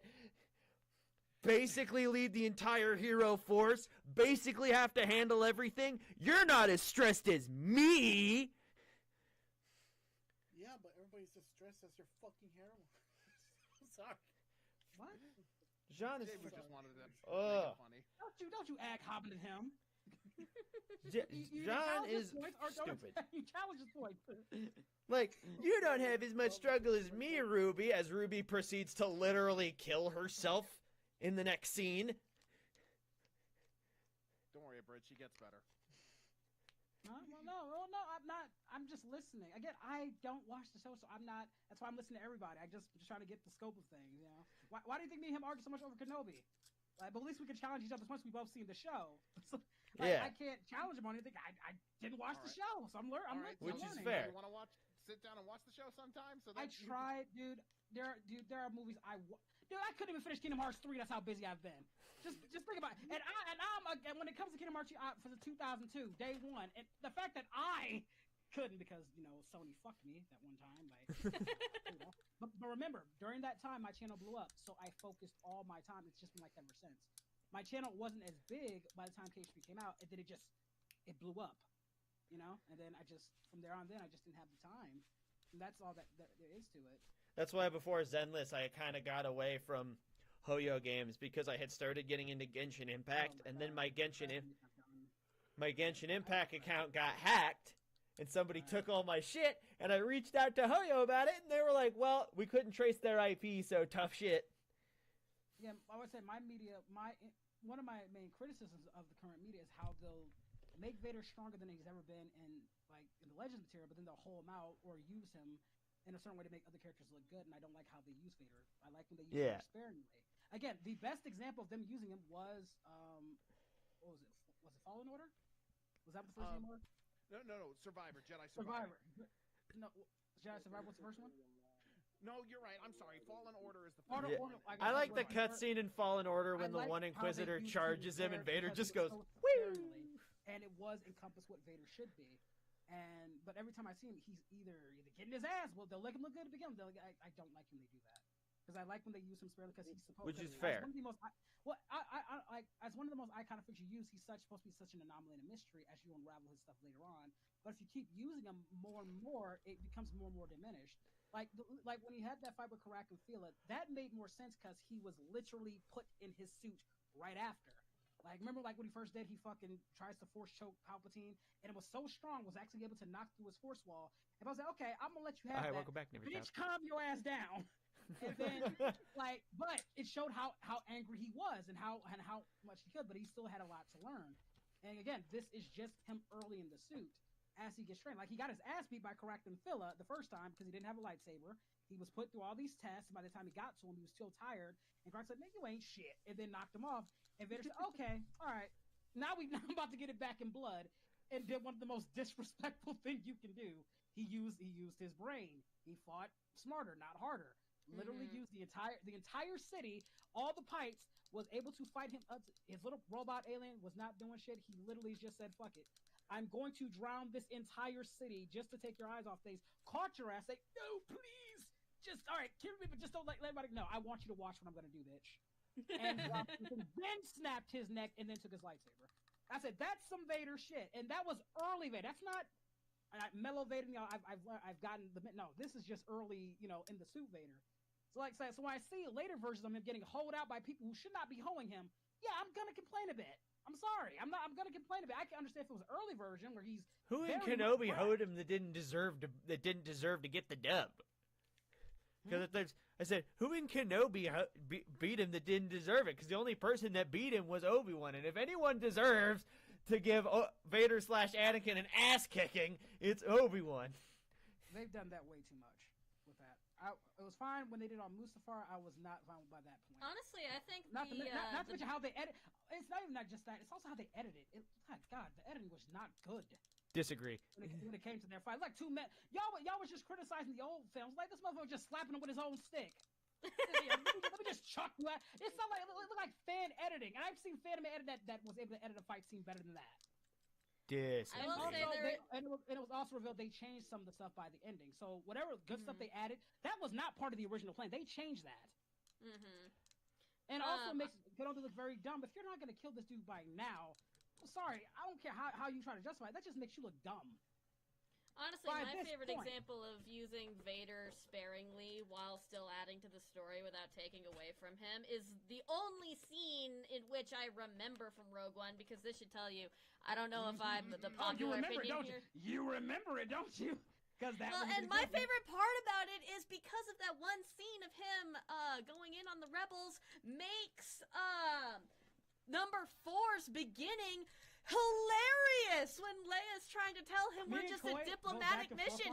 Too, because I was saying this motherfucker could have easily got those plans, but as Mia Coy says, he doesn't like the Death Star, so he very much could have just let them go. But he really could have fucked all of them up if he wanted to. It's literally like we're just a diplomatic ship. Bitch, I saw this ship leave 10 fucking minutes ago. What's funny is that's not Vader's only scene in there. You just remember that because it was so more. And like I said, ever since then, hallway scenes all the time. Maul, Luke, all patterned after that. That's how you use him. Even though in the film he made a dad joke. Be careful not to choke on your Okay, but he did dad Dad jokes joke, in the really. original trilogy too. Let's not get that screwed. He's always Apology been doing dad accepted, jokes. Captain Nita. To be fair, but like I said, at that time, his stuff was way more iconic. Again, I can quote so many stuff that he did there. But to be fair, even his dad jokes there, I still kind of quote it because, James Earl Jones is a fucking beast. I love quoting You know him what my and stuff. favorite thing is about He can original... make something so cringy and make it good. My favorite thing about original trilogy Vader is that way he stands when he's just waiting and he's got like his hands on his belt buckle. Bastion Shaw. I love Bastion. That's why Bastion was such a good body for him. He's just like, liar and a traitor to the rebel lights. Take her away. It's just, again, as I said, this is why I give Hayden so much leeway when it comes to, one, his lightsabers, because nobody can move like he can move his lightsaber, and his body expressions. The way I love his physical voice acting is very good and kind of hard to do at times when you want to get something over. You want to see wanna some get a great scene physical acting in The Invisible Man from 1933. Yes, good example. Love that movie. But yeah, like just good physical acting. Like I said, my favorite Hayden scene is a scene where he's just alone, thinking about everything, hearing how these words. If your one shot to save your wife. You know That what's was something a about great physical acting scene. that I think tends to get really overlooked with certain actors? Not just in how they move their body and their arms and their legs and all that, but I give major props to an actor if they can do body language with their eyes. If you can make me think that that character is genuinely feeling those feelings with just your The eyes eyes. don't lie.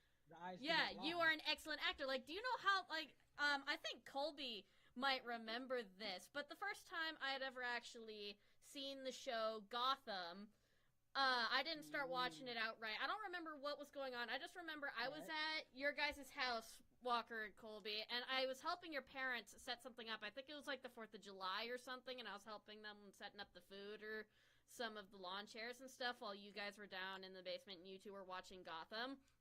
I wasn't paying attention to the episode whatsoever because I was helping their parents, but I was kind of going back and forth from the basement upstairs and then coming back down.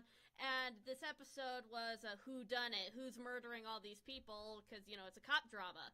As they were watching it, I saw a certain look in one of the characters' eyes without any context to the rest of the episode and said, that's the killer, and I was right because of that actor. Kind of, sort of, because she was hypnotizing people.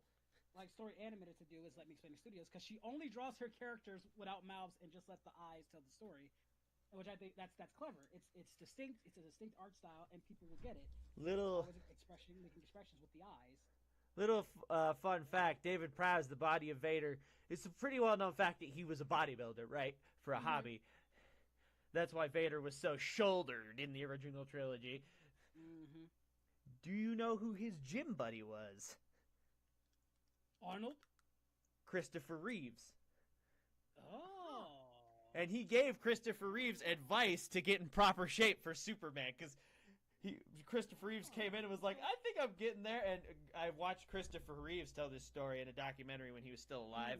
Christopher Reeves, he's in the chair by this point. He tells the story. He's like, I came in, I was like, I think I'm looking good. Sebastian Stan slapped him in the gut and was like, Superman ain't got no gut. Again, I really wished at some point. I'm glad Donnie Yen got to be, and that's why I was so mad at Rogue One when they killed his character off, because he was a very interesting character. And not mention, I know this man's body of work.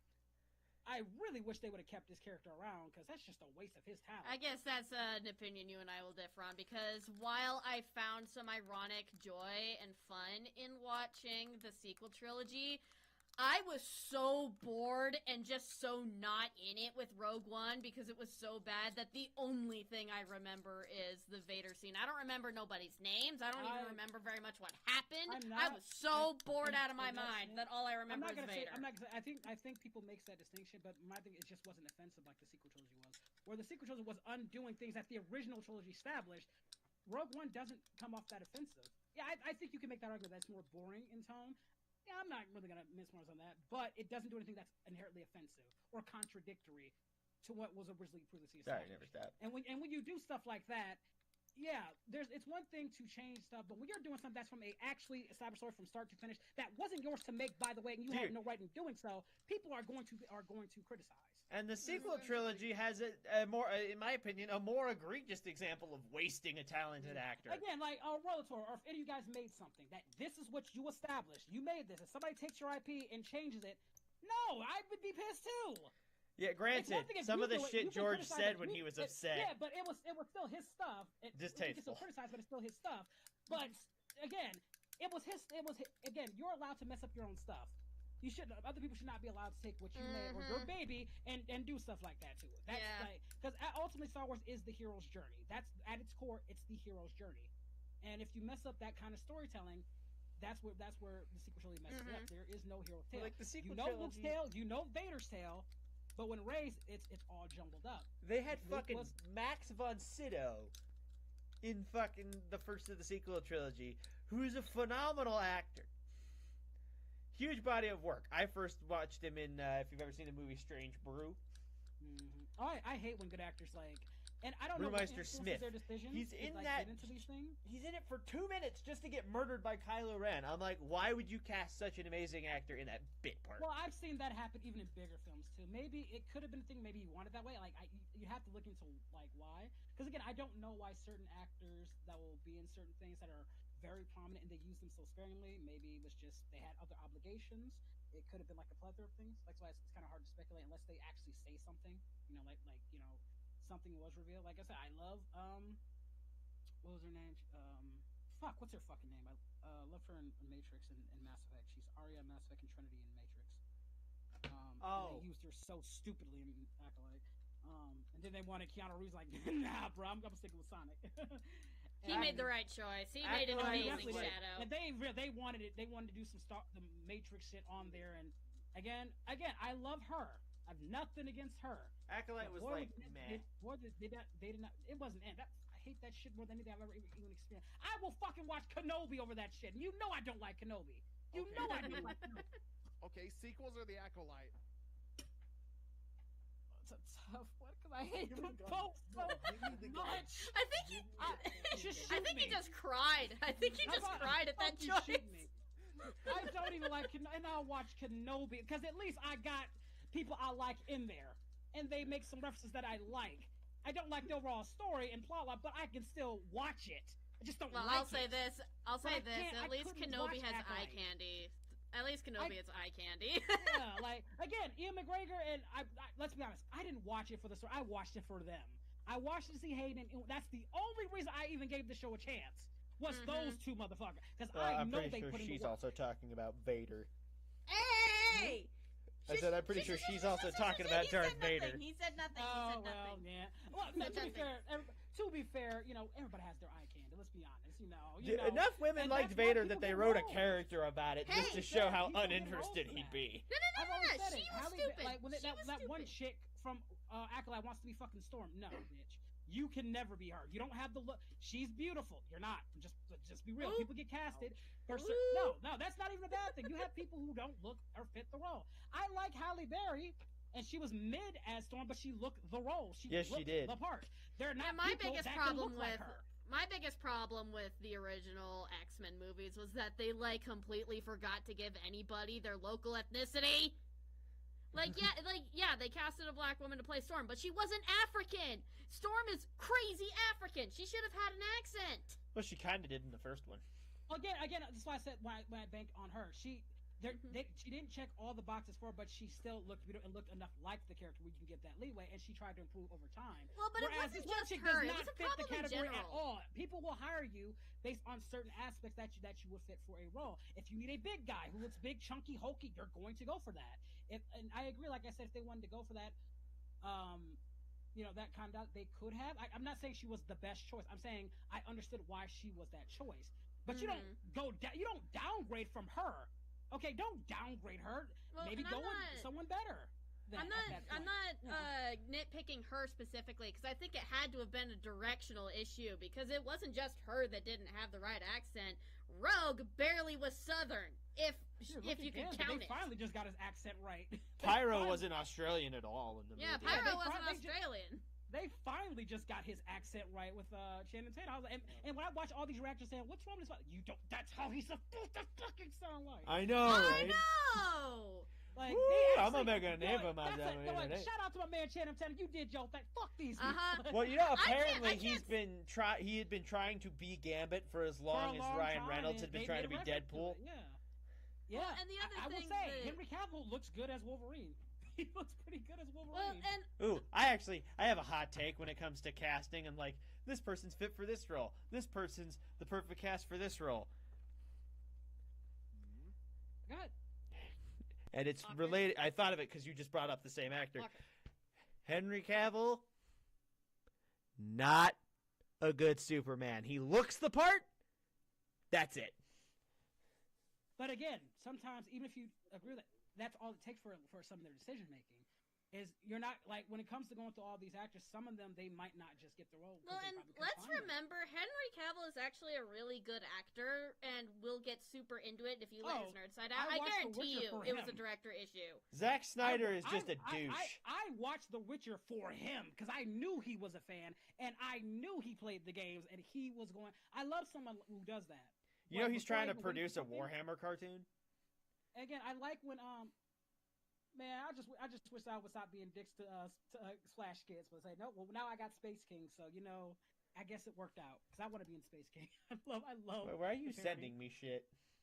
Another example, as I said, was Wesley Snipes as Blade. What the heck is that? Even though originally they wanted him as Black Panther, he would have been. I don't know. It looks like my Optimus from the headgear. So that's another prime example of someone who's very good. Wesley as Blade. Originally it was going to be Black Panther, but there was so much development hell with that they had to. Is this a pirate of Sonic 3? HD. And that goes back to, like I said, it works. Physical acting. Same thing with Jackie Chan. He's such an amazing physical actor with his face. He's like the Goku of acting. I always said he tells stories so much with his face, his setups,